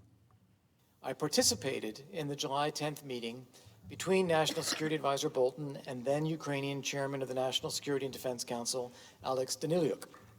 As I remember, the meeting was essentially over when Ambassador Sondland made a general comment about investigations.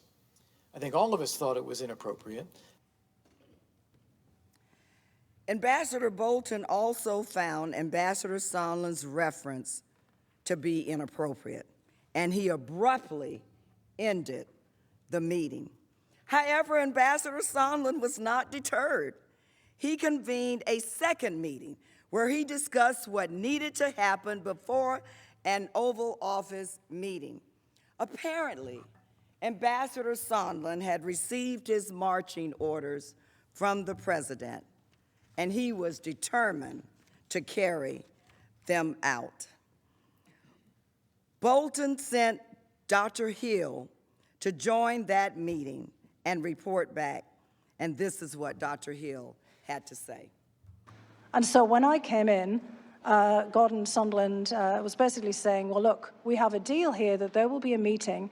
I have a deal here with Chief of Staff Mulvaney. There will be a meeting if the Ukrainians open up or announce these investigations into 2016 in Burisma. And I cut it off immediately there. Because by this point, having heard Mr. Giuliani over and over again on the television and all of the issues that he was asserting, by this point it was clear that Burisma was code for the Bidens, because Giuliani was laying it out there. After the meeting, Dr. Hill followed up with Ambassador Bolton and relayed what transpired. Bolton was alarmed. In other words, Ambassador Bolton didn't want any part of it. He directed Dr. Hill to brief the NSC's top attorney, John Eisenberg, as she explained during her hearing. What was that Question that you're specific asking. instruction? The specific instruction was that I had to go to the lawyers, to John Eisenberg, our senior counsel for the National Security Council, to basically say, you tell Eisenberg, Ambassador Bolton told me, that I am not part of this whatever drug deal that Mulvaney and Sondland are cooking up. What did you understand him to mean by the drug deal that Mulvaney and Sondland were cooking up? I took it to mean investigations for a meeting. Did you go speak to the lawyers? I certainly did. Senators, as a former chief of police, I think it's quite interesting that Ambassador Bolton categorized the corrupt scheme, the pressure campaign, as a, quote, drug deal. I think that Ambassador Bolton was trying to send us a very powerful message. A message that not only would the lawyers, the top lawyer, understand, but that every person would understand. Every member of the House, every member of the Senate, every member of our great country, every citizen. And Ambassador Bolton also wanted to make clear, especially to the top attorney, that he did not want to have anything to do with a drug deal in progress. But we know now, of course, that Ambassador Bolton can testify directly about this. He can testify directly for himself about this meeting if he appears before this body, as he has indicated that he is prepared to do if this body is willing to issue a subpoena. We need to hear from Ambassador Bolton, and I know the American people want to hear from Ambassador Bolton as well. Dr. Hill testified that she spoke to Mr. Eisenberg twice. Dr. Hill also indicated that Mr. Eisenberg took notes of their meeting, which we, to no surprise now, we have not received because of the president's obstruction. It's clear Ambassador Sondland was not operating a rogue operation. He testified that everyone was in the loop. Let's listen once again. Everyone was in the loop. It was no secret. Everyone was informed via email on July 19th, days before the presidential call. As I communicated to the team, I told President Zelensky in advance that assurances to run a fully transparent investigation and turn over every stone were necessary in his call with President Trump. In the email referenced, Ambassador Sondland wrote the following to Secretary Pompeo, Secretary Perry, and Mr. Mulvaney regarding President Zelensky. He is prepared to receive POTUS's call. We'll assure him that he intends to run a fully transparent investigation and will turn over every stone. Both Mulvaney and Perry responded to the email noting that the head of state call would be scheduled right away. Now you may be asking, what did Mulvaney know about these investigations? And did he have any conversations with President Trump about them? Senators, this body is entitled to see all of the evidence. And you know what? The American people are entitled to hear all of the evidence. And while the nature of the drug deal we've talked about was uncontested, it is important for the country to know that everyone was involved. Because we've heard it, everyone was in the loop. Now, later that day, July 19th, Ambassador Sondland texted Ambassadors Volker and Taylor about the upcoming head of state telephone call. And the text said, "Looks like POTUS call tomorrow." I spoke directly to Zelensky and gave him a full briefing. He's got it. Ambassador Volker replied to Sondland's text, "Most important is for Zelensky to say that he will help investigations." The evidence shows that the Ukrainians understood what they needed to do to earn a White House meeting with the president. On July 20th, the day after Ambassador Sondland's phone call with President Zelensky, Ambassador Taylor spoke with the Ukrainian National Security Advisor. Ukraine's National Security Advisor conveyed that the Ukrainian president did not want to become an instrument in U.S. politics. Here is how Ambassador Taylor explained that concern. What did you understand it to mean when that Zelensky had concerns about being an instrument in Washington domestic re-election politics? Mr. Daniluk understood that these investigations were pursuant to Mr. Giuliani's request to develop information, to find information about Burisma and the Bidens. This was very well known in public. Mr. Giuliani had made this point clear in several instances in the beginning, in the springtime, and Mr. Daniluk was aware that that was a problem. And would you agree that because President Zelensky is worried about this, they understood at least that there was some pressure for them to pursue these investigations? Is that fair? Mr. Daniluk indicated that President Zelensky certainly understood it, that he did not want to get involved in these type of activities. The next day, Ambassador Taylor relayed the Ukrainian leaders' concerns to Volker and Sondland. But Ambassador Sondland did not back down. Specifically, Ambassador Sondland texted in response to Ambassador Taylor's worry. Absolutely, but we need to get the conversation started and the relationship built, irrespective of the pretext. Again, Ambassador Sondland had his marching orders, and he was determined to carry them out. A call between President Trump and President Zelensky was scheduled for July 25th. Before the call, President Trump spoke to Sondland and reiterated his expectation that the Ukrainian leader would commit to the investigations. Ambassador Sondland subsequently contacted Ambassadors Volker and relayed the message to him. Volker then texted Zelensky's top aide with President Trump's instructions.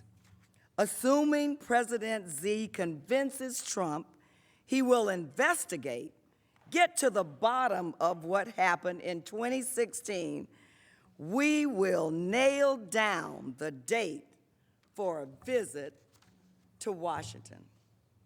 Senators, in other words, even before the July 25th phone call with President Zelensky, before it ever took place, Ukraine understood what it needed to initiate, that it needed to initiate the investigations into the debunked conspiracy theory about the 2016 election as a condition for President Zelensky, the newly elected Ukrainian president, to visit the White House.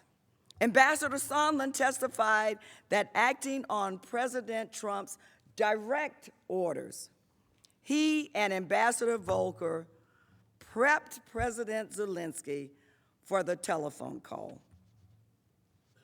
And you would agree that the message in this that is expressed here is that President Zelensky needs to convince Trump that he will do the investigations in order to nail down the date for a visit to Washington, D.C. Is that correct? That's correct. By this time, nonpartisan career officials involved with Ukraine policy had become aware of this quid pro quo. Here is what 3 of them said during their testimony. Ambassador Taylor, the meeting President Zelensky wanted was conditioned on investigations of Burisma and alleged Ukrainian influence in the 2016 elections. Ambassador David Holmes, it was made clear that some action on a Burisma-Biden investigation was a precondition for an Oval Office visit. Dr. Hill, there seems to be an awful lot of people involved. You know, basically turning a White House meeting into some kind of asset that was dangled out to the Ukrainian government. A White House visit, a visit to the Oval Office dangled out to the Ukrainian government. Senators, I ask you to think about those words as we decide, as you decide, what action you will take. Think about those words. There was no doubt the direction came from the President of the United States. The President was the center of this scheme. Ambassador Sondland testified that Mr. Giuliani was expressing the desires of the President of the United States, and we knew these investigations were important to the President. Ambassador Sondland added that Mr. Giuliani followed the direction of the President, and we followed the President's orders. However, as Ambassador Taylor testified, Ambassador Bolton was not interested in did not want to have the call because he thought it was going to be a disaster. He thought that there could be some talk of investigations or even worse than that. He thought, what was Ambassador, I ask you today, Senators, what was Ambassador Bolton so afraid that President Trump would say to the newly elected Ukrainian president? What was the National Security Advisor so afraid that President Trump would say to President Zelensky? And this is another topic we'd like to ask Ambassador Bolton about if and when he appears before this body.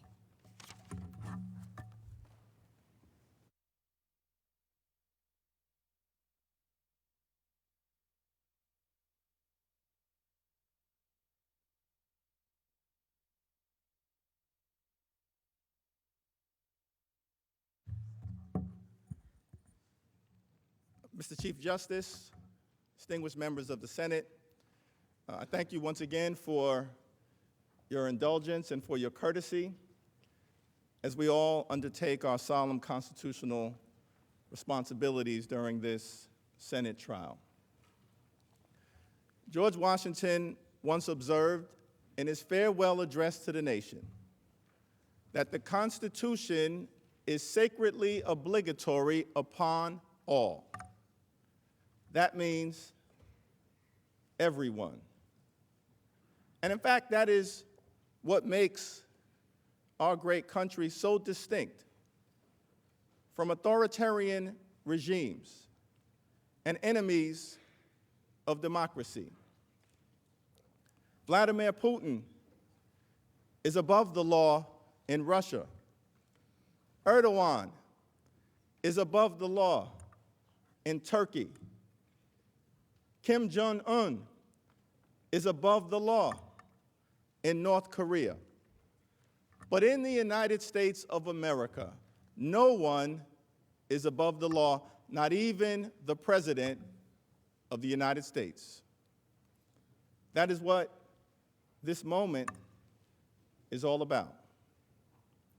As we all know, Congress is a separate and co-equal branch of government. We don't work for this president or any president. We, of course, work for the American people. We have a constitutional responsibility to serve as a check and balance on an out-of-control executive branch. That is not the Democratic Party playbook. That is not the Republican Party playbook. That is the playbook in a democratic republic. James Madison once observed in Federalist 51 that the Congress should serve as a rival to the executive branch. In my humble opinion, why would Madison use the word rival? It's because the framers of the Constitution, I think, did not want a king. They did not want a dictator. They did not want a monarch. They wanted a democracy. The Constitution is sacredly obligatory upon all. It is through that lens that we proceed today. For the next few moments, I would like to discuss President Trump's July 25th phone call with Ukraine's newly elected leader. The president claims that his call was perfect. Nothing can be further from the truth. The call is direct evidence of President Trump's solicitation of foreign interference in the 2020 election as part of a corrupt scheme. It is important, of course, to remember the context of this call. The new Ukrainian president, Vladimir Zelensky, was in a vulnerable position and viewed American and diplomatic military support as critical to his standing and to Ukraine's fragile future as a democracy. Equally significant, as outlined by my colleagues, America has a strong national security interest in supporting Ukraine against Russia's continued aggression. William Taylor, West Point graduate, Vietnam War hero, ambassador to Ukraine, appointed by Donald Trump, testified, Ukraine is a strategic partner of the United States, important for the security of our country as well as Europe. Lieutenant Colonel Alexander Vindman, National Security Council officer, Trump appointee, Purple Heart recipient, Iraq War veteran, testified a strong and independent Ukraine is critical to our national security interests. Ukraine remains under attack by Russian-backed separatists in Crimea. It is an ongoing hot war. Ukraine is a friend, Russia is a foe. Ukraine is a democracy, Russia is a dictatorship. The United States may very well be one of the only things standing between Russia and Ukraine being completely overrun as part of Vladimir Putin's continued aggression against the free world. That is why this Congress allocated $391 million in military and security aid to a vulnerable Ukraine on a bipartisan basis, because it is in America's national security interests. On the July 25th call, Mr. Trump could have endeavored to strengthen the relationship with this new Ukrainian leader. Instead, President Trump focused on securing a personal favor. He wanted Ukraine to conduct phony investigations designed to enhance his political standing and solicit foreign interference in the 2020 election. On a July 25th call, President Trump maligned a highly respected American ambassador known as an anti-corruption crusader. At the same time, he praised a corrupt former Ukrainian prosecutor. And on multiple occasions, President Trump directed Ukraine's new leader to speak with his personal lawyer, Rudolph Giuliani, on an official call. Mr. Giuliani is not a member of the Trump administration. For these and other reasons, the July 25th call warrants our close scrutiny.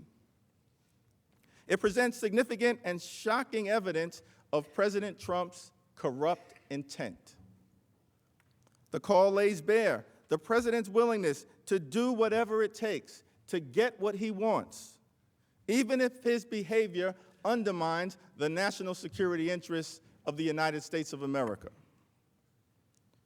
At the beginning of the call, President Zelensky mentioned U.S. military aid. And he states, I would also like to thank you for your great support in the area of defense. The great support in the area of defense includes the security assistance passed by this Congress on a bipartisan basis that Donald Trump held up in violation of the law.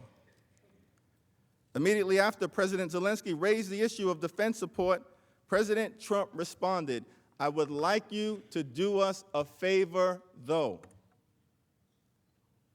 These words will live in infamy. First, President Trump said to President Zelensky, as part of the two demands that he requested, I would like you to find out what happened with this whole situation in Ukraine.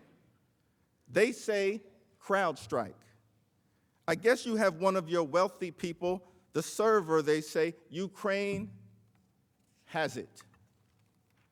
President Trump continued, I would like to have the Attorney General call you or your people, and I would like you to get to the bottom of it. As you saw yesterday, that whole nonsense ended with a very poor performance by a man named Robert Mueller,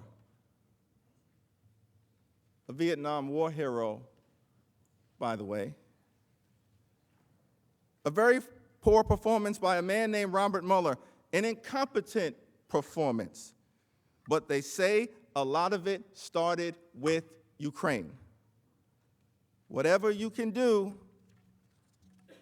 it's very important that you do it if that's possible.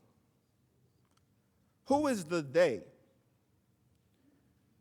referred to by President Trump, putting forth the baseless conspiracy theory that the Ukrainians, not the Russians, were behind the hack of the Democratic National Committee server in 2016? They means Russia. They means Putin. They are enemies of the United States. Not a single witness who testified before the House knew of any factual basis for President Trump's belief in the CrowdStrike Ukraine fairy tale. To the contrary, the U.S. intelligence community and this Senate Intelligence Committee assessed that Russia interfered in the 2016 election. As Dr. Fiona Hill testified, the theory that Ukraine interfered in the 2016 election is, quote, a fictional narrative that has been perpetrated and propagated by the Russian security services. The conspiracy theory that President Trump advanced on the July 25th phone call is stone-cold Russian propaganda. As early as February 2017, Vladimir Putin began to promote this lie during a press conference, saying, quote, the Ukrainian government adopted a unilateral position in favor of one candidate. More than that, certain oligarchs, certainly with the approval of the political leadership, funded this candidate, or female candidate, to be precise. Those are the words of Vladimir Putin, a script apparently adopted by President Donald John Trump. If there was any doubt about who benefits from this unfounded, Russian-inspired conspiracy theory advanced by Donald Trump, Vladimir Putin made it clear when he said in November of 2019, thank God no one is accusing us anymore of interfering in U.S. elections. Now they're accusing Ukrainians. Unfortunately, this is not the first time President Trump tried to capitalize on Russian propaganda and misinformation for his own political benefit.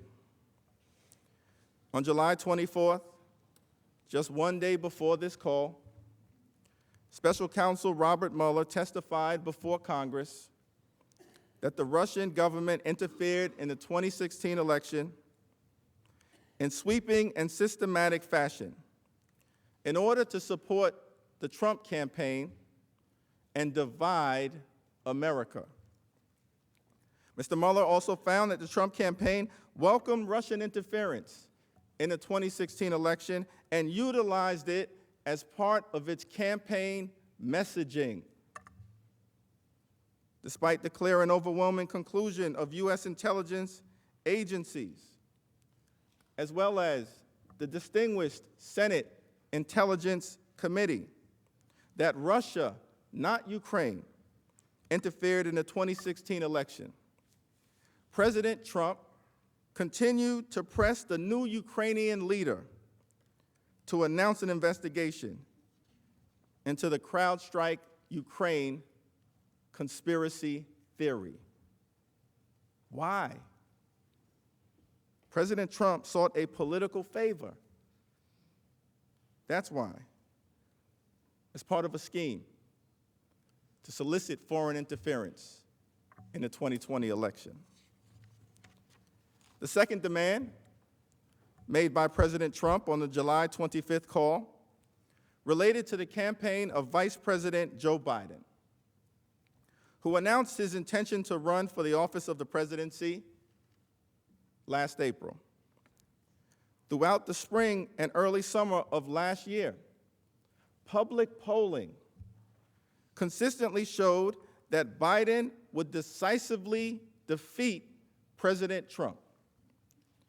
In fact, on June 16th of last year, June 16th, a Fox News poll showed that President Trump would lose to Joe Biden by 10 points.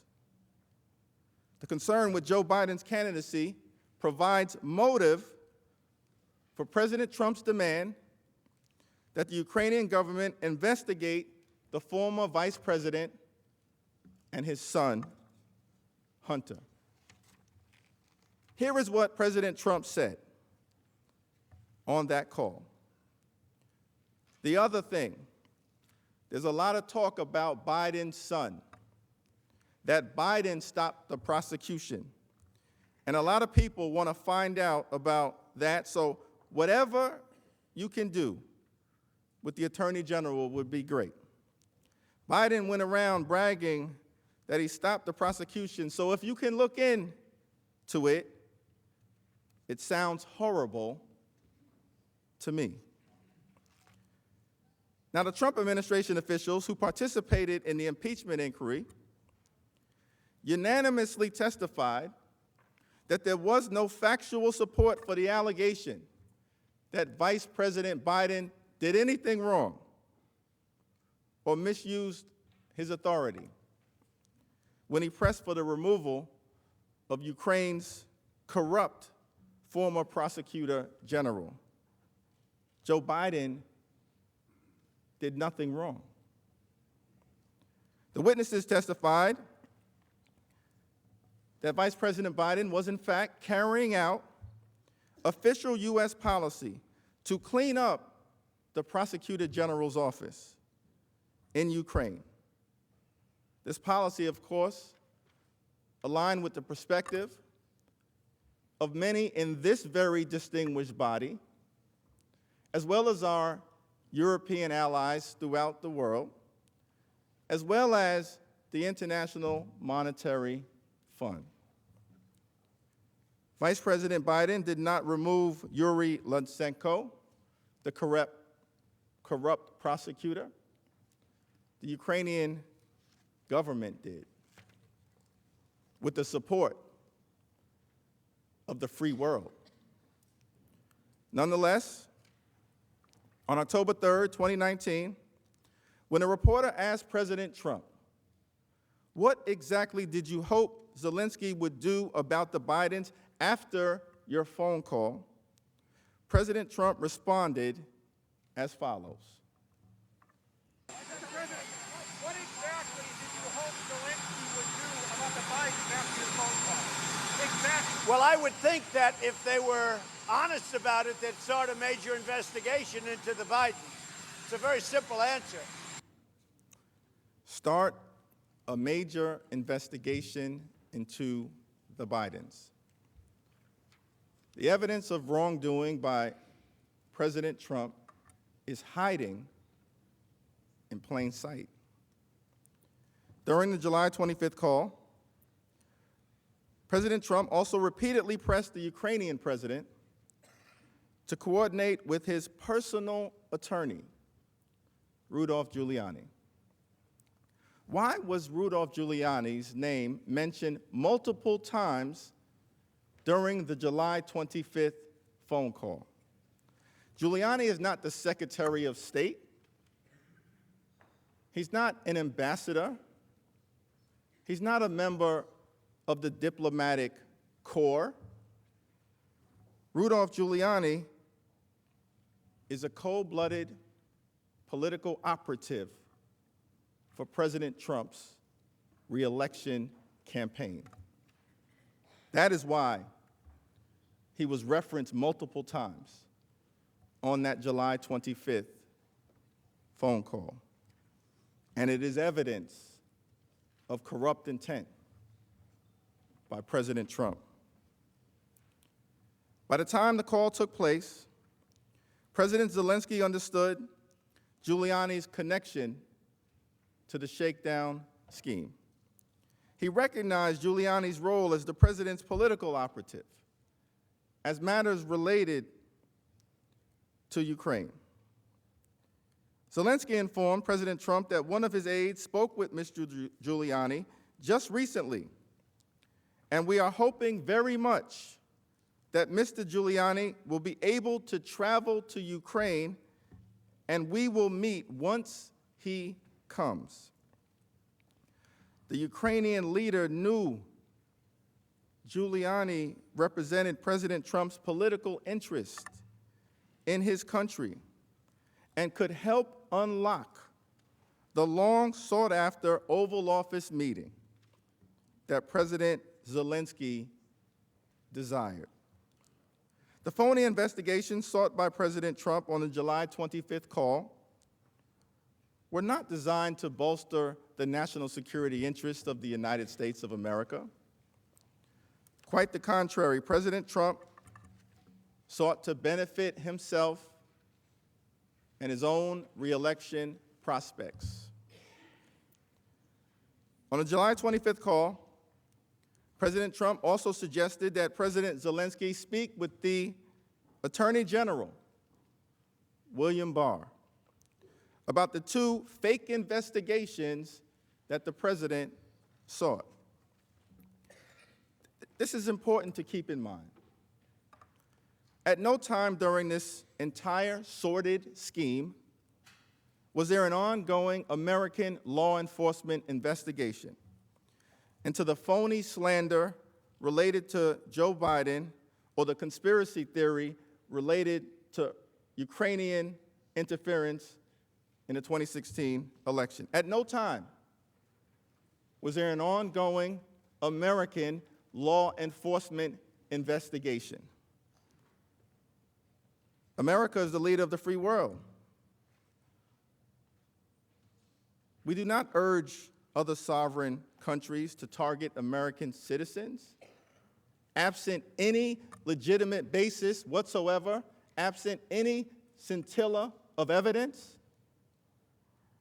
Apparently, President Trump does not play by those rules. During the July 25th call, President Trump didn't raise legitimate corruption concerns as it relates to Ukraine. President Trump did not mention the word corruption once. The president did, however, viciously malign former U.S. Ambassador to Ukraine, Marie Yovanovitch, a distinguished anti-corruption advocate whom he abruptly removed because she was seen as an obstacle to his geopolitical shakedown. Ambassador Yovanovitch joined the diplomatic corps under President Ronald Reagan and subsequently served 3 other Republican presidents. She is a highly respected diplomat and foreign service professional.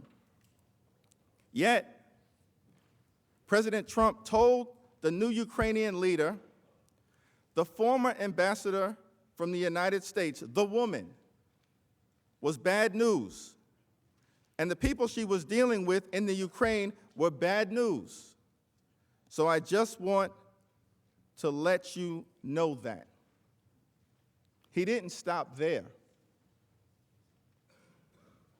Later in the call, President Trump ominously added, well, she's going to go through some things. These are the words of the President of the United States of America. Ambassador Yovanovitch did not know of President Trump's disparaging remarks at the time. She didn't learn of them until the call record became public in September. Asked whether she felt threatened by President Trump's statement that she was going to go through some things, Ambassador Yovanovitch answered that she did. Here is what she said. The next excerpt, when the president references you, was a short one, but he said, well, she's going to go through some things. What did you think when President Trump told President Zelensky and you read that you were going to go through some things? I didn't know what to think, but I was very concerned. What were you concerned about? She's going to go through some things. It didn't sound good. It sounded like a threat. Did you feel threatened? I did. During that same call, President Trump also took the opportunity to praise Yuri Lutsenko. Mr. Lutsenko is the former Ukrainian prosecutor general who was widely regarded by the entire free world, including our European allies and the International Monetary Fund, to be corrupt and incompetent. But Donald John Trump, our president, praised him on that call. He told President Zelensky, quote, I heard you had a prosecutor who was very good, and he was shut down, and that's really unfair. A lot of people are talking about that, the way they shut your very good prosecutor down. And you had some very bad people involved. Think about this contrast. The president bashed a career American diplomat, an anti-corruption champion, who he unceremoniously removed because she was viewed as an obstacle to his efforts to solicit foreign interference in the 2020 election, and at the same time, praised someone who he thought could be an asset, a corrupt Ukrainian prosecutor, who the free world viewed as an obstacle to the rule of law. The idea that President Trump cares about corruption is laughable. It's laughable. Plain reading of the rough transcript of the July 25th call also sheds light on the quid pro quo involving the Oval Office meeting that had been sought. President Zelensky said on the call, I also wanted to thank you for your invitation to visit the United States, specifically Washington, D.C. On the other hand, I also wanted to ensure that we will be very serious about the case and will work on the investigation. As all of you know, here in this distinguished body, quid pro quo is a Latin term. It means this for that. Statement that I just read shows that President Zelensky fully understood at the time of this July 25th call that if he yielded to President Trump's demand for phony investigations, he would get the White House meeting in the Oval Office that he desperately sought. This for that. President Trump has repeatedly insisted that his July 25th conversation with President Zelensky was a perfect call. His staff at the White House apparently believed otherwise. The press office issued a short and incomplete summary of the July 25th call. Let me read it for your hearing. Today, President Donald J. Trump spoke by telephone with President Vladimir Zelensky of Ukraine to congratulate him on his recent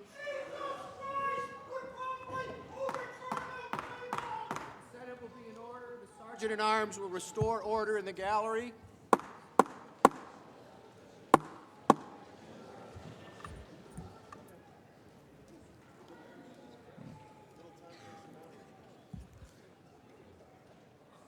And the scripture says, "For the Lord loves justice and will not abandon his faithful ones." Official White House call readout, July 25th, 2019. Today, President Donald J. Trump spoke by telephone with President Vladimir Zelensky of Ukraine to congratulate him on his recent election. President Trump and President Zelensky discussed ways to strengthen the relationship between the United States and Ukraine, including energy and economic cooperation. Both leaders also expressed that they look forward to the opportunity to meet. That is the official White House call readout dated July 25th, 2019. The official readout provided to the American people omitted key elements of the president's conversation. Let's review. The official readout did not mention the phony investigations requested by President Trump. The official readout did not mention the Oval Office meeting sought by President Zelensky. The official readout did not mention President Trump's elevation of a debunked conspiracy theory promoted by Vladimir Putin about 2016 election interference. The official readout did not mention President Trump's demand that Ukraine investigate his domestic political rival, Joe Biden. The official readout did not mention that President Trump maligned and threatened Ambassador Yovanovitch. And the official readout did not mention that President Trump praised a corrupt former Ukrainian prosecutor. The complete conversation, however, between President Trump and President Zelensky that we just outlined offers powerful evidence that President Trump abused his power and solicited foreign interference in the 2016 election, the 2020 election. Several members of the president's staff listening in on the call immediately grew concerned. As he sat in the White House Situation Room listening to the conversation, Lieutenant Colonel Alexander Vindman realized that the president's demands of the Ukrainian leader were inappropriate and improper. He quickly recognized that as the president began referencing the Bidens and CrowdStrike, the call was diverging from the official National Security Council approved talking points that he helped prepare. Lieutenant Colonel Vindman, 20-year Iraq War veteran, Purple Heart recipient, and American patriot.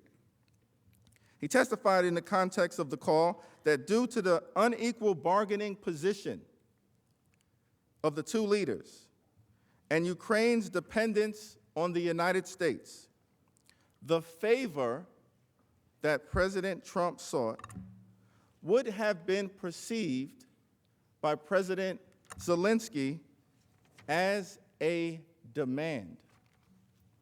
Lieutenant Colonel Vindman worried that the call would undermine U.S. national security interests, and he knew immediately that he had a duty to report the contents of the call to White House lawyers. I was concerned by the call. What I heard was inappropriate, and I reported my concerns to Mr. Eisenberg. It is improper for the President of the United States to demand a foreign government investigate a U.S. citizen and a political opponent. I was also clear that if Ukraine pursued an investigation, it was also clear that if Ukraine pursued an investigation into the 2016 elections, the Bidens and Burisma, it would be interpreted as a partisan play. This would undoubtedly result in Ukraine losing bipartisan support, undermining U.S. national security, and advancing Russia's strategic objectives in the region. Recounting the content of the call based on his detailed handwritten notes, Lieutenant Colonel Vindman told the lawyers that he believed it was wrong for President Trump to ask President Zelensky to investigate Vice President Biden. Other witnesses were also troubled by what they heard. Vice President Pence's advisor, Jennifer Williams, expressed concern that President Trump raised a domestic political matter on an official call with a foreign leader. She testified that the mention of investigations struck her as unusual and possibly political in nature. She said, "I guess for me, it shed some light on possible other motives behind a security assistance hold." Timothy Morrison, a former Republican congressional staffer who replaced Dr. Fiona Hill in July of 2019, also reported the call to National Security Council lawyers. After the call, President Trump continued to push the scheme forward. On July 26, the very next day, Ambassador Sondland and Ambassador Taylor met with President Zelensky and other Ukrainian officials in Kyiv. According to David Holmes, the Ukraine-based U.S. diplomat who served as the note-taker, the Ukrainian leader mentioned that President Trump had brought up some very sensitive issues during the July 25th call. Very sensitive issues. Ambassador Sondland then had a private meeting with Andrei Yermak, President Zelensky's top aide.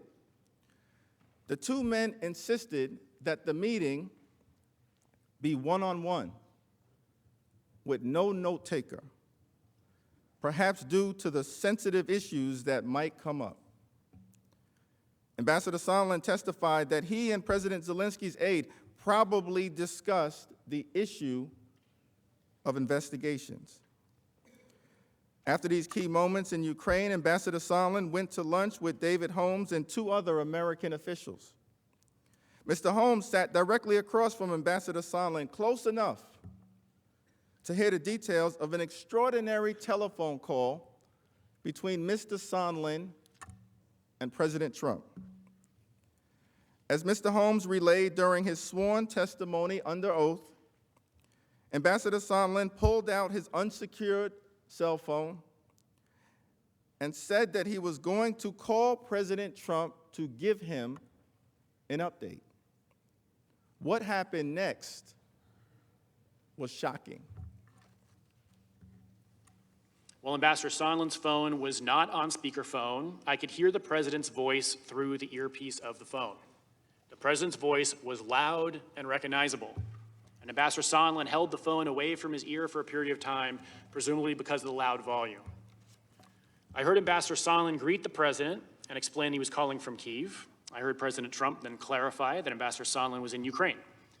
Ambassador Sondland replied yes, he was in Ukraine, and went on to state that President Zelensky, quote, loves your ass. I then heard President Trump ask, so he's going to do the investigation. Ambassador Sondland replied that he's going to do it, adding that President Zelensky will do anything you ask him to do. He's going to do it. He will do anything you ask him to do. Immediately after this call with President Trump, Mr. Holmes followed up with Ambassador Sondland. After the call ended, Ambassador Sondland remarked that the president was in a bad mood. As Ambassador Sondland stated, it was often the case early in the morning. I then took the opportunity to ask Ambassador Sondland for his candid impression of the president's views on Ukraine. In particular, I asked Ambassador Sondland if it was true that the president did not give an expletive about Ukraine.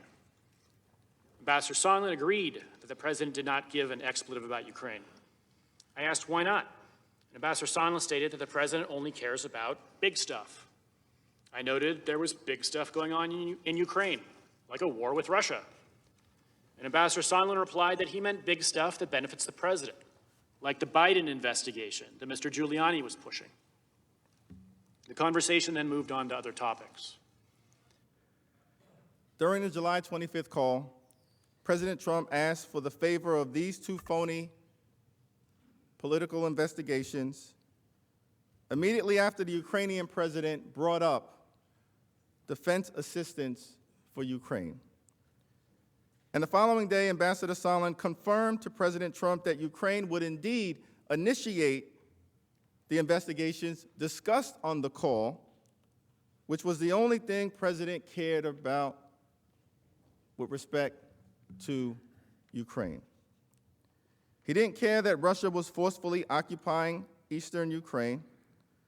President Trump didn't care that thousands of Ukrainians apparently have died fighting for their democracy. He didn't seem to care that supporting Ukraine bolsters America's national security. But he cared about himself as it relates to the prospects of his reelection in 2020.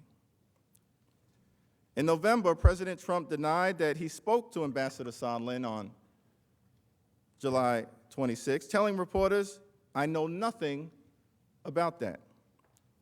But in his public testimony, Ambassador Sondland contradicted that assertion with official records he obtained from the White House. Ambassador Sondland further explained that Holmes' testimony refreshed his reelection about the July 26 call, which Ambassador Sondland had not originally described when he first appeared at a deposition before the House. Also, on July 26, shortly after our Kiev meetings, I spoke by phone with President Trump. The White House, which has finally shared certain call dates and times with my attorneys, confirms this. The call lasted 5 minutes. I remember I was at a restaurant in Kiev, and I have no reason to doubt that this conversation included the subject of investigations. Again, given Mr. Giuliani's demand that President Zelensky make a public statement about investigations, I knew that investigations were important to President Trump. President Trump said that his July 25th conversation was a perfect call. It was far from perfect. In a perfect call, the president would not demand a political favor from a vulnerable Ukraine under attack by a Russian foe. In a perfect call, the president would not demand that a foreign leader investigate a Russian-inspired conspiracy about the 2016 election. In a perfect call, the president would not pressure a foreign government to target an American citizen for political personal gain. In a perfect call, the president would not solicit foreign interference in the 2020 election. In a perfect call, the president would not threaten the well-being of a highly respected American ambassador and say that she was going to go through some things. In a perfect call, the president would not praise a disgraced former prosecutor who the free world viewed as corrupt and incompetent. And in a perfect call, the president would not have directed a foreign leader to follow up with Rudolph Giuliani, a human hand grenade. This was not a perfect call. It is direct evidence that President Donald John Trump corruptly abused his power and solicited foreign interference in the 2020 election. The majority leader is recognized. Mr. Chief Justice, colleagues, we'll now take a 30-minute break for dinner and reconvene at 5 minutes after 7. So I ask consent the Senate stand in recess until that time. Without objection, so ordered.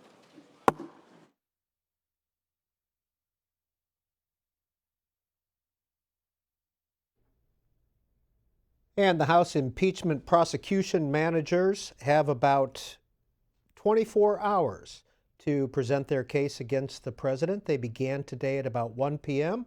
It's now 6:30 p.m. Eastern Time on the East Coast.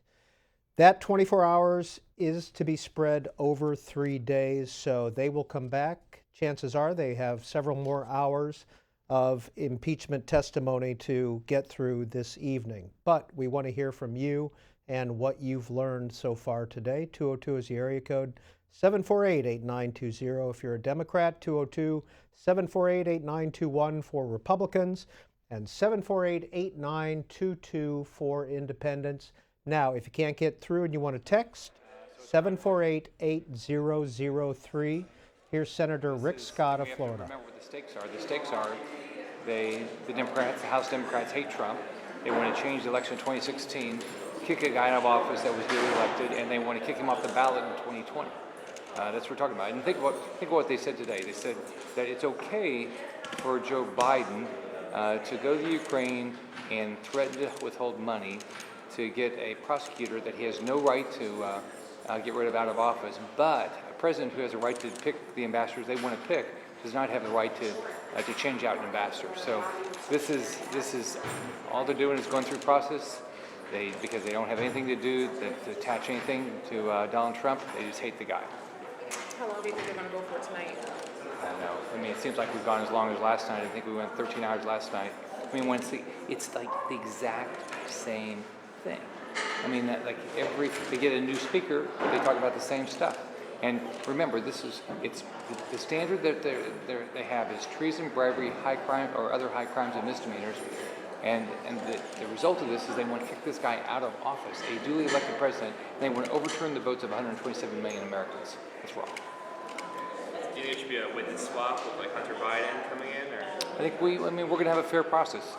I mean, they tried to change the process the House Democrats did yesterday, but we're going to go do what we did with Clinton. We're going to listen to both sides.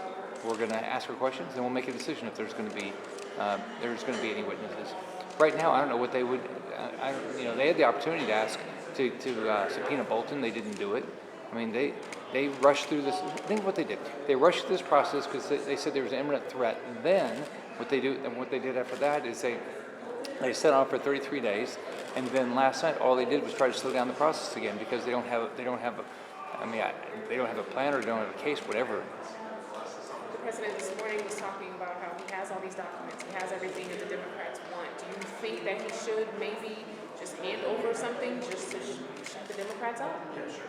Well, I mean, it's clearly a decision the president has to make, but it's the Democrats, the House Democrats. They said they had this overwhelming case. I don't know why they need anything else, or they already have this overwhelming case. Now, I haven't seen it, because all they do is they talk about other people that said certain things, that they still don't have things that President Trump did. Thank you. Thank you.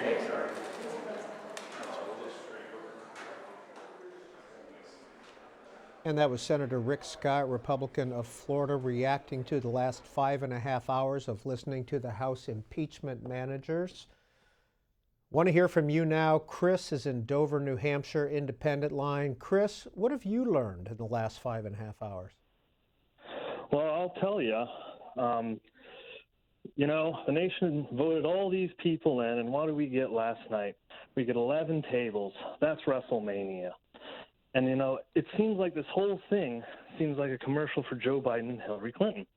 You have Sanders stuck in there, Warren stuck in there, Klobuchar stuck in there, and who's out there campaigning right now? Clinton and Biden. Biden's yelling at people, screaming in their face, why? I don't know. All right, And, that's Chris Clinton. in Dover, New Hampshire, taking a political angle on what we're listening to. Stripling, Everett, Washington, Republican line. Good evening to you, sir. Hello, how are you? Good. Okay. I've worked for former Senator Brady Adams, and I've worked for a few billionaires and stuff like that. And you got to, on the billionaire part, they know what to say and how to say it without getting caught. And as a Republican, I'm really disgusted for the Republicans, because it's sad of what the Republicans, they've already made up their minds on stuff. And they should look at the TV program of the Ukraine president and Trump, when Trump was sitting there like a drug dealer, and the Ukraine president was the junkie. I mean, it's absurd. And to be a Republican, I'm disgusted. That's Stripling in Everett, Washington. Kyle's in Indiana. This is a text. Lifelong Democrat, he says, but I cannot stand to listen to members of my party regurgitate the same useless information for 24 hours. The country needs impactful actions, not empty words. If you'd like to send a text, you can do so, 202-748-8003, and please include your state and your first name. Ken's in Chicago, Democrat. Hi, Ken. Hey there. Thank you for letting us get a bird's eye view, so to say, of what goes on in the Senate floor. I am thankful to the people that have called in and expressed their opinions. This means people actually care enough. I can only hope that the Senate cares enough to do what is right. But I see Ken, we're going to put you on hold. Don't leave. Here's Senators Scott and Barrasso. I didn't hear anything new at all. We were here all day yesterday for about 13 hours. No new material presented. It still seems to me as this was an effort by the Democrats in a very partisan way to bring a case against President Trump because they weren't happy with the results of the 2016 election and are concerned that they're going to have real problems in the 2020 election when we look at the candidates running for president against President Trump. Nancy Pelosi said they've been at it for 2.5 years, and the reality is that these phone calls didn't happen until this past July. I'm here with Senator Scott, and we've been talking about the fact that this is not just about the impeachment of the president. This is a focus on an attempt by the Democrats to take the Senate, which is what Senator Schumer essentially admitted in an interview with the New York Times. Yeah, there's no question that when you think about this entire process, if yesterday they were going to present today overwhelming evidence, what we've seen is just a rehashing of yesterday's charade. Therefore, the conclusion is a very simple one, that the goal of this entire process is not to remove the president from office, it's simply to remove certain Republican senators, Colorado, North Carolina, Iowa, Maine, in Arizona from office, and this is absolutely an opportunity for them to try to overtake the Senate. Senator, if you're concerned about not hearing anything new, why not agree to a subpoena for John Bolton or Mick Mulvaney, who could provide new information? I think the House still reserves the right to compel testimony, and they did not do it then. And if there are entire conversations around the fact that it'll take too long, they could have saved us a couple of months had they already done so. So I welcome Speaker Pelosi to compel Bolton or anyone else to come into the House and testify, and they've suggested that they may decide to continue the process anyways. And if you read the brief, that the House managers brought forward, 11 times it says the information is overwhelming. The facts are overwhelming. Nadler has said we could do this in 3 minutes, that it's a rock solid case. Present the case and let us vote. It doesn't seem, if the vote is on the impeachment of the President of the United States and the evidence is overwhelming, present it and ask us to vote. We ought to be able to make that decision. Right now we're going to hear from the managers. They're about 5.5, 6 hours into a 24-hour presentation. We'll then hear from the White House in their defense and then have 16 hours for questions. It does seem to me that at the end of that, most senators will be pretty well informed on whether they know which way they're going to vote and aren't going to need any additional information. Anything else seems to be that some senators, already knowing how they're planning to vote, are just looking for additional information, not to inform themselves, but for political purposes. You don't think documents, for instance, a subpoena to get documents could inform your judgment as you cast this vote? I look forward to having the entire case laid out by both sides. This is the first time we'll have an opportunity to hear the president's rebuttal of what they say are the facts from the House manager's perspective. So as we go through the process, it will provide us 16 hours after both sides have laid out their case. We'll then have a chance to ask the questions that we find pertinent to the investigation, and then at that point we'll have an opportunity to engage our colleagues on what they want to do next. What questions, if any, do you have? Well, I think it's really important for us to first focus on the fact that what we've seen so far is a reflection on the past, not a foreshadowing of the future. So when we listen to our House managers lay out their case, they continue to talk about what we think is in fact true, that the corruption in the Ukraine is clear. So the focus on 2016's election is exactly what we've heard. We've not heard any actual evidence about 2020. Thank you very much. Thanks.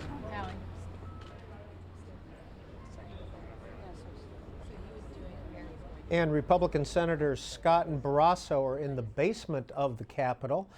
Earlier, Senator Scott of Florida, he was just outside the Senate floor. And so we may see some more senators coming out during this dinner break.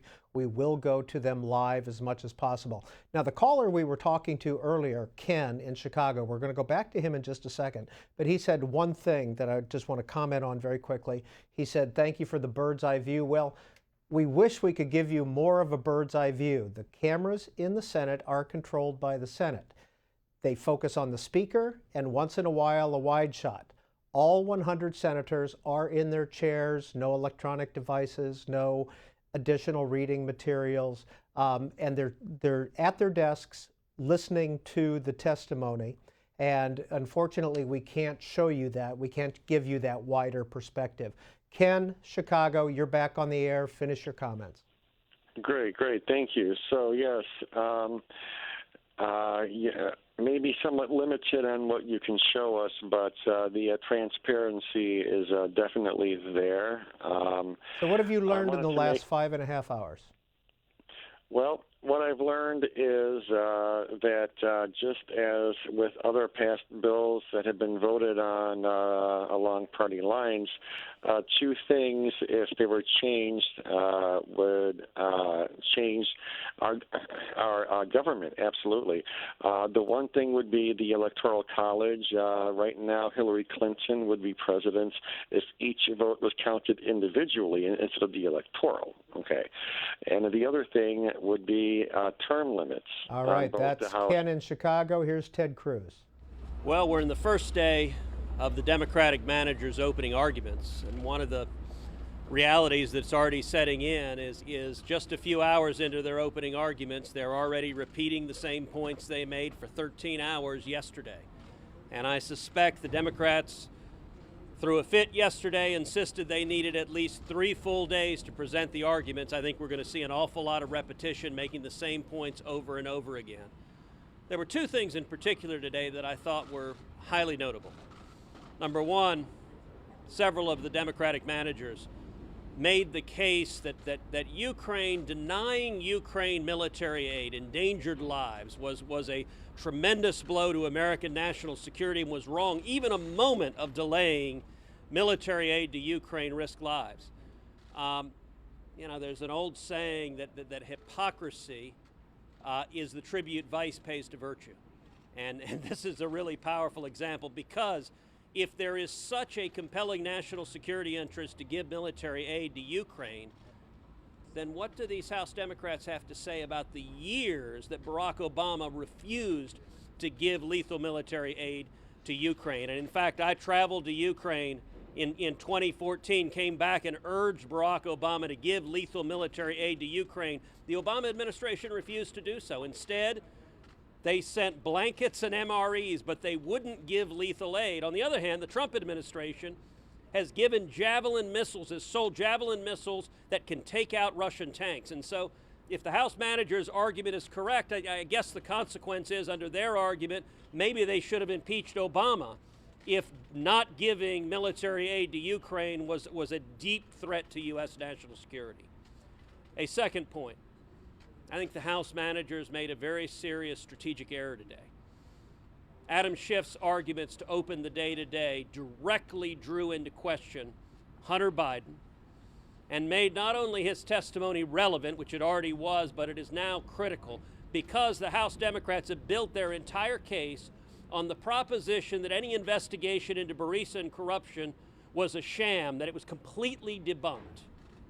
The problem is there is very significant prima facie evidence of corruption.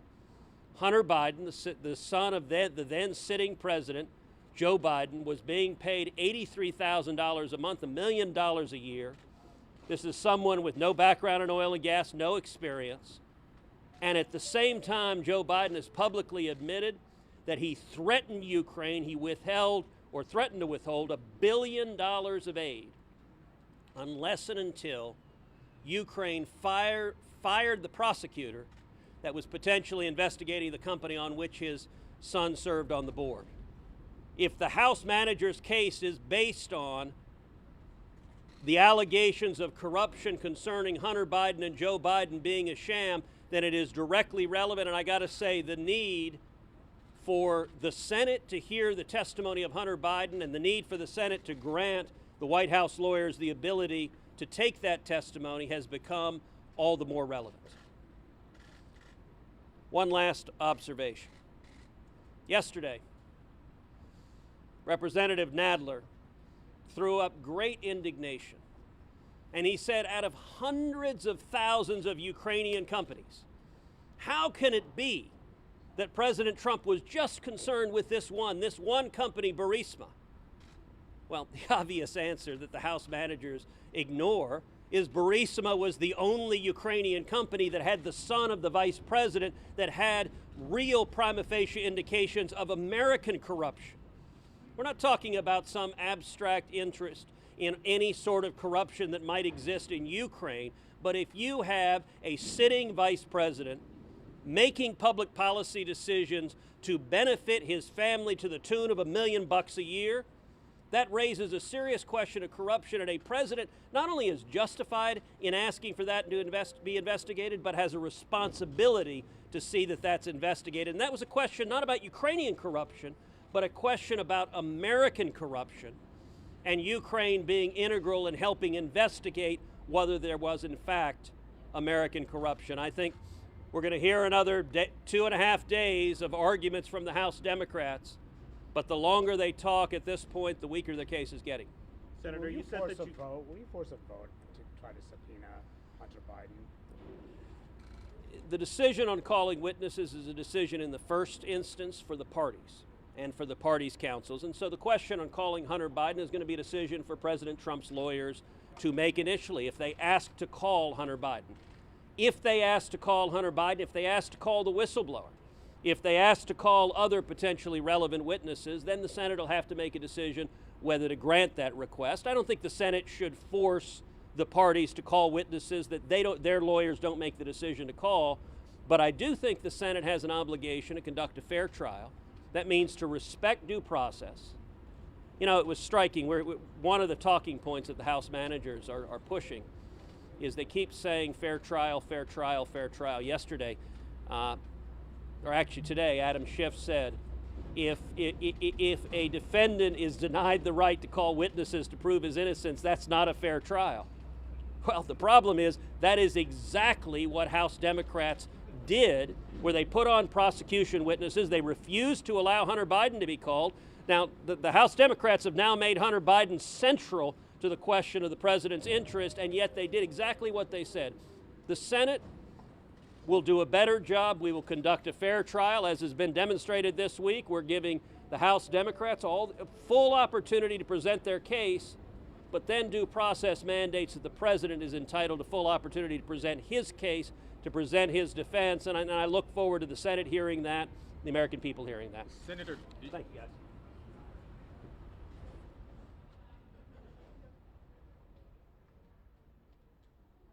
And Senator Cruz just mentioned Joe Biden. Well, out in Iowa, the Washington Post is reporting that Biden says he wouldn't participate in a witness swap. Quote, "The reason I would not make the deal, the bottom line is this is a constitutional issue," Biden said. "We're not going to turn it into a farce or political theater. I want no part of that." Now, as you know, the House impeachment managers have 24 hours to present their prosecution case. Right now, they have used 4 hours and 55 minutes, 19 hours and 5 minutes left. After that, the president's defense team gets 24 hours as well. Mark's in Novato, California, independent line, and you are on C-SPAN 2. Mark, you with us? Yes. Mark, sorry. Cut you off. Yolanda, West Palm Beach, Florida, Republican. Hi, Yolanda. Hello, thank you for taking my call. I've been watching this since yesterday, and it is very interesting. This is the first time I watched, an impeachment. But I heard Ted Cruz, and I hear everybody's opinion, and it's interesting that I saw these ambassadors in the other trials testify, but I really didn't pay much attention to it until today and yesterday, that they keep repeating them. And this has given me an opportunity to understand what was really going on, because, at that point, when they were testifying at that time, I didn't understand what was the mess. But now I'm starting to understand, and I think it's very important that this be shown for the American people. Yolanda, are you going to watch when the president's defense team presents their case? Yes, I am. And another thing is that that he needs to be given a fair trial. He needs to be given also the opportunity to defend himself, right? Because that's a fair trial. And if they have to call more witnesses, which, I would like to hear about it. I would like to know what's going on. I would like to know, when John Bolton said that he's willing to talk, he must have something to say, whatever it is. And not that I want to look at it negative, but I think that's fair, And so when you see senators, or when look, let me tell you, the Democrats, they're really nervous people. They're kind of crazy, but but when you see them introduce these things, the way they're handling themselves right now, it's very interesting, and it makes one think. What is going on? What's the right thing to do here? All right. Hey, Yolanda, one side question. You're down there in West Palm Beach. Have you ever seen the president when he visits Palm Beach, when he comes down to Mar-a-Lago? Well, actually, I see the airplane most of the time, because they always park it at Southern Boulevard, and but yeah, no, I haven't really had that opportunity. As a matter of fact, now that you're on the air, I also wanted to say that when he first, let me tell you, I was a Democrat and I voted Republican. I switched because of all the stuff that was going on. And I'm answering your questions. How about that? Is the president's defense team open to witnesses at this point, or are you ruling out calling witnesses? We don't. Our position has been consistent. They've got to meet a burden to do that. We don't think they will. This is going to be a decision that the Senate makes, but we're prepared for any way it goes. We're ready to go. I mean, we've been ready to go for, I've been ready to go for 33 days. So we're certainly ready to go now. We're glad at least the process started. Do you want to call Hunter Biden? We're not making any determinations on what witnesses we might call because we don't know yet their case. We're still hearing it. We'll see what happens. We don't even know if there will be witnesses. So we're just going to have to play that as it goes. What have you heard so far from House managers that as an attorney you immediately wanted to start rebutting? Well, I mean, what I heard this afternoon was that the concern was, I mean, there was a whole presentation on this, which I thought was odd, that the president did not meet with President Zelensky at the Oval Office. He instead met with him at the United Nations General Assembly, as if that's a ground for impeachment. And also the fact, what was the second one they said was the delegation sent to President Zelensky swearing in wasn't a high enough ranking delegation. I mean, we've had an hour and a half of that today so far. So, like I said, we haven't even started our case yet. They've just gotten theirs underway. Are you going to? No. Of course not. Do you feel that you need to make a case about the president's motivations for? Is it related? We're going to look. There's two parts of what we're going to do. We're going to respond, of course, to what the House managers have put forward, and we are going to make an affirmative case defending the president. Yes. The president said this morning he suggested that he may like to sit in his own trial, but that his counsel may recommend against that. His counsel might recommend against that. He should show up. No, that's not the way it works. I mean, no, presidents don't do that. Do you think the Democrats move too slowly? Will you pick up the pace? You tell me. Are they moving too slowly? I mean, here's the reality. They have 24 hours to put their case forward. Okay?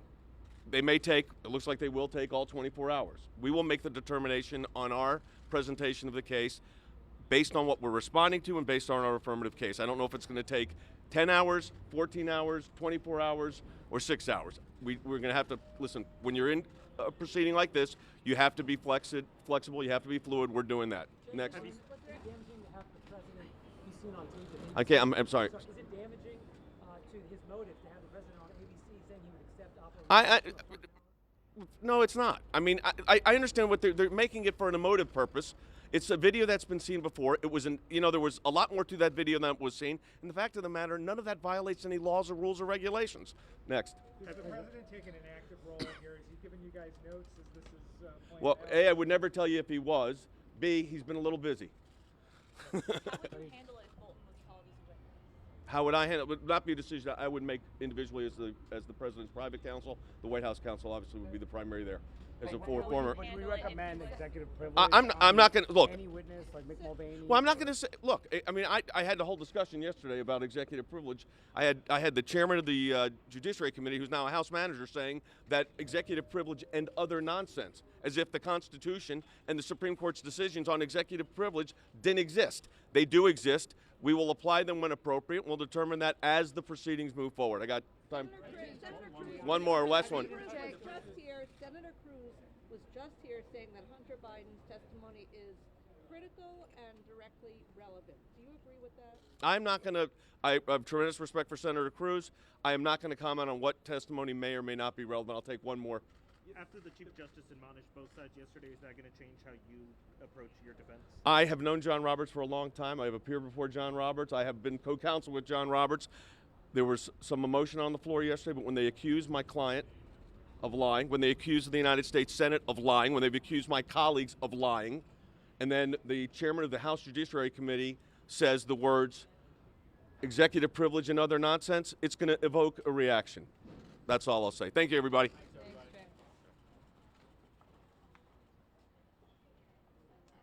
And Jay Sekulow is one of 8 lawyers on the president's defense team, along with Pat Cipollone, Ken Starr, Alan Dershowitz, Pam Bondi, Jane Raskin, Eric Hirschman, and Robert Ray. We will be hearing from them after the House impeachment manager's 24 hours is up. Mr. Sekulow mentioned the president being a little bit busy. Well, he just returned from Davos. This is him on the South Lawn getting out of Marine One. Usually he stops and chats with the press. Tonight he did not. Back to your phone calls. Donald's in Fort Smith, Arkansas. Democrats line. Donald, you're on C-SPAN 2. What have you heard today? Thank you, sir. Really nothing new. The same stuff that they've been preaching for the last 2 days. And I do think, they make a convincing argument for you? No, sir. I think Adam Schiff needs to be held accountable for his misinterpretation of words. I really don't like people being able to lie, especially in a courtroom, in a court of law. I think he should get in trouble for that. That's Donald in Fort Smith, Arkansas, and this is Wayne in Seattle, Independent Line. Good evening, Wayne. Good evening. How are you doing tonight? Please go ahead. Okay, if this helps, you should read Senator McConnell's autobiography, The Long Game. I realized on page 31, he stated his support for the 1964 Voting Rights Act and was working as an intern for a segregationist House representative known as Gene Snyder. That was in conflict. He went on to say the lesson he learned for his stand on the Voting Rights Act was that in politics, party loyalty overrides morality. He changed his position publicly, at least. He may have kept it in private, but in public, he supported Gene after he condemned him in 1966. So that said, Wayne, what's your conclusion to tie into today? Absolutely no intention of following the Constitution. He intends to follow his party and his party leader. He has set this up so that he can do his best. All right, thank you. Now, Craig Kaplan, our C-SPAN producer up on Capitol Hill, you might have heard during Hakeem Jeffries' presentation some protests going on in the gallery. Craig tweets this out. Protester burst into Senate Public Gallery above the floor, yelling during Hakeem Jeffries' remarks in the impeachment trial. Police pulled him out and he continued to yell in the hallway before he was taken away. Quote, "Schumer is the devil," he said. We're going to continue to take your calls, and when the Senate comes back into session, we're going to have to just go straight to it. So be prepared for that. Chris, Pensacola, Florida, Republican. First of all, thank you for the call. Some very rare bipartisan support, and with the Democrat before, and with your coverage. Understand the bird's eye view, but just the facts, ma'am, and I appreciate that. And then my point that this will go down as a political coup to overthrow the government by the president by the Democrats. Have you heard any convincing arguments today? No, I heard a lot of what I call mistruths. I think Crow, I'll give him the benefit of the doubt. He's not on the Intel or the Judiciary Committee, and when he said that no other country withheld aid, which is false, but I think he just missed the testimony where there was significant testimony about other countries that were withheld and the review of all foreign aid that was going on. And when Schiff, he played out lied when he said that foreign or European aid wasn't discussed until September. On the phone call, one of the reasons not to do it is because they criticized Germany for not giving their fair share. Germany's part of Europe. It was in the call, and he said foreign or European aid didn't come up till September. In the call, it came up. And that was one of the dangers of releasing state phone calls is stuff like that with other state leaders, country leaders come up and you're disparaging on them. And that's one of the things why it's unprecedented to release those type of candid phone calls between world leaders. Chris, you're in Pensacola. Are you associated with the military? 22-year Navy vet. Thank you, sir. We're going to have to leave it there. Here's Senator Mazie Hirono. Sorry about that. We cannot hear her, but she is talking with reporters right off the Senate floor. Helen, Monument Valley, Utah Democrat. How's Hello? Hi, Helen. Please go ahead. Hello? Helen, please go ahead. Okay, I'm from Monument Valley, Utah, Navajo Nation, and I'm a strong supporter of the Democrat. And I just like to thank all the Democrat, like Adam Shelter, that he's doing a good job. And I'm very thankful that they're doing what they're doing, because a lot of the things that are being set is very important. That a lot of these people out there, like what the previous lady was saying, she was saying that everything is new to a lot of the people out there, and they're just barely getting to know what's really going on. And I'm glad that they're doing everything step by step. And Have you been I'm watching? very thankful for that. Have you watched a lot of it the last 2 days? Yeah, I've been watching it, and I'm very, very disappointed with the Republican on what they're doing. And I think that they need to. They're in there for the people, not for Trump. They need to think about who they're working for. They're working for the citizens down here at our level. And the way I see them, it seems like they're just doing it for themselves. They're All right, doing Helen in Monument Valley, Utah. Next up is Gordon in Reynoldsburg, Ohio, Independent. Go ahead, Gordon. Thank you. Thank you, sir, for taking my phone call. I'm expressive as a independent, and have been watching for the last couple of days, and it's quite evident that our government is quite in turmoil between what is Mr. Jeffries from New York put a eyeglass on this, and our constitutional rights are not being represented on floors, both in the House and Senate floors, because of corporative and all that. I don't want to go in that far, but they're so stymied, polarized on left and right, that they can't even meet in the middle and take this as an average American would look at this. I do congratulate any American that is watching, has been watching, and is interested in expanding their rightism to a neutral form, or tongue-tied, leftism to a neutral state. And all right, Gordon in Reynoldsburg, Ohio, we appreciate your watching and calling in. Now, you've seen a lot of the House impeachment managers on the floor, 7 of them. Well, the president also has a defense team made up of House members, and those include Doug Collins, Mike Johnson, Jim Jordan, Debbie Lesko, Mark Meadows, John Ratcliffe, Elise Stefanik, and Lee Zeldin. And Lee Zeldin is a Republican from New York, and he tweeted out earlier, with their final words on the House floor, House Dems declared they proved their impeachment case beyond a doubt. Yesterday, they started the impeachment trial, declaring they still needed a ton of facts in order to prove their case. Which is it? Can't have it both ways. Phil in La Habra, California, Republican. Good evening. Hello. Phil, please go ahead. We're listening. No, that's Phil. Let's try Todd in Mentor, Ohio, Democrat. Hi, Todd. Hi there. I appreciate you taking my call. Whether I'm Democrat or Republican, first and foremost, I'm American. All right, and I need to say, it's embarrassing to have a president acting the way he does. I'm not a politician, nor am I a lawyer.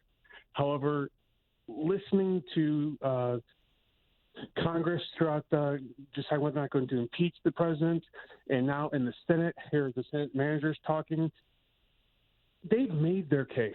Yes, they're kind of beating a dead horse right now, but it's trying to educate these Republicans they've already made up their mind coming into this impeachment. They're not listening to the simple fact. I really should say that the Democrats should stop. The point is made. I'm a common middle-class citizen, all right?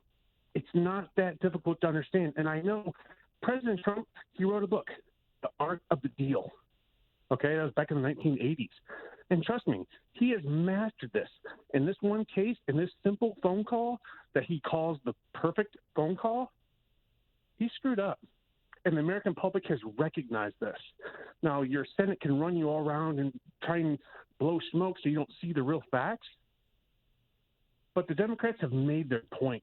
American just needs to recognize it. That's Todd in Mentor, Ohio, and this is John in Voorheesville, New York, Independent Line. John, you with us? Yes. I'd just like to say I think the Democrats did a good job presenting, the facts, compelling facts, and the Republicans have to give way for answers to all these questions. And just because the president blocked everything, it's their turn to shine, the Republicans, and, let everybody know what's going on. That was John. Now, the Democratic House impeachment managers have used 4 hours and 55 minutes of their allotted 24 hours. We expect the Senate to come back into session any moment from their dinner break. When that happens, we will go directly there, so it might be a little abrupt, and we apologize for that. We don't control the cameras in the Senate. Kerry, Las Vegas, Republican. Hi. Hey, good afternoon. I just want to say thank God we live in a country, the greatest one in the history of the world, where you are innocent until proven guilty. We've been living through a 3-year coup attempt, and not once in all of the investigations, in all the Mueller investigation, anything the House has done, have we heard from the president's point of view. Not once. That's coming up in about 20 hours and 5 minutes. That's Kerry in Las Vegas. Tommy's in Hustonville, Kentucky, and he is a Democrat. Hi, Tommy. Yes, I've always been sort of a Democratic kind of feller, but since this has been going on, why didn't the Democrats, if Joe Biden and Hunter Biden wasn't doing nothing illegal, why didn't they go on and do that first and prove that that was all right and that was fine, and then impeach the president? That way we wouldn't have to. Why didn't they do that first? That's Tommy. And Gordon's in Umpqua, Oregon on our independent line. Gordon, what have you learned in the last 4 hours and 55 minutes listening?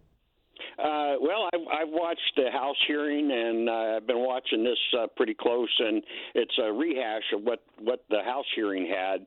I, too, have corruption concerns about the foreign aid and how it's tracked, because the foreign aid that we give out is mostly money that we borrow from China anyhow. I'm concerned about Joe Biden's billion-dollar aid package that he held up, and how much of that went to the Burisma oligarch, and how much of that went to Hunter Biden from Burisma. The other one was the $400 million aid package that Trump held up. How much of that went to American companies that provided the military hardware, and how much did they actually pay for the Javelin missile, which should have cost about $75,000 a piece. The launchers cost about $250,000 a piece. How much of that $400 million actually went to Javelins, and how much does this stuff cost? Do you think Hunter Biden should testify? I do. Yeah, I don't see why he shouldn't. Do you he think was then involved. that John Bolton should testify? I do. Yeah, if they're going to call witnesses, then they should call witnesses. I don't see the need for witnesses because I don't think the Democrats have got a case. Thank you, sir, for calling in. You just saw Mitch McConnell walking back onto the Senate floor, so he will be reconvening the Senate very shortly, but we're going to try to get Betty in Perrysburg, Ohio, Republican line up. Hi, Betty. Hi. I just wanted to agree with the gentleman that just was on the air here. Yeah, if Hunter Biden was doing something wrong, I think we should have known about it. I think we should know what the details are on this, because if we're passing money over to Ukraine and we don't know what's happening with this money, that's our tax dollars. That's a big thing. We're feeding countries like Puerto Rico. They claim they didn't get aid that we've given them, and then they find warehouses of things that we gave to them, and it's sitting down there and they're crying for more money. You know, same thing with Ukraine. We are feeding these people with money and military aid, and we give them these things, and you know, people just act like it's no big deal. It is a big deal, and I agree that we should also hear what President Trump has to say about all this. And we will hear from his managers after this. Lisa Murkowski walking back onto the Senate floor, Susan Collins. Shirley in Louisiana texts in that she is embarrassed to be a Democrat, repeating themselves over and over and over, the same phone call. That's all the facts you have, a waste of valuable time for all, is what she says. Alan in Edders, Pennsylvania, Democrat. Alan, you're on. Hi there. Look, I'm an old man. I've lived to see it all, and I live in the fifth most corrupt state in the union, according to the polls. I'm disgusted with both sides. If you can have corruption that's disgusting and have it not be a criminal offense, but have it exist, okay, what do you think our kids are going to grow up to be? Okay, that explains our society today. Okay, and that's all this old man has to say. So, Alan, and just to be clear, do you find what's going on right now a waste of time? Oh, it's an exercise in futility. The Republicans have already formed a chain line of defense that you could bring in a smoking gun and it wouldn't matter, and they're going to sidestep it just the same way the Democrats would do it, because I'm here telling the truth about politics, okay? The whole thing has to change. It's corrupt from the fish to the top.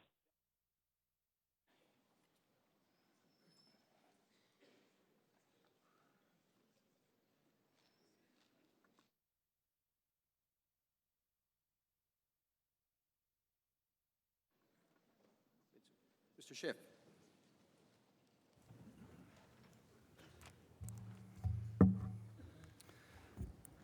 Thank you, Mr. Chief Justice. Just so senators have an idea of the evening, we expect to go about 2 to 2.5 hours. I'll make a presentation. Representative Lofgren from California will make a presentation. I'll make a final presentation, and then we will be done for the evening. As an encouraging voice told me, keep it up, but don't keep it up too long. So we will do our best not to keep it up too long. I'm going to turn now to the part of the chronology that picks up right after that July 25th call and walk through the increasingly explicit pressure campaign waged on Ukraine in order to get President Trump's deliverable, the investigations meant to tarnish his opponent and help his reelection. Now remember, by the end of July, Ukraine was aware of President Trump's requests for investigation to help his political efforts and had come to know that President Trump put a freeze on security assistance. So this is by the end of July. They also clearly understood that President Trump was withholding an Oval Office meeting until those investigations were announced. Both were very critical to Ukraine as a sign of U.S. support and as a matter of their national security. And their national security, of course, implicates our national security.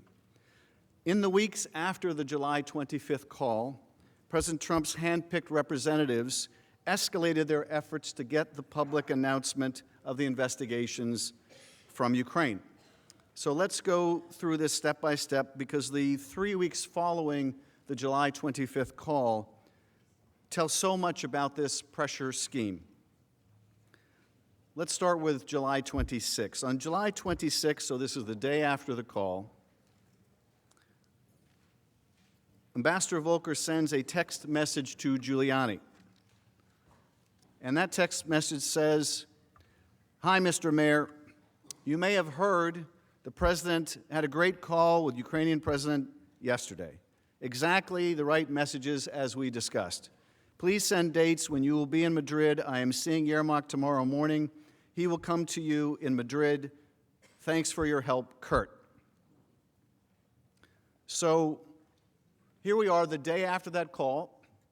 As my colleague demonstrates, this same day, so July 26th, the date of that second infamous call between President Trump this time and Gordon Sondland that you heard the diplomat David Holmes describe.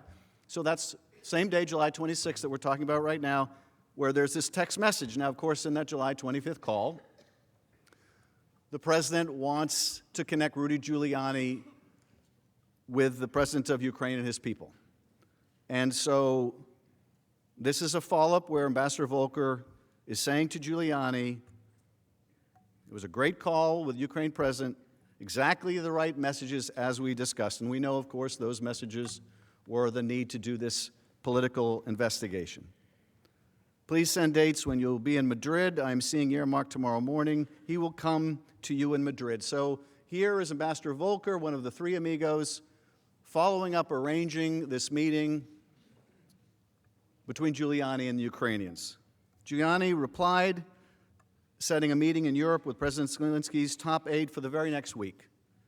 Quote, I will arrive on August 1 and until 5, he wrote. Now remember, on July 22nd, so a few days before this and before the call, Ambassador Volker had connected Giuliani originally with Yermak, and they agreed to meet. So this is a follow-up. You have that arrangement being made by Volker and Giuliani before the call, then you have the call, and now you have the follow-up to arrange the meeting in Madrid. And so they do meet in Madrid. This is August 2nd. Andrei Yermak, Zelensky's top aide, flew to Madrid, meets with Rudy Giuliani, who they know represented the president's interests. Both Giuliani and Yermak walk away from this meeting in Madrid, clearly understanding that a White House meeting is linked to Zelensky's announcement of the investigations. In separate conversations with Giuliani and Yermak after this Madrid meeting, Volker said he learned that Giuliani wanted the Ukrainians to issue a statement, including specific mentions of the two investigations that the president wanted. According to Ambassador Volker's testimony, Yermak told him that his meeting with Giuliani was very good, and immediately added that the Ukrainians asked for a White House meeting during the week of September 16th. Yermak presses Volker on the White House meeting date, saying that he was waiting for confirmation. Maybe you know the date. And this is a recurrent theme that we've seen through the text messages and other documents, and that is the recurrent request for this meeting, the pressing for this meeting by the Ukrainians because it was so important to them. Giuliani's objective was clear to Ambassadors Volker and Sondland, who took over communications with Yermak. Here's Ambassador Sondland. I first communicated with Mr. Giuliani in early August, several months later. Mr. Giuliani emphasized that the president wanted a public statement from President Zelensky committing Ukraine to look into the corruption issues. Mr. Giuliani specifically mentioned the 2016 election, including the DNC server, and Burisma as two topics of importance to the president. Giuliani exerted significant influence in this process. In fact, when on August 4th, Yermak inquired again about the presidential meeting, Ambassador Volker turned not to the National Security Council staff or to the State Department to arrange it and follow up. He turns to Giuliani again. Volker told Yermak that he would speak with Giuliani later that day and would call the Ukrainian president's aide afterward. Volker then texts Giuliani to ask about the Madrid meeting and to set up the call that he had mentioned to Yermak. Giuliani replies that the meeting with Yermak was excellent and that he would call later. Phone records obtained by the committees show a 16-minute call on August 5th between Ambassador Volker and Giuliani. Ambassador Volker then texts Yermak, "Hi, Andrei. Had a good long talk with Rudy. Call anytime, Kurt." Separately, Volker told Ambassador Sondland, Giuliani was happy with that meeting and it looks like things are turning around. A reference to Volker's hope that satisfying Giuliani would break down President Trump's reservations concerning Ukraine. But things had not turned around by the end of that first week of August, by August 7th. The aid was still on hold, and there had been no movement on setting a date for the White House meeting. Ambassador Volker then reaches out to Giuliani to try to get things moving. Ambassador Volker texts Giuliani to recommend that he report to the boss, meaning President Trump, about his meeting with Yermak in Madrid. Specifically, he wrote, this is Volker writing to Giuliani, "Hi, Rudy. Hope you made it back safely. Let's meet if you're coming to D.C., and would be good if you could convey results of your meeting in Madrid to the boss so we can get a firm date for the visit." So this is Ambassador Volker following up Giuliani. Giuliani's met with the top aide to the president of Ukraine in Madrid, and he wants Giuliani to convey to the boss, to Trump, how good that meeting in Madrid was about the investigations so they can get the president of Ukraine in the door at the White House. Now, think about how unusual this is. This is the president's personal lawyer who's on this personal mission on behalf of his client to get these investigations in Ukraine. The president of Ukraine can't get in the door of the Oval Office. And who are they going to? Are they going to the Security Council? No. Are they going to the State Department? No. They tried all that. They're going to the president's personal lawyer. Does that sound like an official policy to try to fight corruption? Why would you go outside of the normal channel to do that? You wouldn't. No, you go to your personal attorney who's on a personal mission that he admits is not foreign policy when your objective has nothing to do with policy. When your objective is a corrupt one. Now, what does that mean, to have a corrupt objective? Well, it means an illicit one. It means an impermissible one. It means one that furthers your own interest at the cost of the national interest. The willingness to break the law, like the Impoundment Control Act, by withholding aid, is indicative of that corrupt purpose, the lengths the president would go, not in furtherance of U.S. policy, but against U.S. policy. Not even a difference on policy at all. The mere pursuit of personal interest, the pursuit of an illegal effort to get foreign interference, is the very embodiment of a corrupt intent. So here we are, August 7th. And Volker is saying, Rudy, if you're coming to D.C., let's get together. It'd be good if you can talk to the boss, because we can't get a meeting other way. Around that time, Ambassador Volker received a text message from Yermak, who asked him, and this is Yermak asking Volker, "Hi, Kurt, how are you? Do you have some news about the White House meeting date?" And Volker responds, "Not yet. I texted Rudy earlier to make sure he weighs in following your meeting. Gordon," meaning Sondland, "should be speaking with the president on Friday. We are pressing this."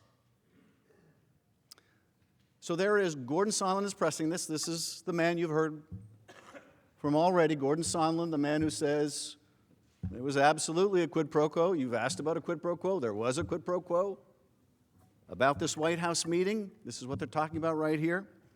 Gordon will be speaking with the president on Friday. We are pressing this. Ambassador Volker's contact with Giuliani spurred a flurry of communications. The patterns of calls from August 8th strongly suggest Giuliani's attempting to call the White House to speak to a senior White House official, left a message, then had a 4-minute call with that official later that night. We don't know from the call records who that White House official was, but recall that Giuliani has publicly stated that when he spoke to the White House, he usually spoke to President Trump, his client. Also on August 8th, Yermak texts Volker that he had some news. Ambassador Volker replies that he can talk then, and Ambassador Volker updates Giuliani in a text the next day.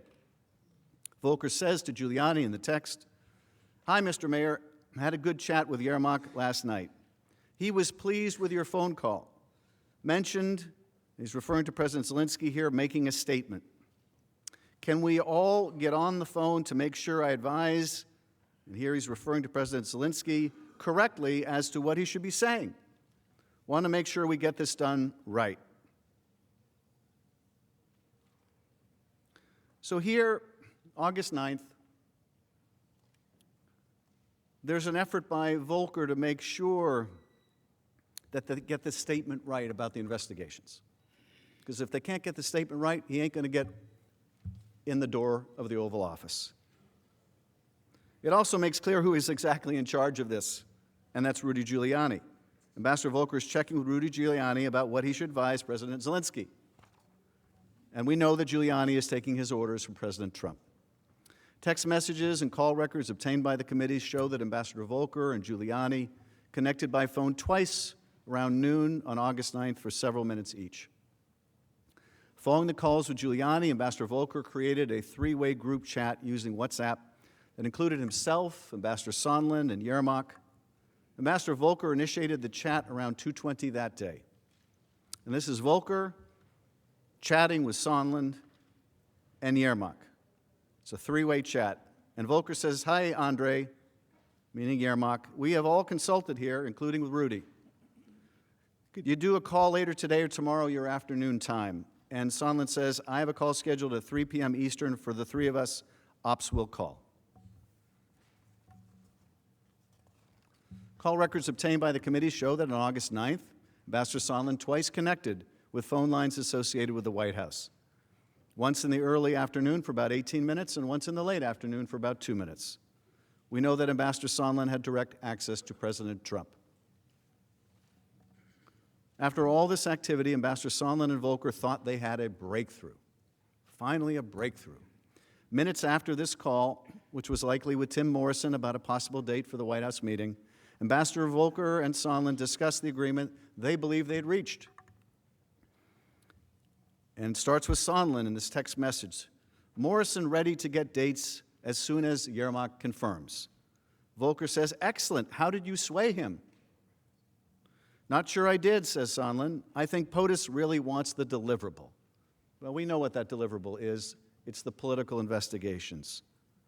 Volker says, "But does he know that?" And Sondland says, "Yep. Clearly lots of convos, meaning conversations, going on." And Volker says, "Okay, then that's good. It's coming from two separate sources." Ambassador Sondland told the committees that the deliverable required by President Trump was a press statement from President Zelensky, committing to do the investigations into the Bidens and the allegation of Ukraine election interference that President Trump mentioned on July 25th. But Tim Morrison testified that he didn't know anything about the deliverable. He was just involved in trying to schedule the White House meeting, which everyone wanted to schedule as a sign of support for President Zelensky and our ally Ukraine. But Trump's agents wouldn't just accept Ukraine's word for it. Ambassador Sondland then recommended to Ambassador Volker that Yermak share a draft of the press statement to ensure that the statement would comport with the president's expectations. So here on August 9th, so we're still less than 2 weeks after the July 25th call, or we're about 2 weeks. Sondland says in this message, "To avoid misunderstandings, might be helpful to ask Andre for a draft statement, parentheses embargoed, so that we can see exactly what they propose to cover. Even though Z, referring to Zelensky, does a live presser, they can still summarize in a brief statement. Thoughts?" And Volker says, "Agree." At his deposition, Ambassador Sondland said that he suggested reviewing a written summary of the statement because he was concerned that President Zelensky would say whatever he would say on live television and it still wouldn't be good enough for Rudy / the president, unquote. Yermak, in turn, was concerned that the announcement would still not result in the coveted White House meeting. On August 10th, Yermak texted Volker attempting to schedule a White House meeting before the Ukrainian president made a public statement in support of the investigations into Burisma and the 2016 election. So you can see what's going on here. The president and his agent, Giuliani, they want this public statement of the investigations before they'll give a date. And the Ukrainians want a date before they have to commit to making public they're going to do the investigations. And so you've had this standoff where each is trying to get the deliverable first. But there's no debate about what the deliverable is on either side. There's no debate about the quid pro quo here. You give me this, I'll give you that. You give me the White House meeting, I'll give you the public announcement, the investigation into your political rival. No, no, no. You give me the announcement of the investigation into my rival, and then I'll give you the meeting. The only debate here is about which comes first.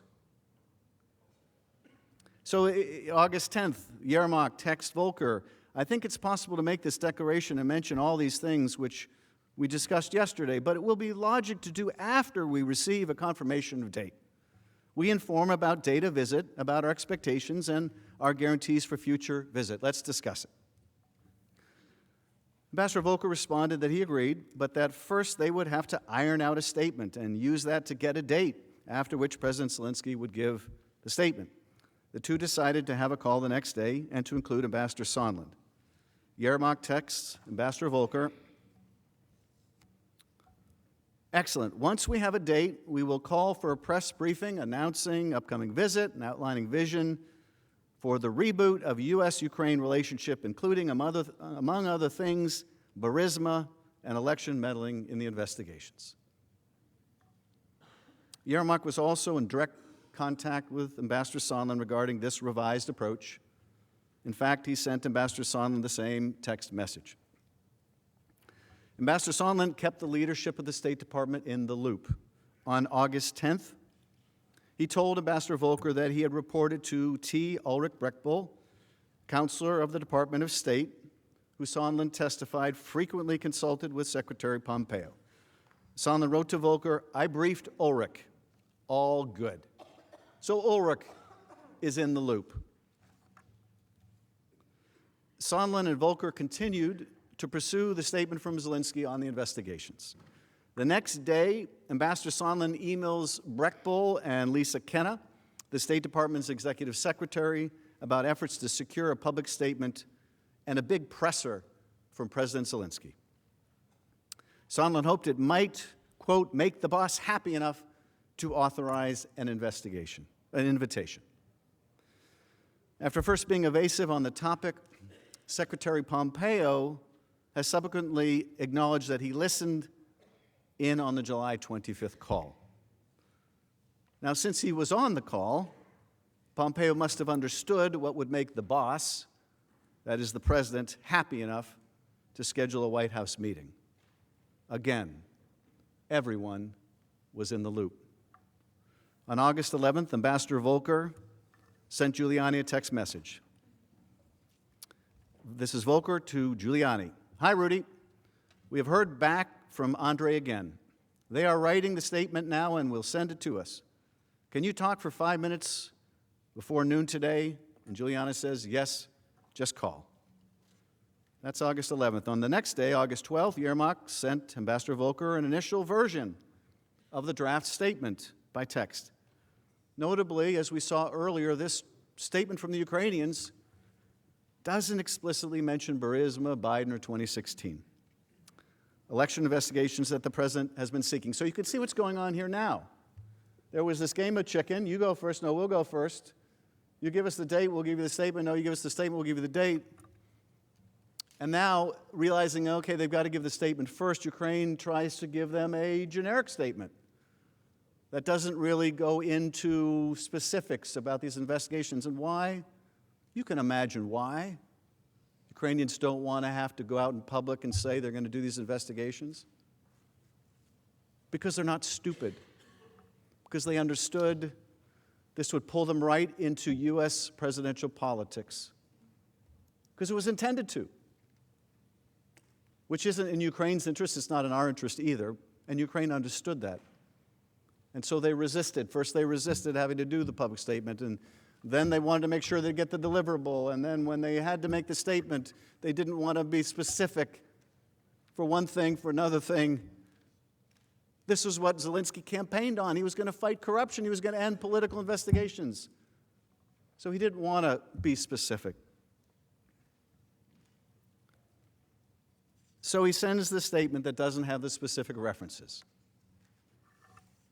And Ambassador Volker explained during his testimony that was not what Giuliani was requesting, and it would not satisfy Giuliani or Donald Trump. Now, presumably, if the president was interested in corruption, that statement would have been enough. But all he was interested in was an investigation or an announcement of an investigation into his rival and this debunked theory about 2016. Now, the conversation that Volker referred to in his earlier testimony took place on the morning of August 13th, when Giuliani made clear that the specific investigations related to Burisma, Code for Biden's, and the 2016 election had to be included in order to get the White House meeting. So the Americans sent back to the Ukrainian top aide a revised draft that includes now the two investigations, and you've seen the side-by-side. This was then the essence of the quid pro quo regarding the meeting, and this direction came from President Trump. Here is how Ambassador Sondland put it. Mr. Giuliani's requests were a quid pro quo for arranging a White House visit for President Zelensky. Mr. Giuliani demanded that Ukraine make a public statement announcing the investigations of the 2016 election, DNC server, and Burisma. Mr. Giuliani was expressing the desires of the President of the United States, and we knew these investigations were important to the President. Now, according to witness testimony, as you might imagine, Ukrainian officials were very uncomfortable with the draft that Giuliani, Volker, and Sondland were negotiated. They understood that the statement was the deliverable that President Trump wanted. But yielding to President Trump's demands would, in essence, force President Zelensky to break his promise to the Ukrainian people to root out corruption, because politically motivated investigations are a hallmark of the kind of corruption that Ukraine has been plagued with in the past. Mr. Yermak tried to get some confirmation that the requested investigations were legitimate. In response to the draft statement, Yermak asks Volker, quote, whether any request had ever been made by the U.S. to investigate election interference in 2016. In other words, whether any request had been made by any official U.S. law enforcement agency through formal channels, as you would expect if it were a legitimate request. Ambassador Volker tried to find a satisfactory answer. On August 15th, Volker's assistant asked Deputy Assistant Secretary George Kent whether there was any precedent for such a request for investigations. At his deposition, Kent testified that, if you're asking me,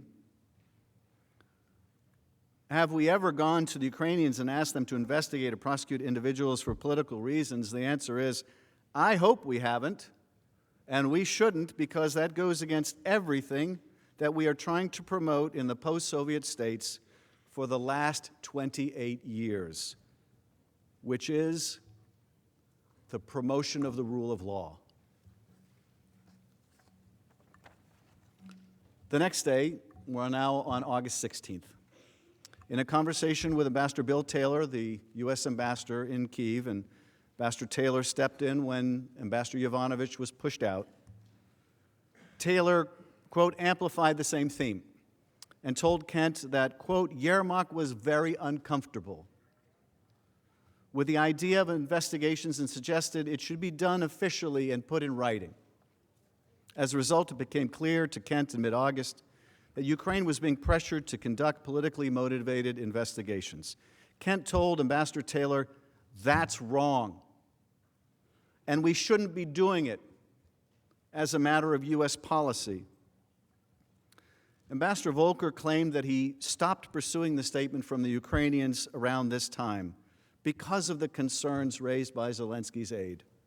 At his deposition, and despite all of his efforts to secure a statement announcing these very specific political investigations desired by the President, Ambassador Volker testified that he agreed with Yermak's concerns and advised him that making those specific references was not a good idea because making those statements might look like it would play into our domestic politics.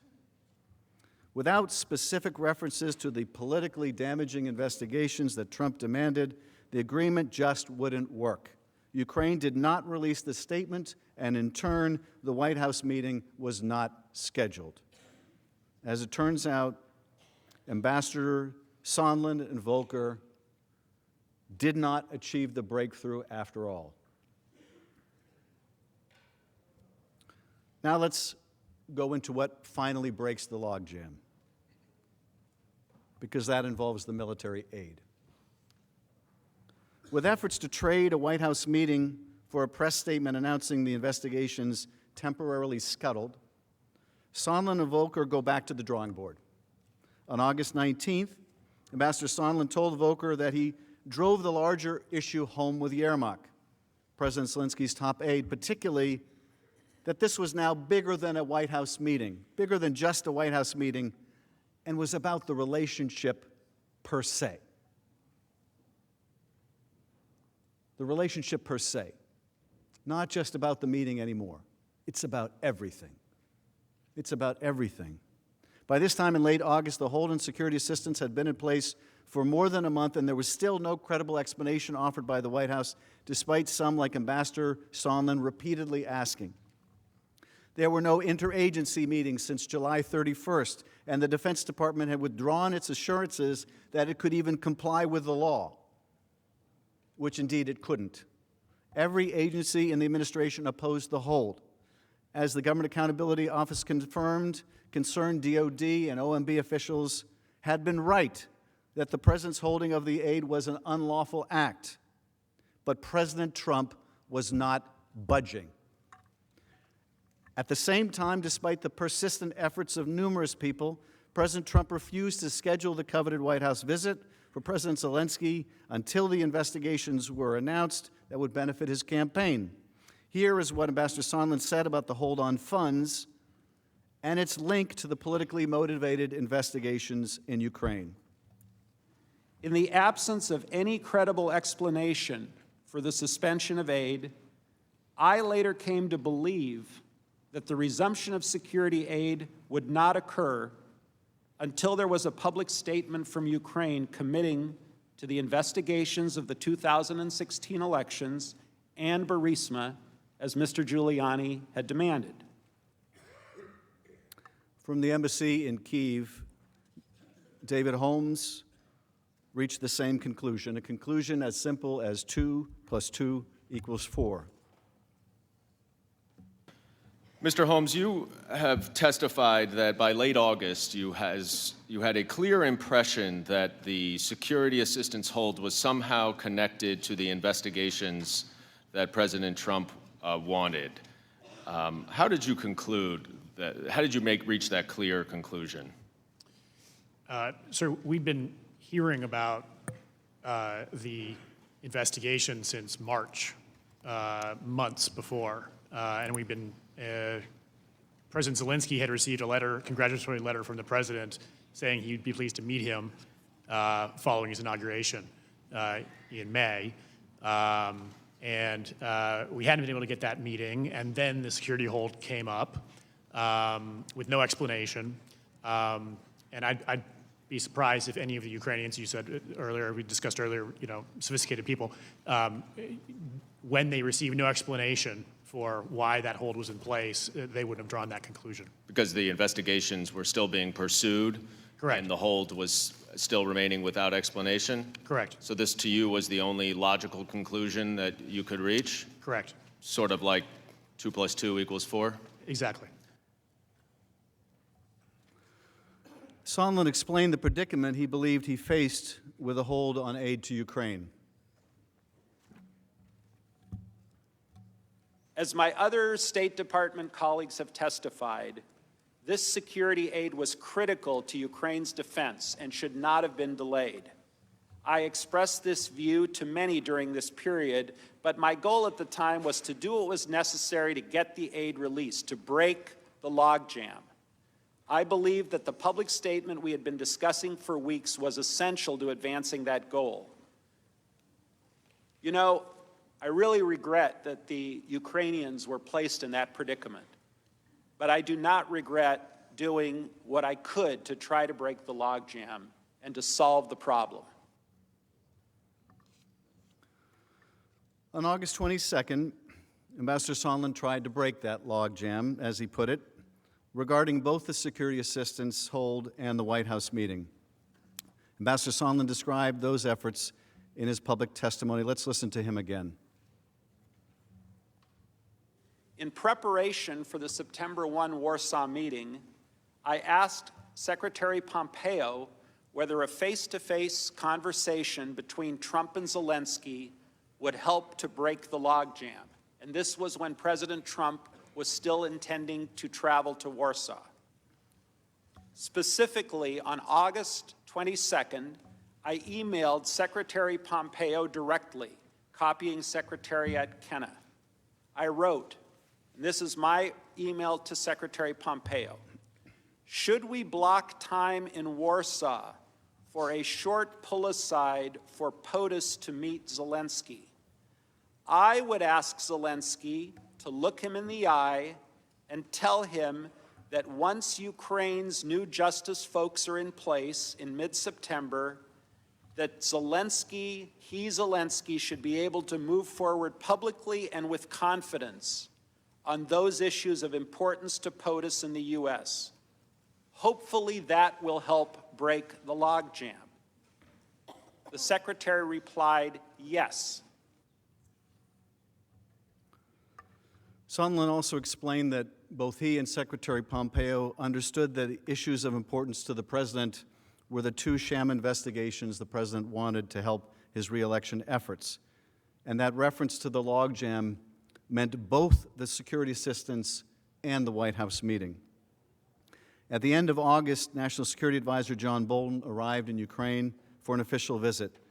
David Holmes took notes in Ambassador Bolton's meetings and testified about Ambassador Bolton's message to the Ukrainians.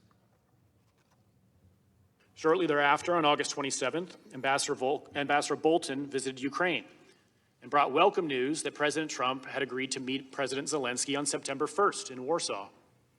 Ambassador Bolton further indicated that the hold on security assistance would not be lifted prior to the Warsaw meeting, where it would hang on whether President Zelensky was able to, quote, favorably impress President Trump. Well, let's think about that for a minute.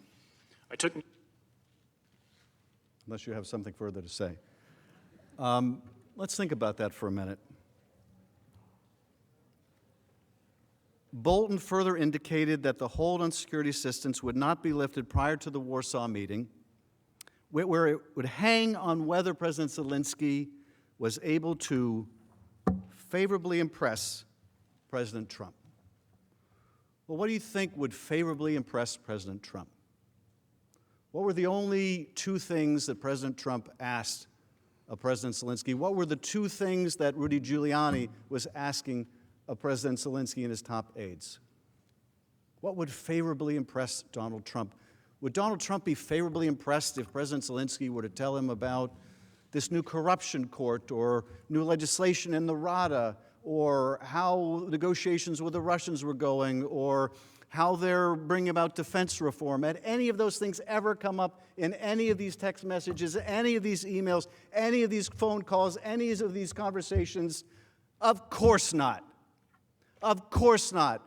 There was only one thing that was going to favorably impress President Trump in Warsaw, and that is if Zelensky told him to his face, I'm going to do these political investigations. I don't want to do them. You know I don't want to do them. I've resisted doing them, but I'm at war with Russia, and I can't wait anymore. I can't wait anymore. I'm sure that would have impressed Donald Trump. But the meeting between the two presidents never happened in Warsaw. President Trump canceled the trip at the last moment. Before Bolton left Kyiv, Ambassador Taylor asked for a private meeting. Ambassador Taylor explained that he was extremely concerned about the hold on security assistance. He described the meeting to us during his testimony. Near the end of Ambassador Bolton's visit, I asked to meet him privately, during which I expressed to him my serious concern about the withholding of military assistance to Ukraine while the Ukrainians were defending their country from Russian aggression.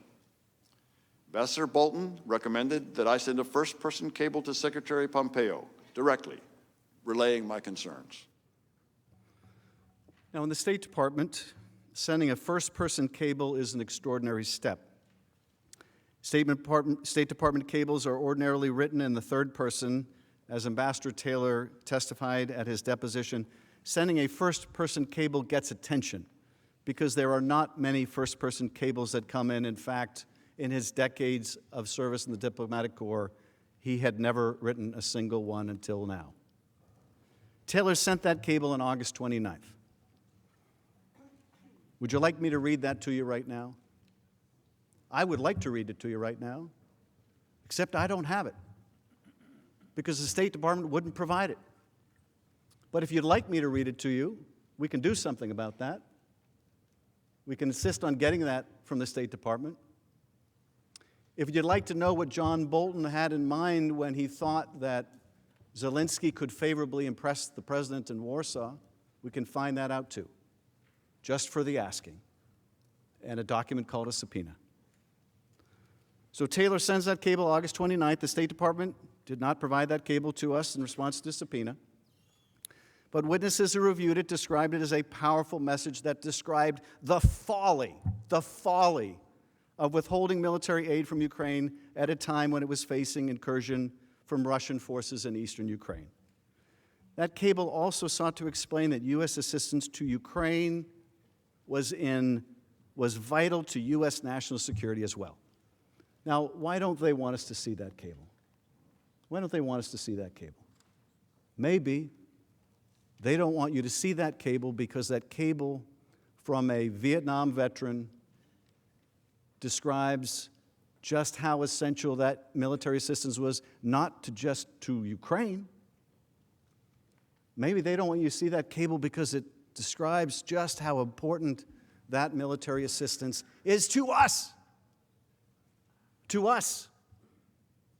The President's Council would love you to believe this is just about Ukraine. You don't need to care about Ukraine. Who cares about Ukraine? How many people could find Ukraine on the map? Why should we care about Ukraine? Well, we should care about Ukraine. They're an ally of ours.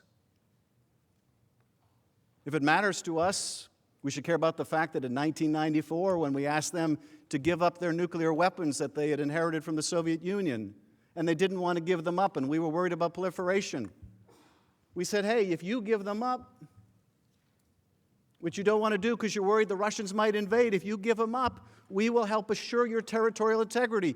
We made that commitment. I hope we care about that.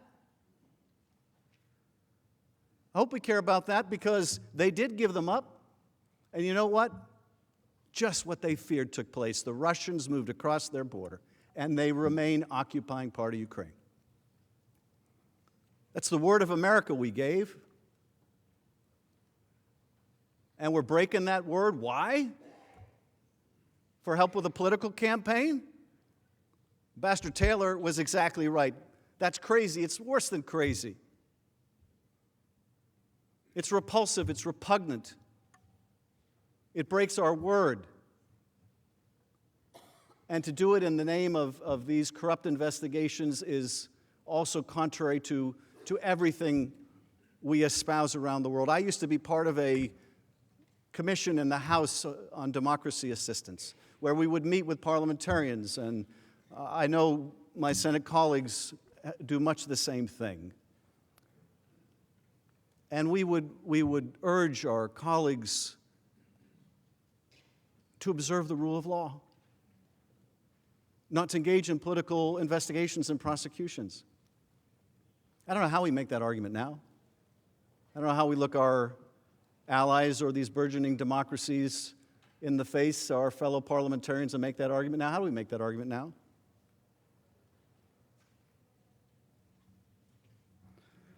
Now, testimony indicated that Secretary Pompeo eventually carried that cable into the White House. But there's no evidence that those national security concerns that they don't want you to see were able to outweigh the president's personal interest in his getting foreign help in his re-election campaign. There's no evidence at all.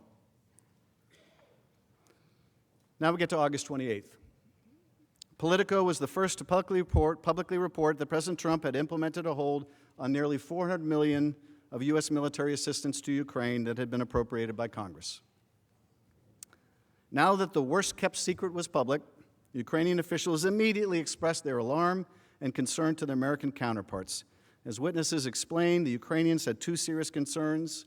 One, of course, was the aid itself, which was vital to their ability to fight off Russia. But in addition, they were worried about the symbolism of the hold, that it signaled to Russia and Vladimir Putin that the United States was wavering in its support for Ukraine. Witnesses testified that this was a division that Russia could and would exploit to drive further wedge between the United States and Ukraine to its advantage. This second concern was likely why Ukrainian officials had wanted the hold to remain a secret in the first place, because it would add to the negative impact to Ukraine if the hold itself became public. It was bad enough that the President of the United States put a hold on their aid. It was going to be far worse if it became public, as indeed it did. Andrei Yermak, the same Zelensky aide, sent Ambassador Volker a link to the Politico story, and then texted, "Need to talk with you."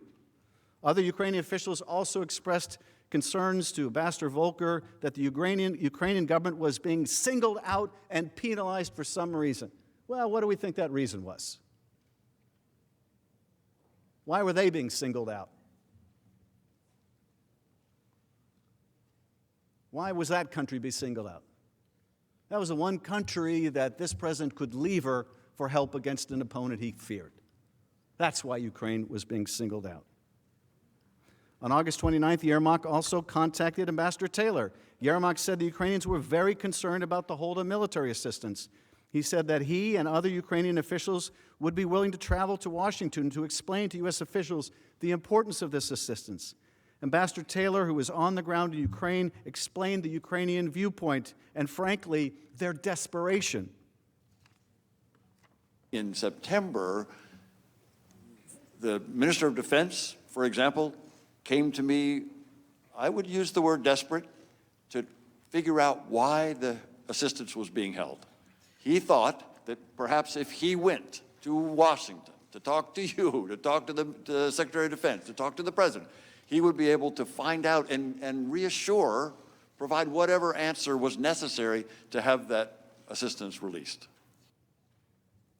Without any official explanation for the hold, American officials could provide little reassurance to their Ukrainian counterparts.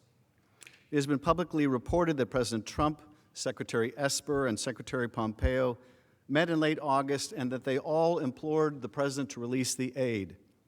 But President Trump continued to refuse to release the aid. As of August 30th, the president was clearly directing OMB to continue the hold on security assistance. In documents reviewed by Just Security but withheld from the Congress by OMB on the president's instructions, OMB official Michael Duffy emailed DOD Controller Elaine McCusker that there is, quote, clear direction from POTUS to continue the hold. So here we are, August 30th. A month after that July 25th call, aid still being withheld. Ukrainians still holding on, still not willing to capitulate, not willing to violate Zelensky's whole campaign pledge about not engaging in corrupt investigations. That same day, August 30th, Republican Senator Ron Johnson spoke with Ambassador Sondland to express his concern about President Trump's decision to withhold military assistance to Ukraine. Senator Johnson described that call in an interview with the Wall Street Journal. According to Senator Johnson, Ambassador Sondland told him that if Ukraine would commit to, quote, get to the bottom of what happened in 2016, if President Trump has that confidence, then he'll release the military spending. Senator Johnson added, at that suggestion, I winced. My reaction was, oh God, I don't want to see those two things combined. The next day, August 31st, Senator Johnson spoke by phone with President Trump regarding the decision to withhold aid to Ukraine. According to the Wall Street Journal, President Trump denied the quid pro quo that Senator Johnson had learned of from Ambassador Sondland. At the same time, however, President Trump refused to authorize Senator Johnson to tell Ukrainian officials on his upcoming trip to Kyiv that the aid would be forthcoming. The message that Ambassador Sondland communicated to Senator Johnson mirrored that used by President Trump during the July 25th call with President Zelensky, in which President Trump twice asked the Ukrainian leader to get to the bottom of it, including in connection to an investigation into the debunked conspiracy theory of Ukrainian interference in the 2016 election. It also mirrored the language of the text message that Ambassador Volker sent to President Zelensky's aide just before the July 25th call. Indeed, despite the president's self-serving denials, the message was clear. President Trump wanted the investigations, and he would withhold not one but two acts vested in him by the power of his office in order to get them. Now begins September. September 1st. The president was supposed to go to Warsaw, as we know, but he doesn't go to Warsaw. Mike Pence goes to Warsaw. Jennifer Williams, special advisor to the Vice President for Europe and Russia, learned of the change in the President's travel plans on August 29th. The Vice President's National Security Advisor asked, at the request of Vice President Pence, for an update on the status of the security assistance that had just been publicly revealed in Politico and would be a critical issue during the bilateral meeting between the Vice President and President Zelensky in Warsaw. The delegation arrives in Warsaw and gathers in a hotel room to brief Vice President Pence before he met with the Ukrainian president. National Security Advisor Bolton led the meeting. As Williams described it, advisors in the room, quote, agreed on the need to get a final decision on security assistance as soon as possible so that it could be implemented before the end of the year. But Vice President Pence did not have authority from the president to release the aid. Ambassador Sondland also attended that briefing. At the end of it, he expressed concern directly to Vice President Pence about the security assistance being held until the Ukrainians announced the very same politically motivated investigations at the heart of the scheme. Now, you mentioned that you also had a conversation with Vice President Pence before his meeting with President Zelensky in Warsaw, and that you raised the concern you had as well that the security assistance was being withheld because of the president's desire to get a commitment from Zelensky to pursue these political investigations. What did you say to the Vice President? I was in a briefing with several people, and I just spoke up and I said, it appears that everything is stalled until this statement gets made, words to that effect, and that's what I believe to be the case based on the work that the three of us had been doing, Volker, Perry, and myself. And the Vice President nodded like, he heard what I said, and that was pretty much it, as I recall. Everyone was in the loop. Ambassador Sondland testified that Vice President Pence was neither surprised nor dismayed by the description of this quid pro quo. At the beginning of the bilateral meeting between President Zelensky and Vice President Pence, as expected, the first question from President Zelensky related to the status of the security assistance. As Vice President Pence's aide, Jennifer Williams, testified, President Zelensky explained that just equally with the financial and physical value of the assistance, that it was the symbolic nature of that assistance that really was the show of U.S. support for Ukraine and for Ukraine's sovereignty and territorial integrity. Later that day, Vice President Pence spoke to the President about his meeting with President Zelensky. But the hold on security assistance remained in place well after Vice President Pence returned from Warsaw. And after the Warsaw meeting with Vice President Pence, Ambassador Sondland quickly pulled aside Andrei Yermak, Zelensky's top aide, and informed him that the aid would not be forthcoming until Ukraine publicly announced the two investigations that President Trump wanted. So here we are. After the meeting, right after the meeting, they're still in Warsaw, and Zelensky pulls aside his Ukrainian counterpart, Yermak, and explains the aid is not coming until the investigations are announced. Based on my previous communication with Secretary Pompeo, I felt comfortable sharing my concerns with Mr. Yermak. It was a very, very brief pull-aside conversation that happened within a few seconds. I told Mr. Yermak that I believed that the resumption of U.S. aid would likely not occur until Ukraine took some kind of action on the public statement that we had been discussing for many weeks. I mean, let's let that sink in for a minute, too. You've heard my colleagues at the other table say, Ukrainians felt no pressure. There's no evidence they felt any pressure. Of course, we've already had testimony about how they did feel pressure and they didn't want to be drawn into this political campaign. And you saw over and over in these text messages and emails, no, you go first. You announce, no, you go first. And we're supposed to believe they felt no pressure. And there it is. It breaks out into the open. The military aid is being withheld. And there's a connection between the holding of the military aid and these investigations. And the first thing they're asking about, they send the copy of the article, what's happening with this aid? They're ready to come to D.C. to plead for the aid. They go to Warsaw. They meet with the vice president. It's the first question is the aid. And what happens after that meeting? Now, that's a big meeting, by the way, with the vice president, the Ukrainian delegation. It's not like in front of all those people, the vice president is going to bring it up. And so Sondland goes up to his counterpart right after that on the sidelines of that meeting, and he says, basically, you ain't getting the money until you do the investigations. And we're to believe they felt no pressure? Folks, they're at war. They're at war, and they're being told you're not getting $400 million in aid you need unless you do what the president wants, and what the president wants are these two investigations.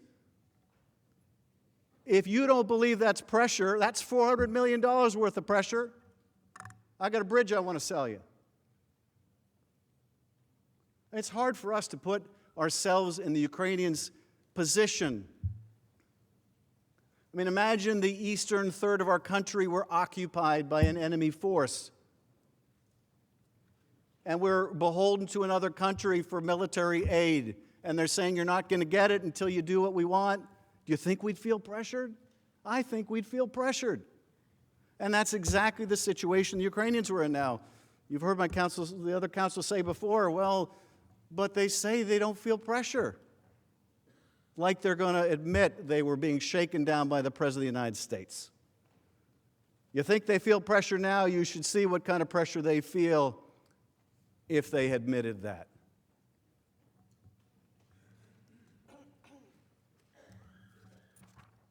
Tim Morrison, the NSC official, witnessed the conversation between Sondland and Yermak from across the room and immediately thereafter received a summary from Ambassador Sondland. He reported the substance of that conversation to his boss, Ambassador Bolton, who told Morrison to consult with the lawyers. Go talk to the lawyers. You know, if you keep getting told you got to go talk to the lawyers, there's a problem. If things are perfect, you don't get told, go talk to the lawyers time and time again. Morrison confirmed that he did talk to the lawyers, in part to ensure there was a record of what Ambassador Sondland was doing. That record exists within the White House. Would you like me to read you that record? I'd be happy to read you that record. It's there for your asking. Of course, the President has refused to provide that record. Precisely why did Ambassador Bolton direct Morrison to tell the lawyers, to talk to the lawyers? Would you like Ambassador Bolton to tell you why he said that? He'd be happy to tell you why he said that. He's there for your asking. What did Bolton know about the freeze in aid prior to this meeting in Warsaw? What did he mean that if he can press Zelensky, it's going to depend on whether he can press Zelensky? Would you like to know what that meant? I'd like to know what he meant by that. I think we know what he meant by that. Tim Morrison also conveyed the substance of the Sondland-Yermak pull-aside to his colleague, Ambassador Taylor.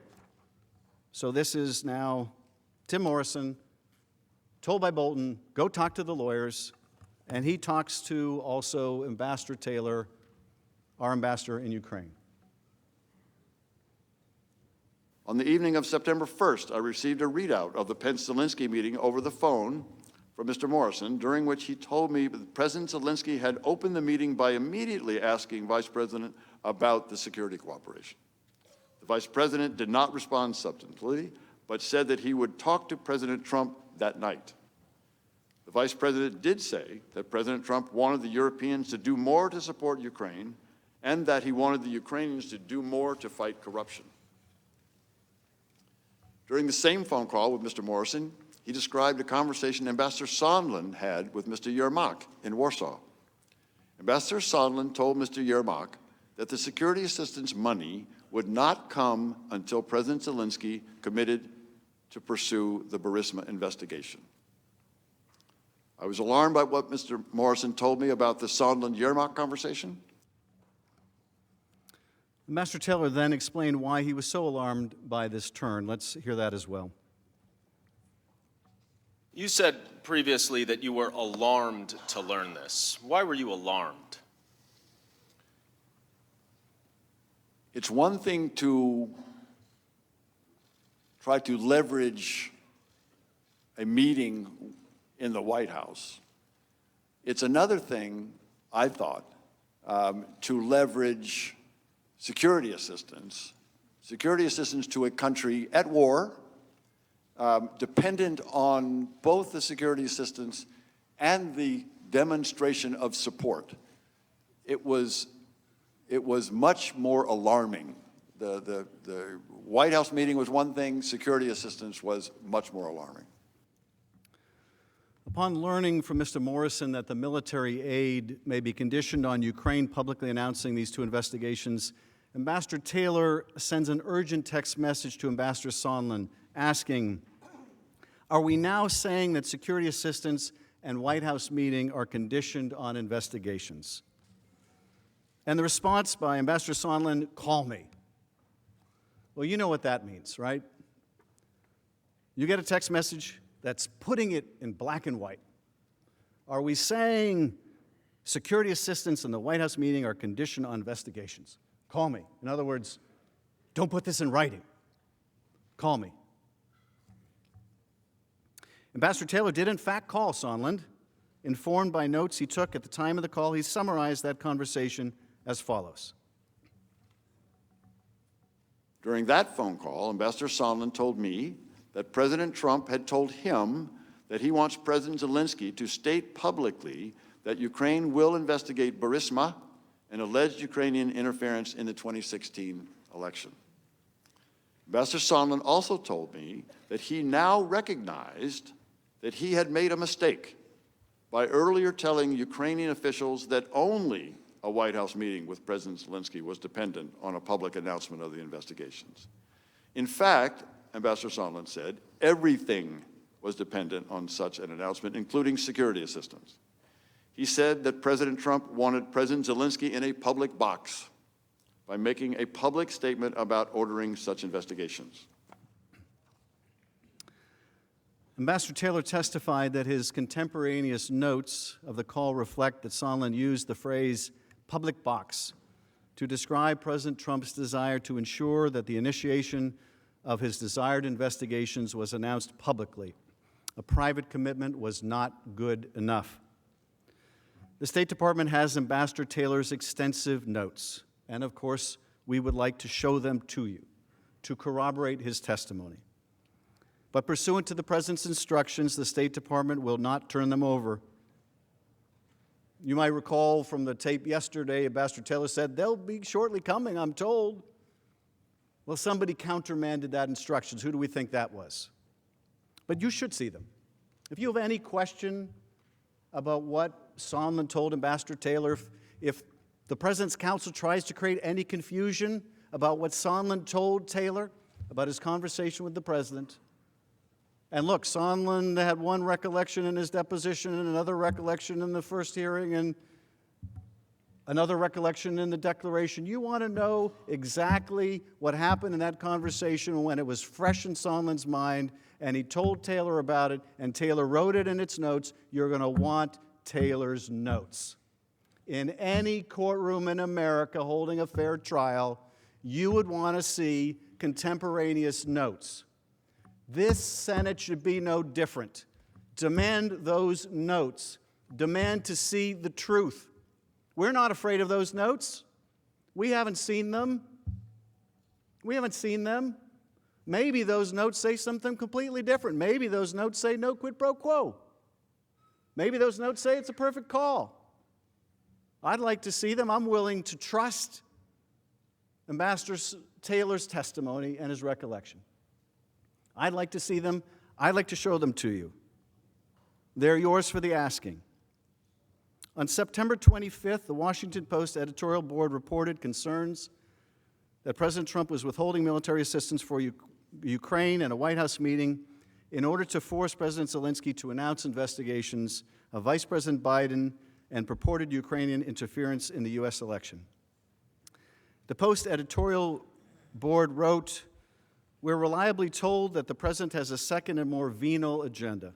He is attempting to force Mr. Zelensky to intervene in the 2020 presidential election by launching an investigation of the leading Democratic candidate, Joe Biden. Mr. Trump is not just soliciting Ukraine's help with his presidential campaign. He is using U.S. military aid the country desperately needs in an attempt to extort it." So that's September 25th. President on notice, scheme discovered. September 5th. September 7th, the evidence shows President Trump has a call with Ambassador Sondland, where the president made the corrupt bargain for military aid in the White House meeting even more explicit. On September 7th, Ambassador Sondland spoke to President Trump on the telephone. After that conversation, Ambassador Sondland called Tim Morrison to update him on that conversation. Unlike Sondland, who testified that he never took notes, Morrison took notes of the conversation and recalled it during his public testimony. Let's listen. Now, a few days later, on September 7th, you spoke again to Ambassador Sondland, who told you that he had just gotten off the phone with President Trump. Isn't that right? That sounds correct, yes. What did Ambassador Sondland tell you that President Trump said to him?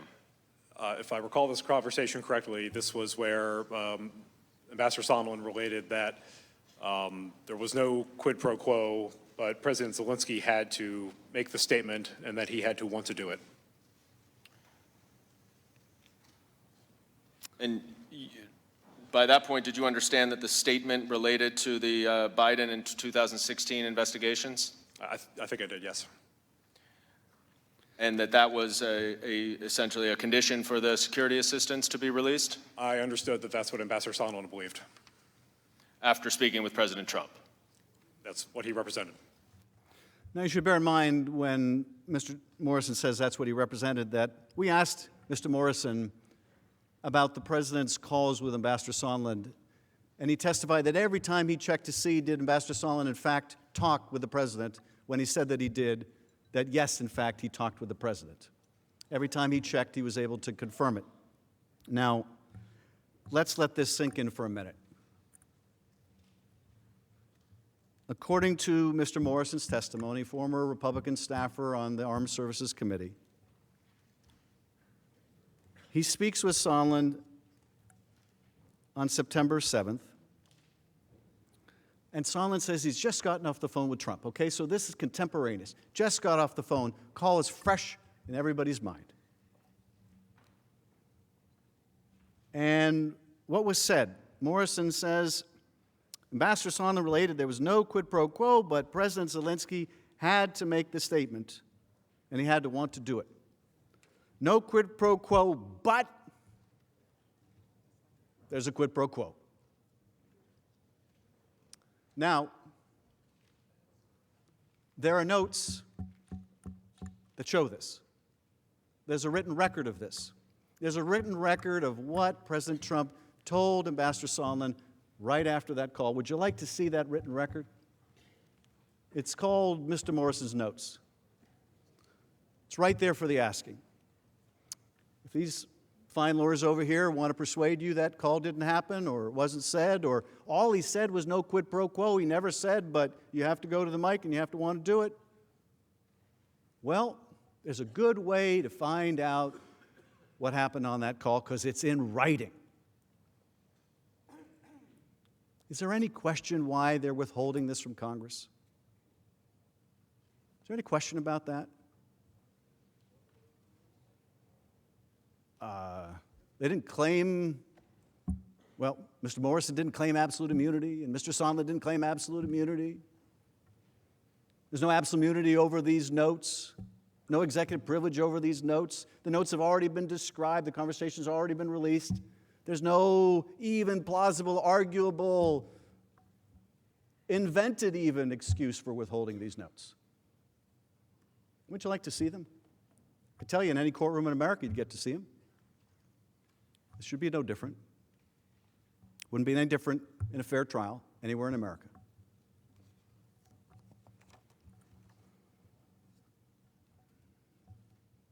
Morrison again informed Ambassador Bolton of this September 7th conversation, and guess what Ambassador Bolton said? I think you could probably figure this out by now.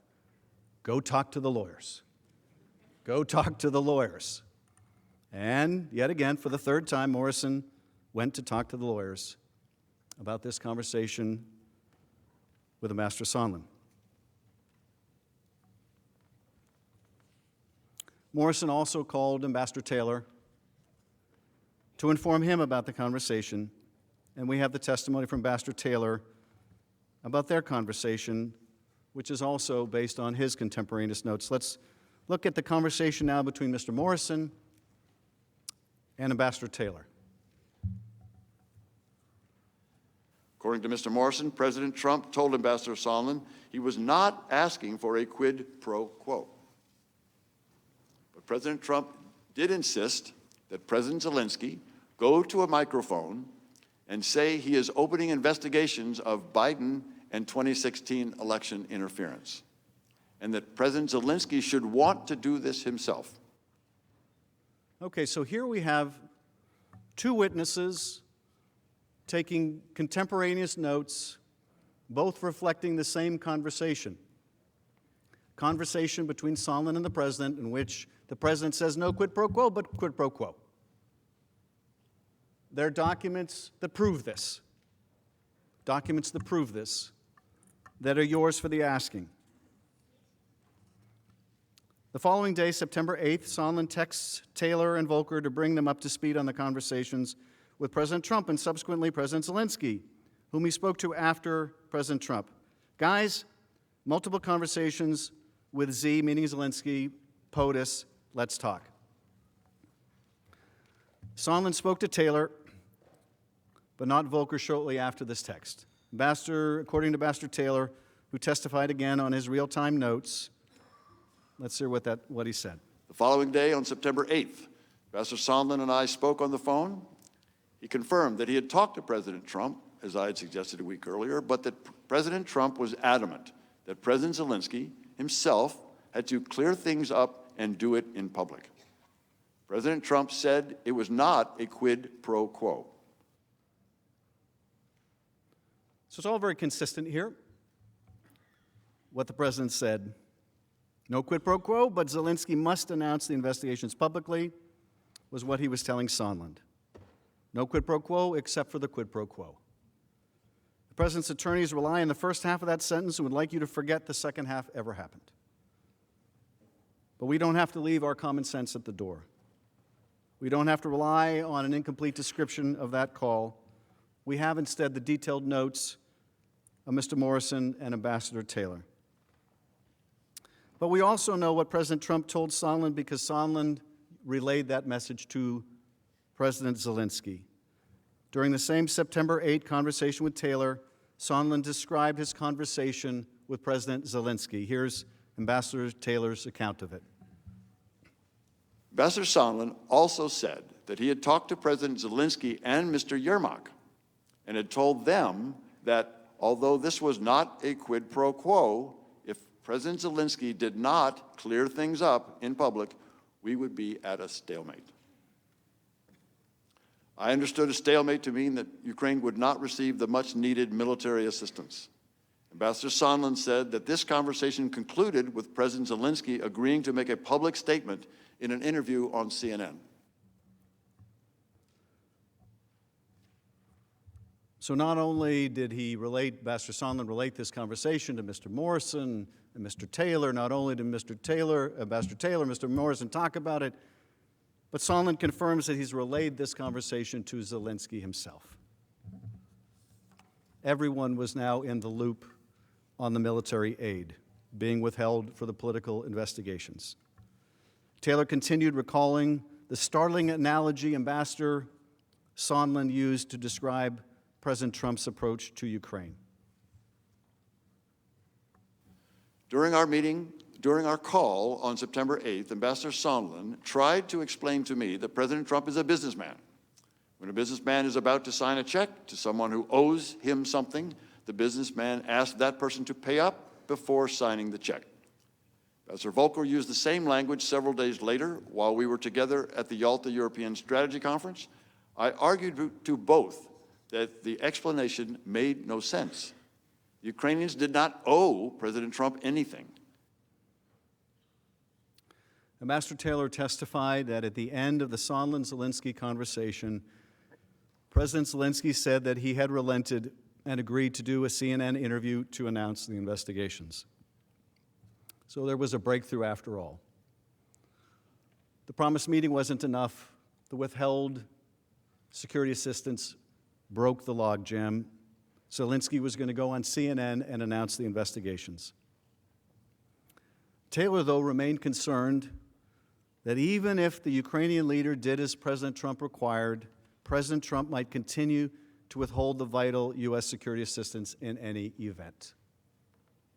Ambassador Taylor texted his concerns to Ambassador Volker and Sondland, stating, "The nightmare is they give the interview and don't get the security assistance. The Russians love it, and I quit."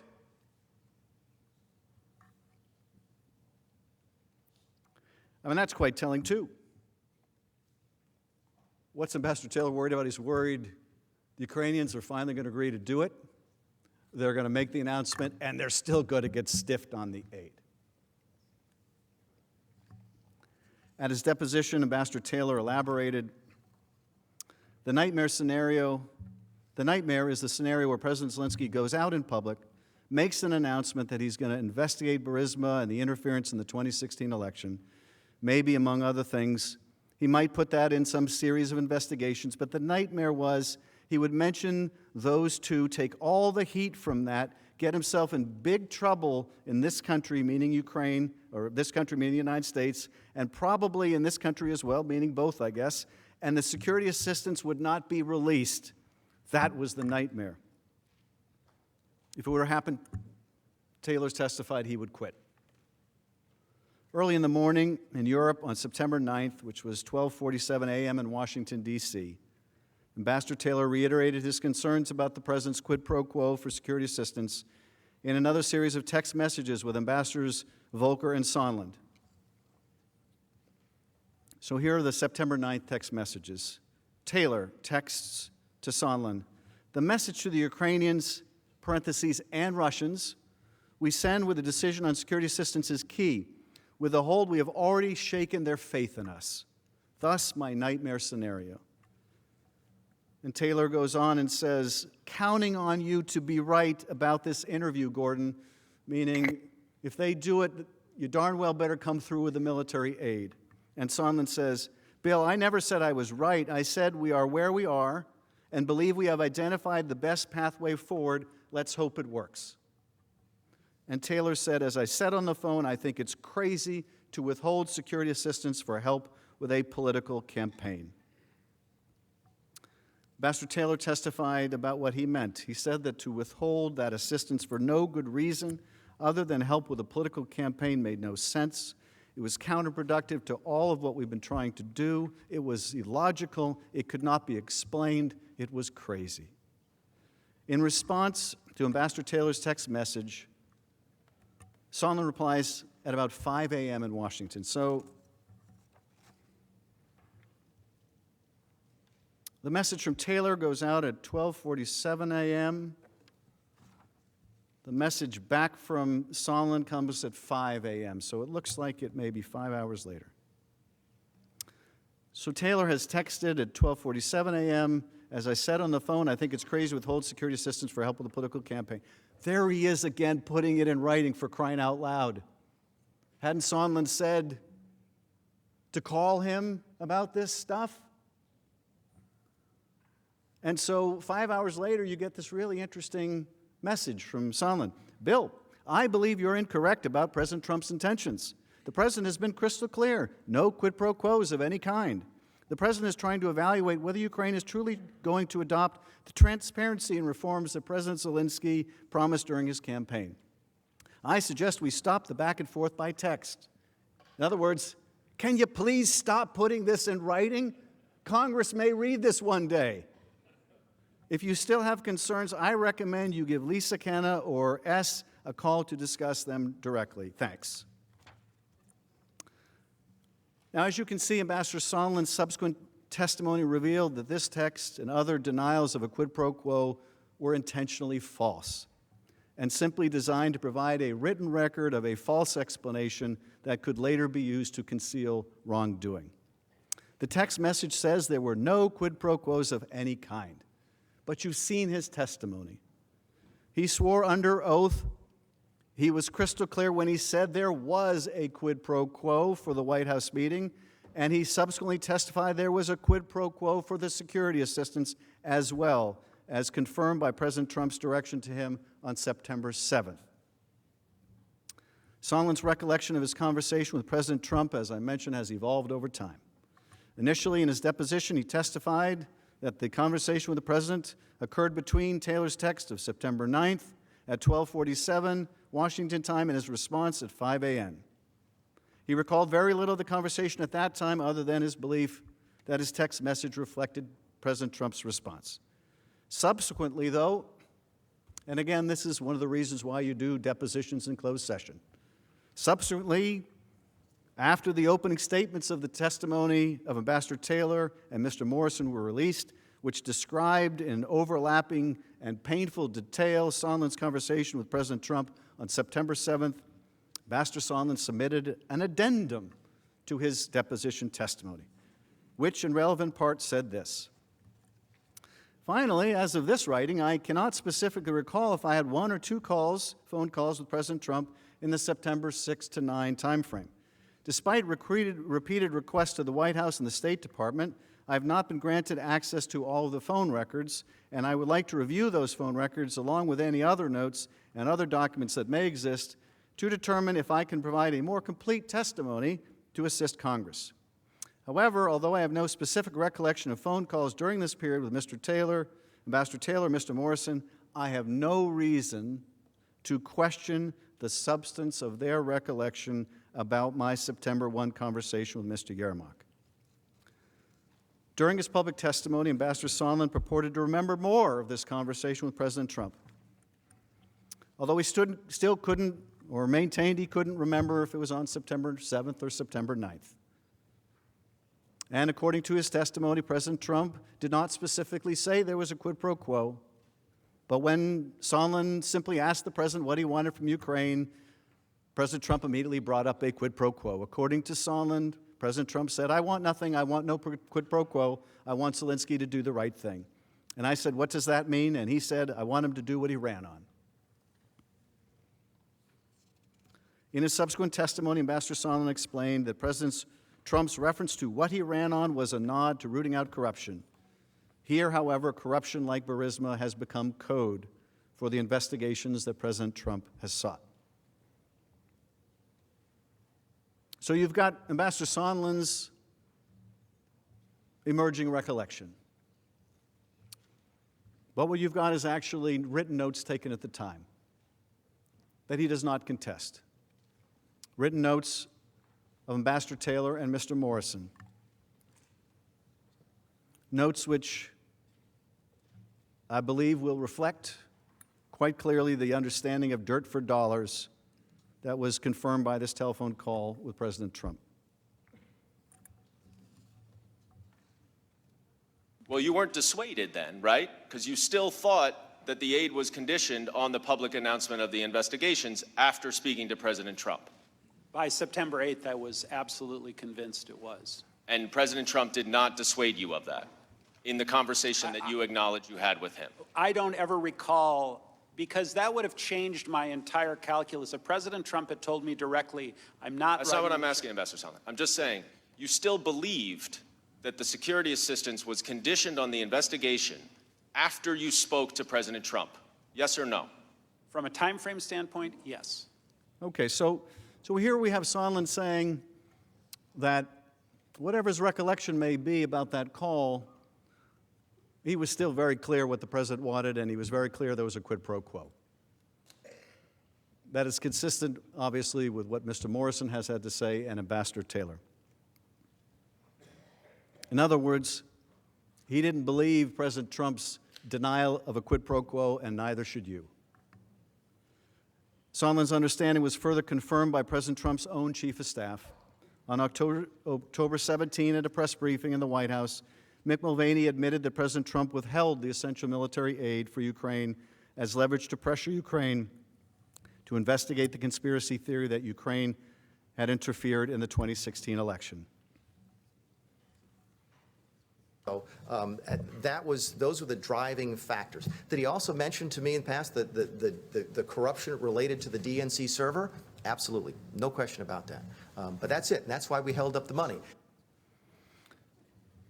When pressed that he had just convinced of the very quid pro quo that President Trump had been denying, Mulvaney doubled down. Let's listen to that. But to be clear, what you just described is a quid pro quo. It is funding will not flow unless the investigation into the Democratic server happens as well.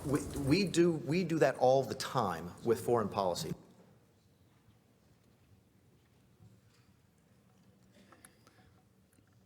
This evidence demonstrates that President Trump withheld the security assistance and the White House meeting with President Zelensky until Ukraine made a public statement announcing the two investigations targeted to help his political re-election efforts. But as you will learn next, he got caught, and the cover-up ensued.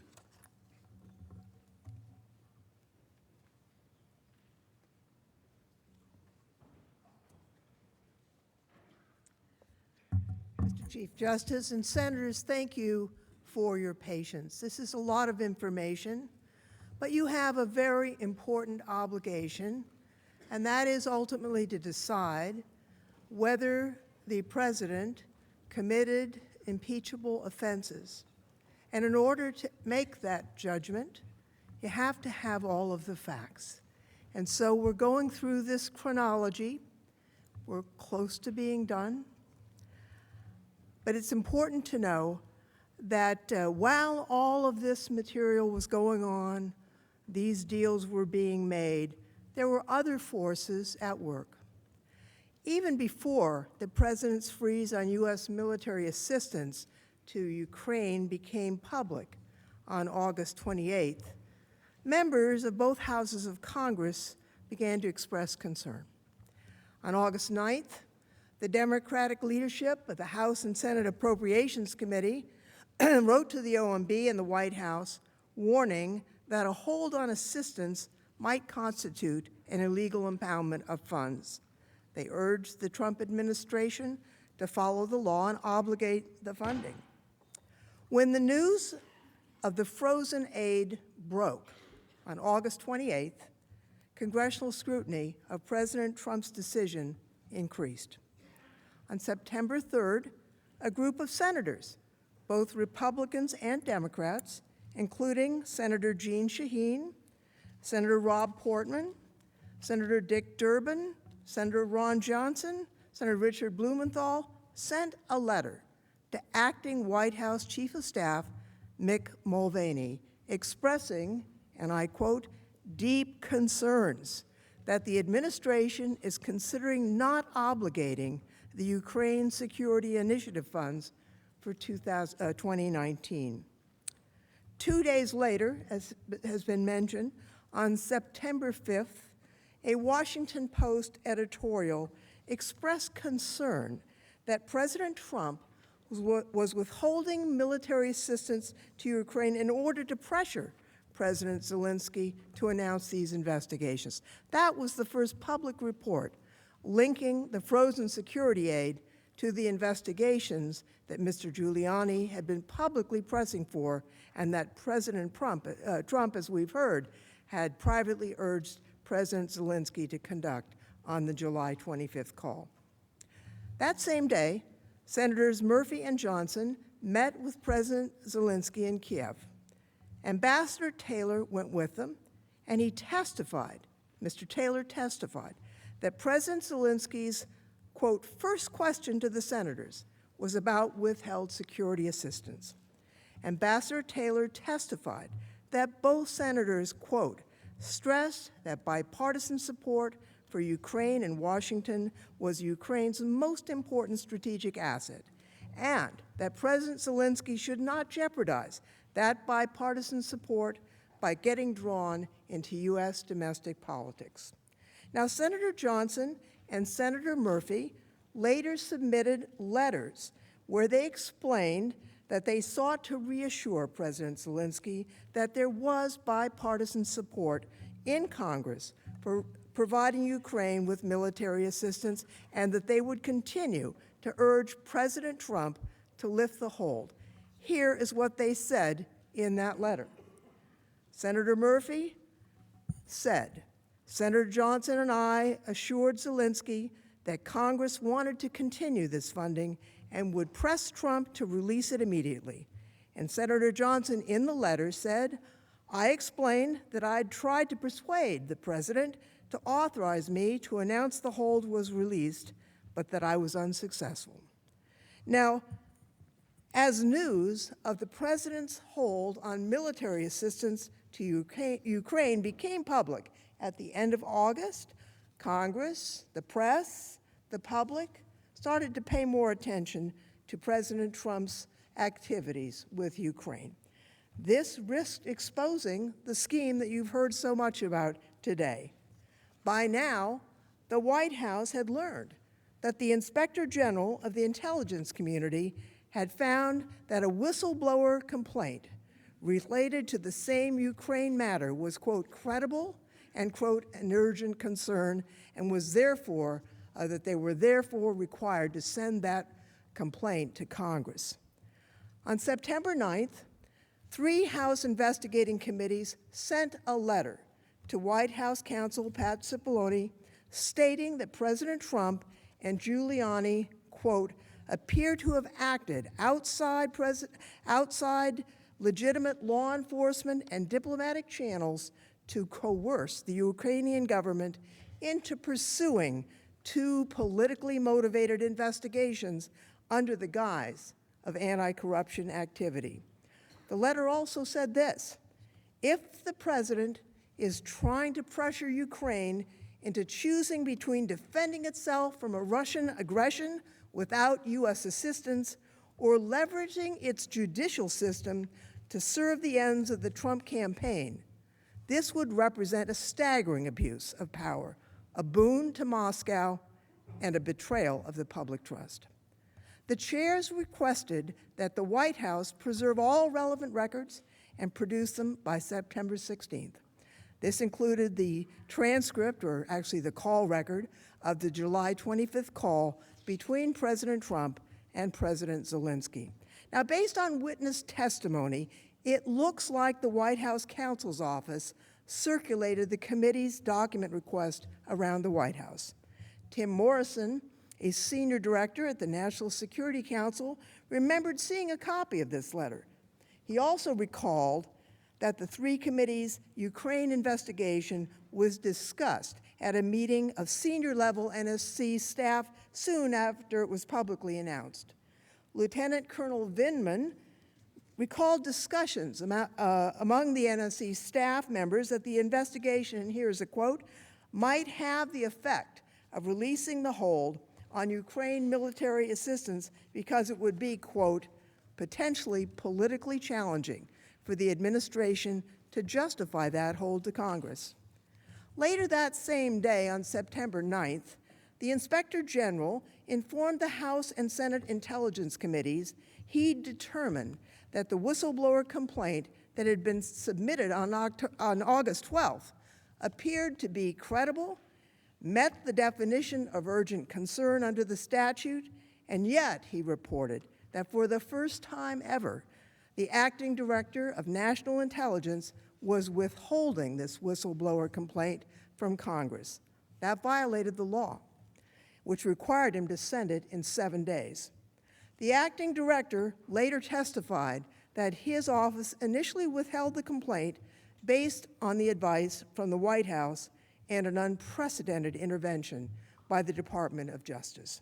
Now, according to public reporting and testimony from the acting DNI at a hearing before the House Intelligence Committee on September 26th, the White House had been aware of the whistleblower complaint for weeks prior to the IG's September 9th letter to the intelligence committees.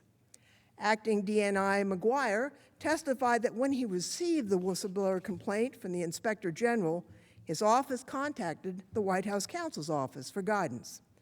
Consistent with acting DNI McGuire's testimony, the New York Times has reported that in late August, the president's current defense counsel, Mr. Cipollone, and NSC lawyer John Eisenberg personally briefed President Trump about the complaint's existence and told the president they believed the complaint could be withheld from Congress on executive privilege grounds.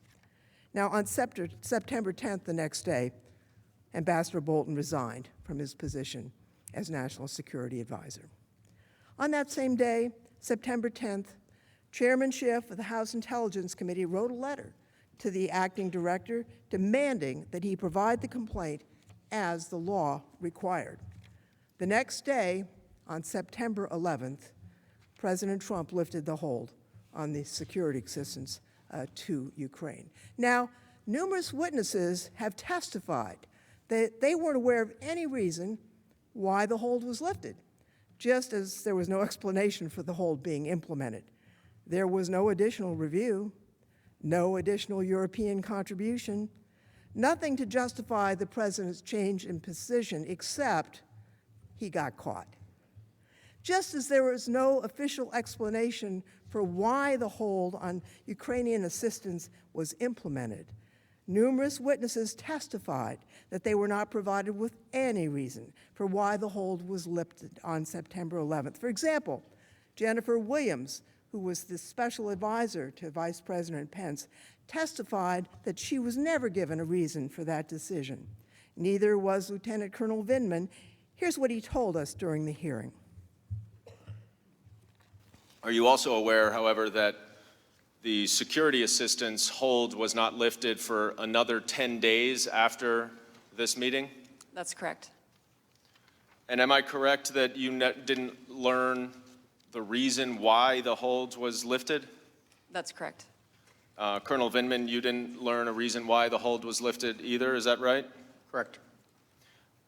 Colonel Vindman, are you aware that the committees launched an investigation into Ukraine matters on September 9th, 2 days before the hold was lifted? I am aware, and I was aware. Ambassador Taylor, the person in charge at the U.S. Embassy in Kiev, who communicated the decision to the Ukrainians, also never got an explanation. Here's what he said. Are you also aware, however, that the security assistance hold was not lifted for another 10 days after this? 9th. Finally, on September 11th, I learned that the hold had been lifted and security assistance would be provided. I was not told the reason why the hold had been lifted. Mark Sandy, a career officer at OMB, testified he only learned of a possible rationale for the hold in early September after the acting DNI had informed the White House about the whistleblower complaint. Now, Sandy testified that sometime in early September, he received an email from his boss, Michael Duffy. Approximately 2 months after the hold had been placed, the email, quote, attributed the hold to the president's concern about other countries not contributing more to Ukraine and requested, quote, information about what additional countries were contributing to Ukraine. This was a different explanation than OMB had provided at the July 26th interagency meeting. That referenced concerns about corruption. Lieutenant Colonel testified that none of the facts on the ground about Ukrainian efforts to combat corruption or other countries' contribution to Ukraine had changed before President Trump lifted the hold. According to a press report, after Congress began investigating President Trump's scheme, the White House counsel's office opened an internal investigation relating to the July 25th call. The following slides provide excerpts from a report in the Washington Post. As part of that internal investigation, White House lawyers reportedly gathered and reviewed hundreds of documents that reveal extensive efforts to generate an after-the-fact justification for the hold on military assistance for Ukraine that had been ordered by the president. These documents reportedly include, quote, early August email exchanges between Acting Chief of Staff Mick Mulvaney and White House budget officials seeking to provide an explanation for withholding the funds after the president had already ordered a hold in mid-July on the nearly $400 million in security assistance. The Washington Post article also reported that, and this is a quote, emails show OMB Director Vaught and OMB staffers arguing that withholding the aid was legal while officials at the National Security Council and State Department protested. OMB lawyers said that it was legal to withhold the aid as long as they deemed it a temporary hold. You should be able to see these documents, but the White House has withheld them from Congress. So the House can't verify the news report, but you could. You could do that if you could see these documents. You should subpoena them, and there's no reason not to see all the relevant documents. Now, the lengthy delay created by President Trump's hold prevented the Department of Defense from spending all congressionally appropriated funds by the end of the fiscal year, as we've mentioned before. That meant the funds were going to expire on September 30th because, as we know, unused funds do not roll over to the next fiscal year. This confirmed the fears expressed by Cooper, Sandy, and others, concerns that were discussed within the relevant agencies in late July and throughout August. Ultimately, $35 million of Ukraine military assistance, that's 14% of the DoD funds, remained unspent by the end of the fiscal year in order to make sure that Ukraine did not permanently lose the $35 million of critical military assistance that had been frozen by the White House. Congress had to pass a provision on September 27th, 3 days before the funds were to expire, to ensure that the remaining $35 million could be sent to Ukraine. Now, George Kent is an anti-corruption and rule of law expert. He told us that American anti-corruption efforts prioritize building institutional capacity, support for the rule of law, not the pursuit of individual investigations, particularly of political rivals. Here's how he explained their approach. U.S. efforts to counter corruption in Ukraine focus on building institutional capacity so that the Ukrainian government has the ability to go after corruption and effectively investigate, prosecute, and judge alleged criminal activities using appropriate institutional mechanisms. That is, to create and follow the rule of law. That means that if there are criminal nexuses for activity in the United States, U.S. law enforcement should pursue the case. If we think there's been a criminal act overseas that violates U.S. law, we have the institutional mechanisms to address that. It could be through the Justice Department and FBI agents assigned overseas, or through treaty mechanisms, such as the Mutual Legal Assistance Treaty. As a general principle, I do not believe the United States should ask other countries to engage in selective, politically associated investigations or prosecutions against opponents of those in power, because such selective actions undermine the rule of law, regardless of the country. Now, David Holmes concurred during his testimony. Holmes also compared the official approach that we believe in, that we promulgate across the world, with what the president and Mr. Giuliani actually were doing. So our longstanding policy is to encourage them to establish and build rule of law institutions that are capable and that are independent and that can actually pursue credible allegations. That's our policy. We've been doing that for quite some time with some success. So focusing on particular cases, including particular cases where there is a interest of the president's, it's just not part of what we've done. It's hard to explain why we would do that. Unfortunately, we do know the explanation. We know why President Trump wanted President Zelensky to announce investigations, because it would help him in his election. Now, on September 18th, approximately a week before he was supposed to meet with President Trump at the United Nations General Assembly in New York, President Zelensky spoke by telephone with Vice President Pence. During her deposition, Jennifer Williams testified, and she was Vice President Pence's assistant. She testified that Vice President Pence basically reiterated that the hold on aid had been lifted and asked a bit more about how Zelensky's efforts were going. Now, following her deposition and while preparing for her testimony at the open hearing on November 19th, Williams reviewed the documents. They've not been produced to us by the White House, and those documents refreshed her recollection of Vice President Pence's call with President Zelensky. Now, the White House blocked Williams from testifying about her refreshed recollections of the Vice President's call when she appeared at the open public hearing. They claimed that certain portions of the September 18th call, including the information that Williams wanted to tell us about, were classified. On November 26th, she submitted a classified addition to her hearing testimony, where she provided additional information about the Vice President's September 18th telephone call with President Zelensky. The Intelligence Committee provided this classified addition to the Judiciary Committee. It has been sent to the Senate for your review. Now, I've read that testimony. I'll just say that a cover-up is not a proper reason to classify a document.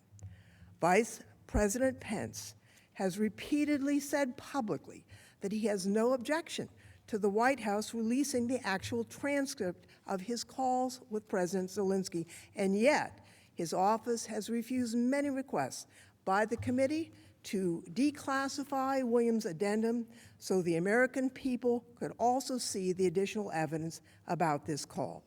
We urge the senators to review it, and we ask again that the White House declassify it.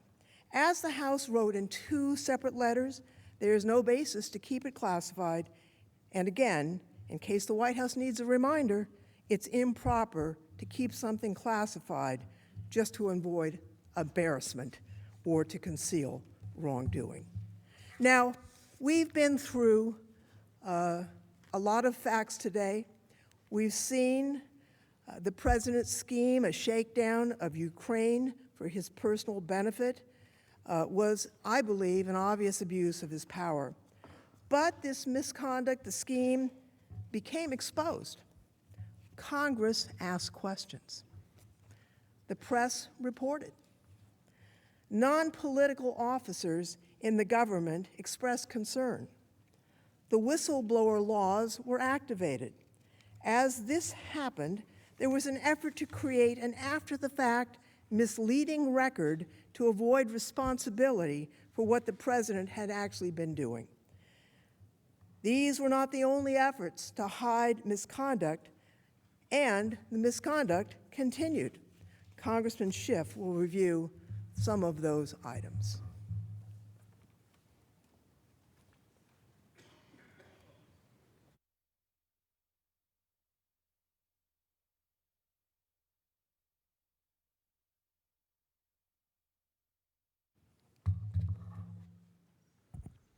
So we have about 20 minutes left in the presentation tonight. I'd like to now go through with you the President's efforts to hide this corrupt scheme, even as it continued well into the fall of last year. On August 12th, a whistleblower in the intelligence community submitted a complaint addressed to the Congressional Intelligence Committees. This explosive document stated that President Trump had solicited foreign interference from Ukraine to assist in his 2020 re-election bid. The complaint alleged a scheme by President Trump to, quote, use the power of his office to solicit interference from a foreign country in the 2020 U.S. election. The complaint stated that the president had applied pressure on Ukraine to investigate one of the president's main domestic political rivals and detailed the involvement of the president's personal lawyer, Rudy Giuliani. The complaint also stated that the whistleblower believed that the president's activities, quote, pose risk to U.S. national security and undermine the U.S. government's efforts to deter and counter foreign interference in U.S. elections. Under the law, the whistleblower was required to file the complaint with the Inspector General of the intelligence community, which was then required to vet and assess the complaint and determine if it warranted reporting to the intelligence committees. The law gives the Inspector General 14 days to conduct an initial review and then inform the Director of National Intelligence about his findings. On August 26, the Inspector General sent the whistleblower complaint and the Inspector General's preliminary determination to the Acting Director of National Intelligence. The Inspector General wrote that based on his review of the complaint, its allegations constituted an urgent concern and appeared credible under the statute. The Inspector General confirmed that the whistleblower acted lawfully in bringing the complaint and credibly raised a legitimate concern that should be communicated to the intelligence committees of Congress. The Director of National Intelligence quickly informed the White House about the complaint. Under the law, the Acting Director of National Intelligence was required to forward the complaint and the Inspector General's determination to the Congressional Intelligence Committees no later than 7 days after he received it. The legal requirement is extremely clear. Upon receipt of the transmittal from the ICIG, that is the Inspector General of the Intelligence Community, the Director shall, within 7 calendar days of such receipt, forward such transmittal to the Congressional Intelligence Committees together with any comments the Director considers appropriate. Yet, despite the clear letter of the law, the White House mobilized to keep the information in the whistleblower complaint from Congress, including by inviting the Department of Justice to render an opinion as to whether the complaint could be withheld from Congress. The statutory deadline of September 2nd, when the Director of National Intelligence was required to turn it over to Congress, came and went, and the complaint remained hidden from Congress. Finally, on September 9th, a full week after the complaint was required to be sent to Congress, and once again, an urgent concern, the Inspector General, 1 week after it was required to be sent to Congress, the Inspector General wrote to the leaders of the intelligence committees to inform them that the Director of National Intelligence was withholding a whistleblower complaint in direct contravention of past practice and the law. On September 24th, Speaker of the House Nancy Pelosi announced that the House of Representatives is moving forward with an official impeachment inquiry. The next day, the House of Representatives passed a resolution calling on the Trump administration to provide the whistleblower's complaint immediately to the Congressional Intelligence Committees. Later that day, the White House publicly released the summary of the July 25th call between President Trump and President Zelensky and permitted the acting Director of National Intelligence to provide the whistleblower's complaint and related documents to the Congressional Intelligence Committees. The President himself was happy to discuss the motivations for the scheme in public. That day, in a joint press availability with President Zelensky at the United Nations General Assembly, President Trump reiterated that he wanted Ukraine to investigate the Bidens. To do more on Joe Biden and investigate No, I want him to do whatever he can. This was not his fault. He wasn't there. He's just been here recently. But whatever he can do in terms of corruption, because the corruption's massive. Now, when Biden's son walks away with millions of dollars from Ukraine and he knows nothing, and they're paying him millions of dollars, that's corruption.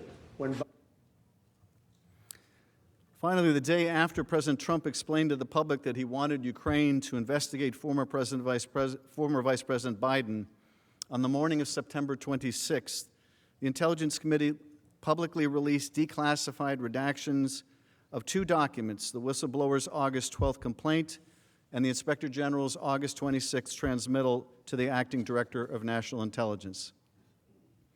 Even after the impeachment inquiry into the Ukraine matter began, President Trump and his proxy, Rudy Giuliani, have continued to publicly urge President Zelensky to launch an investigation of Vice President Biden and alleged 2016 election interference by Ukraine.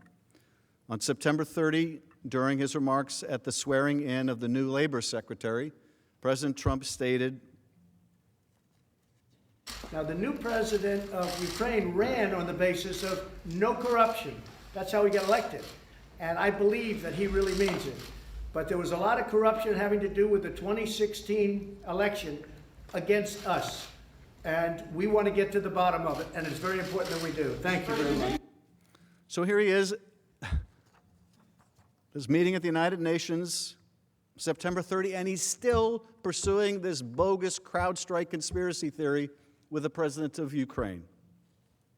On October 2nd, in a public press availability, President Trump discussed the July 25th call with President Zelensky and stated the conversation was perfect, it couldn't have been nicer.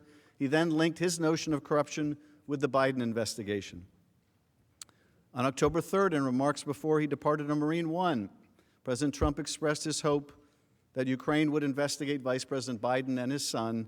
President Trump actually escalated his rhetoric, urging not only Ukraine to investigate the Bidens, but China too.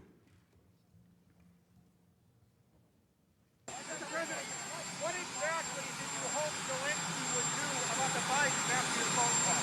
Exactly. Well, I would think that if they were honest about it, they'd start a major investigation into the Bidens. It's a very simple answer. They should investigate the Bidens, because how does a company that's newly formed, and all these companies, if you look at, and by the way, likewise, China should start an investigation into the Bidens, because what happened in China is just about as bad as what happened with Ukraine. So I would say that President Zelensky, if it were me, I would recommend that they start an investigation into the Bidens. The same day, President Trump tweeted that he has an absolute right to investigate corruption. What that really means is he feels he has an absolute right to investigate or get foreign countries to investigate his political opponents. The president sent a similar tweet the next day, once again linking corruption with the Biden investigation. As president, I have an obligation to end corruption, even if that means requesting the help of a foreign country or countries. It is done all the time. This has nothing to do with politics or a political campaign against the Bidens. This does have to do with corruption. Give him credit for being so obvious. This has nothing to do with politics or a political campaign against the Bidens, but you got to investigate the Bidens. I guess that's just a coincidence.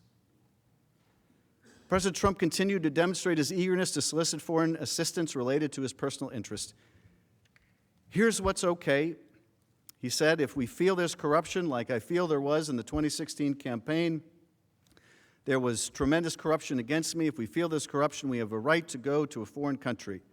President Trump added that asking President Xi of China to investigate the Bidens is certainly something we can start thinking about. Even last month, the president and Giuliani's scheme continued. During the first week of December, Giuliani traveled to Budapest, Kyiv, and Vienna to meet with the former Ukrainian government officials as part of a continuing effort to dig up political dirt on Vice President Biden and advance the theory that Ukraine interfered in the 2016 election. Asked about his interviews of foreign Ukrainian prosecutors, Giuliani told the New York Times that he was acting on behalf of his client, President Trump. Quote, like a good lawyer, I am gathering evidence to defend my client against the false charges being leveled against him. Indeed, evidence obtained by the House from Giuliani's associate confirms that he had been representing himself in as early as May 2019 as President Trump's personal lawyer, doing Donald J. Trump's personal bidding in his dealings with Ukraine. This letter, May 10th, 2019, from Giuliani to Zelensky, says, among other things, however, I have a more specific request. In my capacity as personal counsel to President Trump and with his knowledge and consent, I request a meeting with you on this upcoming Monday, May 13th, or Tuesday, May 14th. I will need no more than a half an hour of your time, and I will be accompanied by my colleague, Victoria Tensing, a distinguished American attorney who is very familiar with this matter. Please have your office let me know what time or times are convenient for you, and Victoria and I will be there. So this is evidence recently obtained showing his effort to get that meeting in May with Zelensky.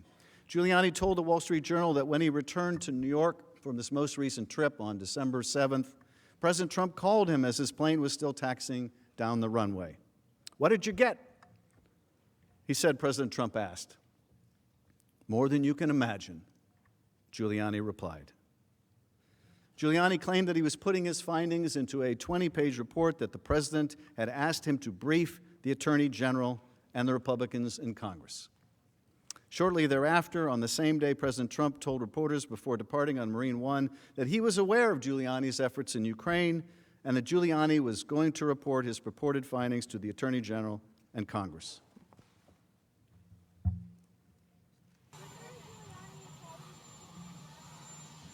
Well, I just know he came back from someplace and he's going to make a report, I think, to the Attorney General and to Congress. He says he has a lot of good information.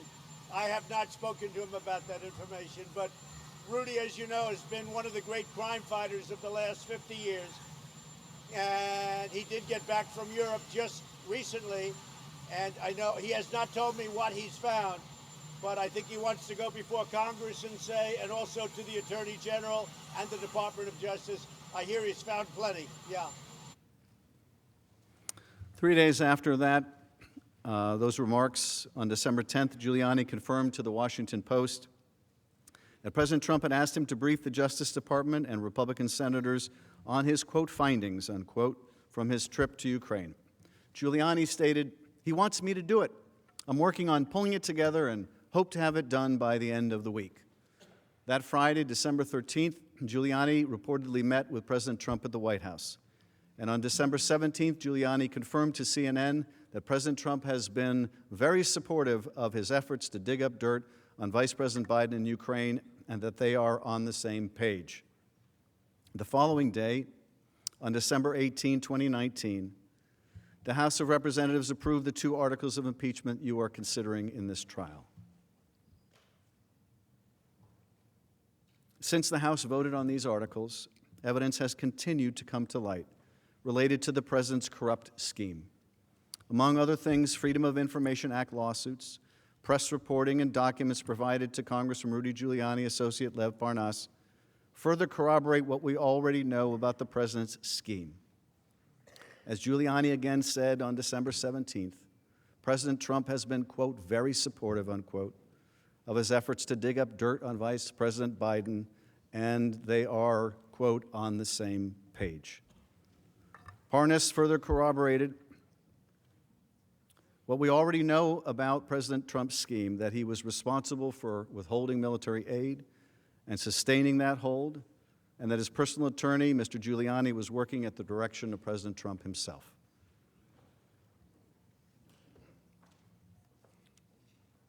On December 20th, new emails were released showing that 91 minutes after President Trump's call with the Ukrainian President Zelensky, a top Office of Management and Budget aide asked the Department of Defense to hold off on sending military aid to Ukraine. So those were new documents that came on December 20th. On December 29th, Revelations emerged from OMB Director and Acting Chief of Staff Mick Mulvaney's role about that role in the delay of aid, and efforts by lawyers at OMB, the Department of Justice, and the White House to justify the delay and the alarm that the delay caused within the administration. Those records just became available on December 29th. On January 2nd, newly unredacted Pentagon emails which raised serious concerns by Trump administration officials about the legality of the president's hold on aid became available. On January 6th, former Trump National Security Advisor John Bolton announced that he would comply with a Senate subpoena compelling his testimony. His lawyers stated that he has new relevant information. On January 13th, reports emerged that the Russian government hacked the Ukrainian gas company Burisma, almost certainly in an effort to find information about Vice President Joe Biden's son in order to weaponize that information against Mr. Biden and in favor of Mr. Trump, just as Russia did against Secretary Clinton in favor of then-candidate Trump in 2016. That brings us up to January 13th of this year. Last week, House committees received new evidence from Lev Parnas that further demonstrates that the president was a central player in this scheme to pressure Ukraine for his political gain. And also last week, the Government Accountability Office found that President Trump violated the law when he withheld that aid. Last night, we had a further development when more redacted emails from the Office of Management and Budget were produced. I think Representative Crow showed you these. These are among the documents that were just released. I'm sure that if we could read under those redactions, it would be a very perfect email. But you have to ask, what is being redacted here? What is so important to keep confidential during the course of an impeachment inquiry?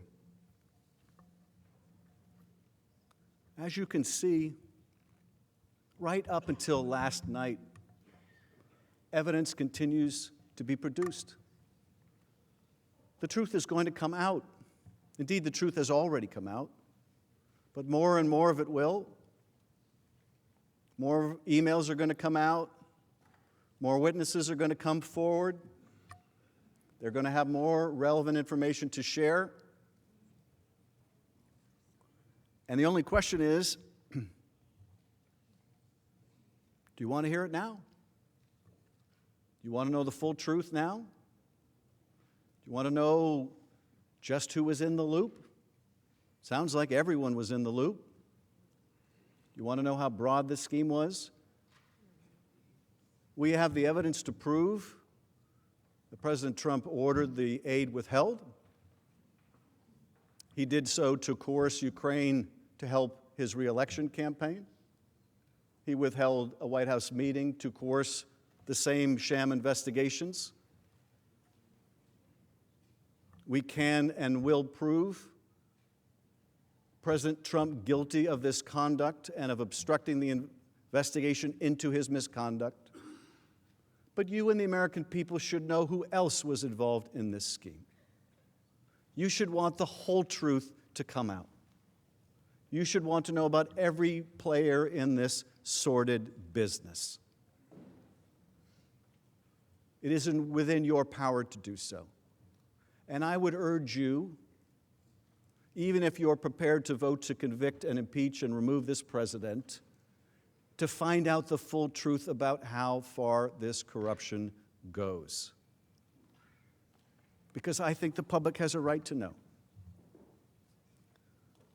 Now, yesterday we made the case for why you should hear this additional evidence and testimony. This morning I introduced you to the broad sweep of the president's conduct. And then during the course of today, we walked you through a factual chronology in real time about how this plot unfolded. And during that factual chronology today, you saw that in March of this year, Giuliani began that smear campaign against Ambassador Yovanovitch in order to get her fired by President Trump.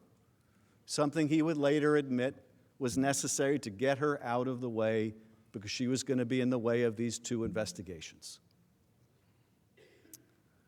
This is the supposed anti-corruption effort by the president to get rid of a woman who has dedicated her career to representing the United States, often in dangerous parts of the world, to fighting corruption and to promoting the rule of law. This plot begins with getting her out of the way, with the president saying that she's going to go through some things. This anti-corruption reformer, this U.S. patriot, this plot begins with getting her out of the way. And tellingly, and this says so much about the administration, tellingly, it wasn't enough just to recall her or fire her. The president could have done that any time. No, they wanted to destroy her because she had the audacity to stand in their way. So we heard in March about the effort to get rid of her, and it succeeded.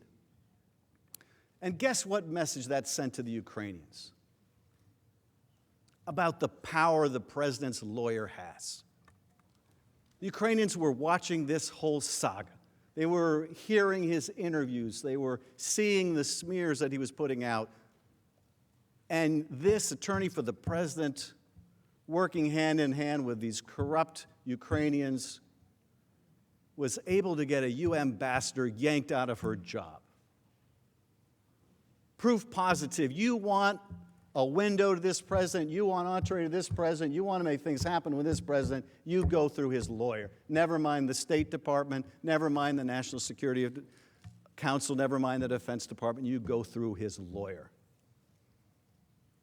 That's March. April, Zelensky has this huge victory in the presidential election. He gets a congratulatory call from the president. The president assigns Vice President Pence to go to the inauguration. May, Giuliani is rebuffed by Zelensky, cancels the trip to Ukraine, the one where he wanted to go, remember, meddle in the investigation. Because Giuliani says enemies of Trump surround Zelensky. I guess that means he didn't get the meeting and they must be enemies of the president. Of course, the Ukrainians know why he wants that meeting. May, Trump disinvites Pence to the inauguration. Pence is going, Giuliani's rebuffed, Pence ain't going. That's May. Instead, May 23rd, we have this meeting at the White House, and there's a new party in town, the Three Amigos. They're going to be handling the Ukraine portfolio. And they're told, work with Rudy. Work with Rudy. Ambassador Sondland, Ambassador Volker, Secretary Perry. Work with Rudy. And as you saw in June, Giuliani's pushing for these investigations. And they're trying to arrange these meetings and trying to make this happen.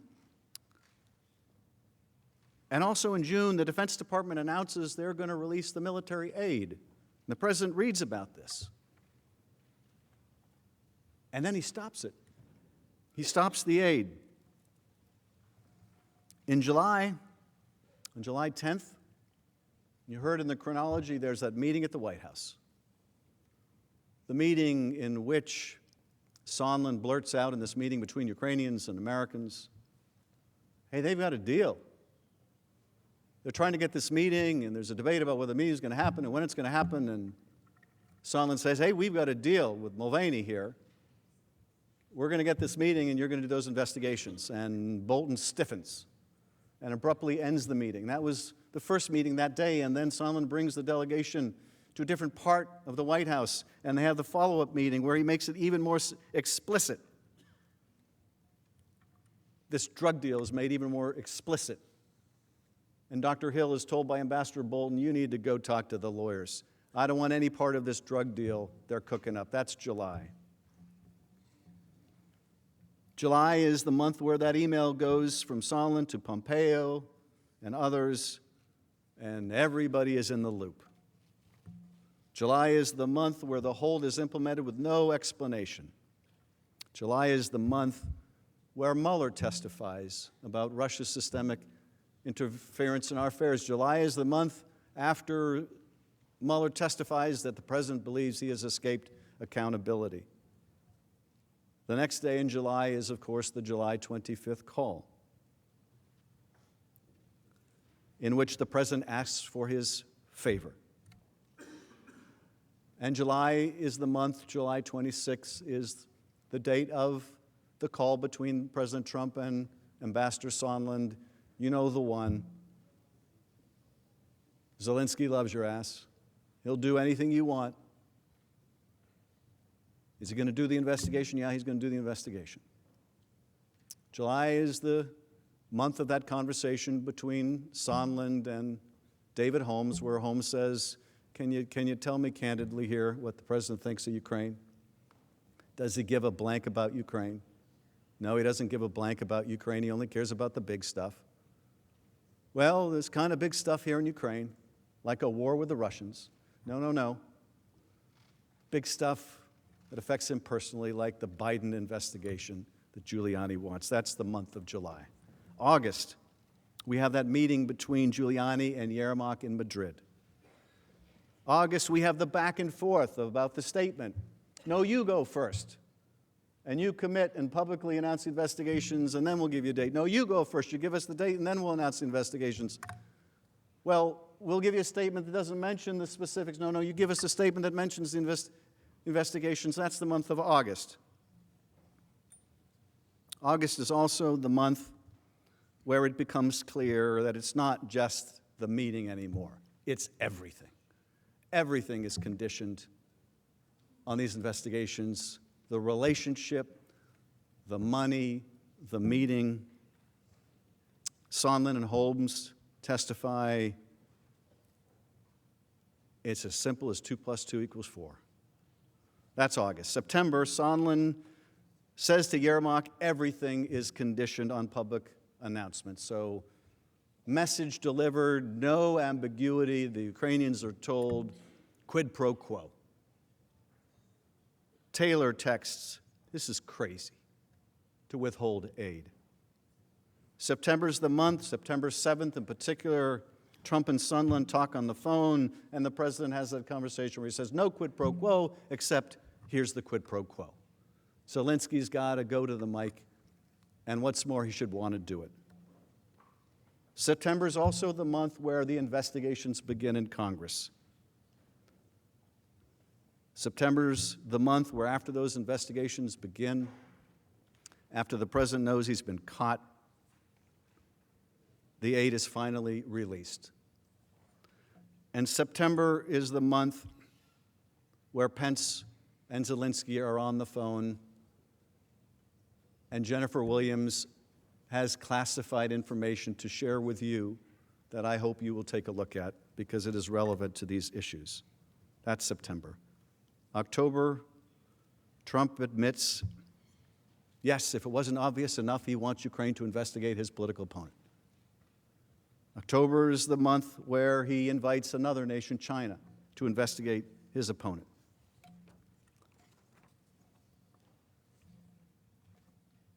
This is the broad outline of the chronology that we went through today.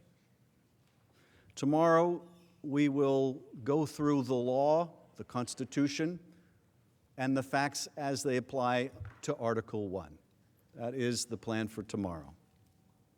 We've introduced the case, we've gone through the chronology, and tomorrow we will apply the facts to the law as it pertains to the president's abuse of power.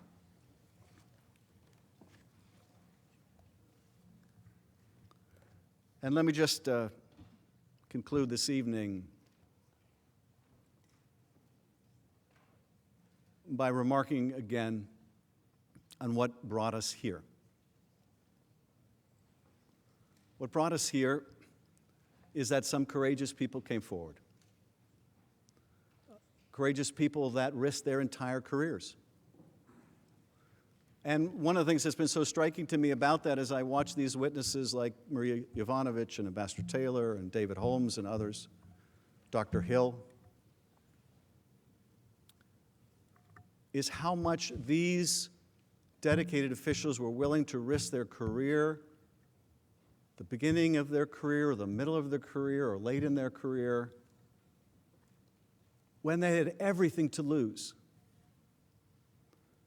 But people senior to them who have every advantage, who sit in positions of power, lack that same basic commitment, lack that same basic willingness to put their country first and expose wrongdoing. Why is it that Colonel Vindman, who worked for Fiona Hill, who worked for John Bolton and Dr. Kupperman, why is it that they were willing to stick their neck out and answer lawful subpoenas when their bosses wouldn't? I don't know that I can answer that question, but I just can tell you I have such admiration for the fact they did. I think, and I think this is some form of cosmic justice, that this ambassador that was so ruthlessly smeared is now a hero for her courage. There is justice in that. But what will really vindicate that leap of faith that she took is if we show the same courage. They risked everything, their careers. And yes, I know what you're asked to decide may risk yours too. But if they could show the courage, so can we. I yield back.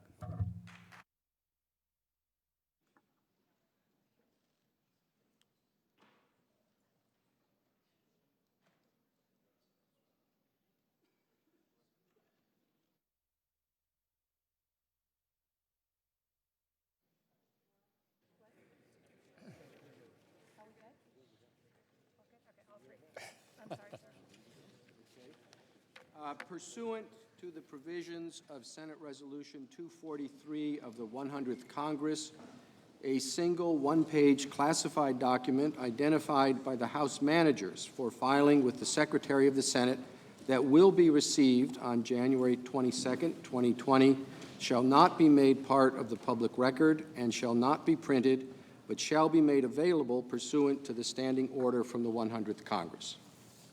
The Majority Leader is recognized. Mr. Chief Justice, colleagues, we're almost through for the evening. We'll convene again at 1 o'clock tomorrow. Before we adjourn, I'd like to acknowledge that tomorrow is the official last day for this term's Senate pages. This group of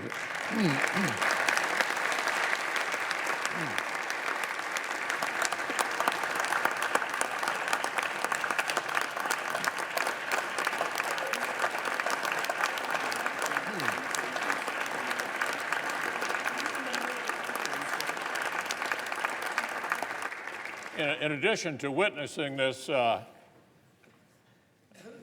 unusual event that we're all experiencing, they're studying for their final exams as well, and we wish them well as they head off back to boring normal high school.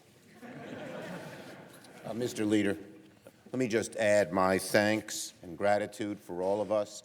It is rare, particularly these days, when 100 senators from both sides of the aisle of every political persuasion get up and give someone a standing ovation. But you deserve it. Thank you for your good work, and we hope you have beautiful and successful lives.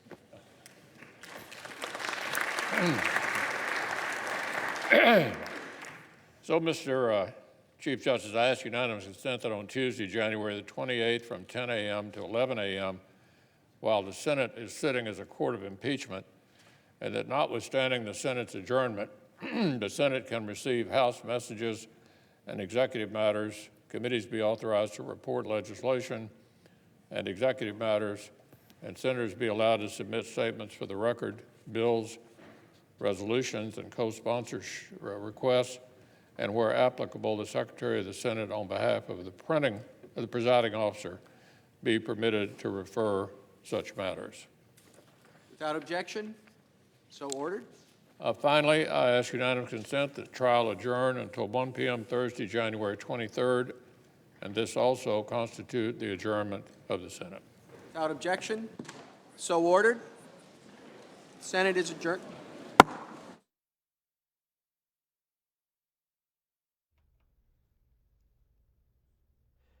202 is the area code, 748-8920 if you are a Democrat and want to react to what you've seen today. Republicans, 202-748-8921. All others, 748-8922. If you can't get through on the phone line, still want to make a comment, a couple of different ways of doing that. Number one, text us, 202-748-8003. And you can also make a comment via Twitter or join the conversation on Facebook. Day 2 of the trial will commence tomorrow at 1 p.m. and of course live on C-SPAN 2. Now we want to get your reaction. We're also going to be looking for the senators to come off the floor. You can see Mitch McConnell is leaving there. And if they go to the microphones, we will go live to them. Suzanne in Pittsburgh, Republican. What have you heard today, Suzanne? Well, first off, I want to thank you for taking my call. And I heard a lot of continuous repetition. Oh, my God. Too much, way, way overboard. But I also want to make a comment, and I was wondering that if it could be approved that President Trump would be considered impeached, or I'm sorry, not impeached, and they put him through this turmoil and the country as far as it concerns, why wouldn't there be some type of rule that the people that have caused this impeachment to proceed to have some kind of punishment, say, remove them from their office? This is unbelievable. They're spending our money. They're telling us lies. Why should we have to accept this? All right. Thank you, Suzanne. In Pittsburgh, coming up next is John, Knightdale, North Carolina, Independent Line. Good evening, John. Hey, Peter, man, I'm glad to talk to you.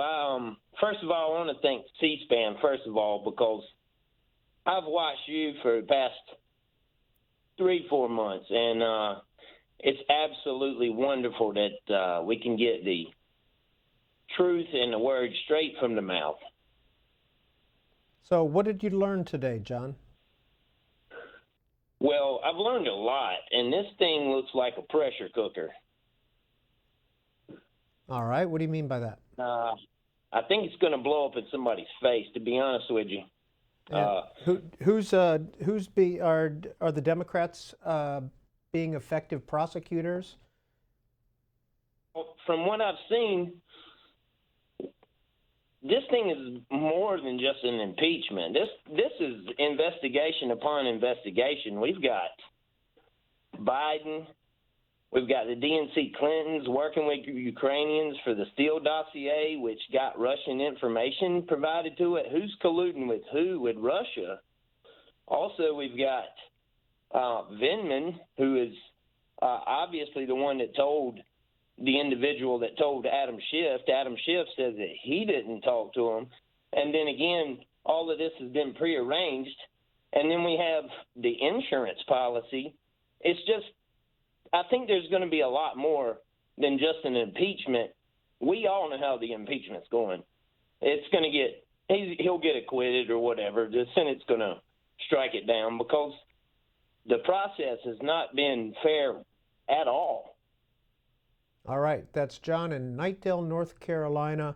You're watching the senators exiting back to their office buildings, which are right across the street from the Capitol. They're down in the basement of the Capitol. They take that little escalator down, hop on a trolley, an underground trolley, and they can head back to their office buildings, the Hart, Russell, or Dirksen building. Linda's in Salem, Oregon, Democrat. Linda, what do you think about today?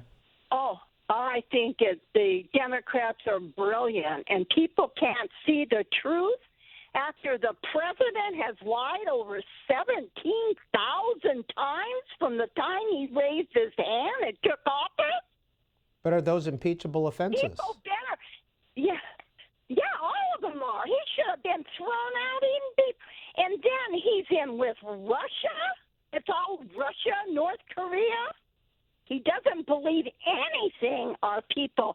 And the reason why the Republicans aren't going to throw him out of office is because if they do, his whole goddamn administration is involved in this mess.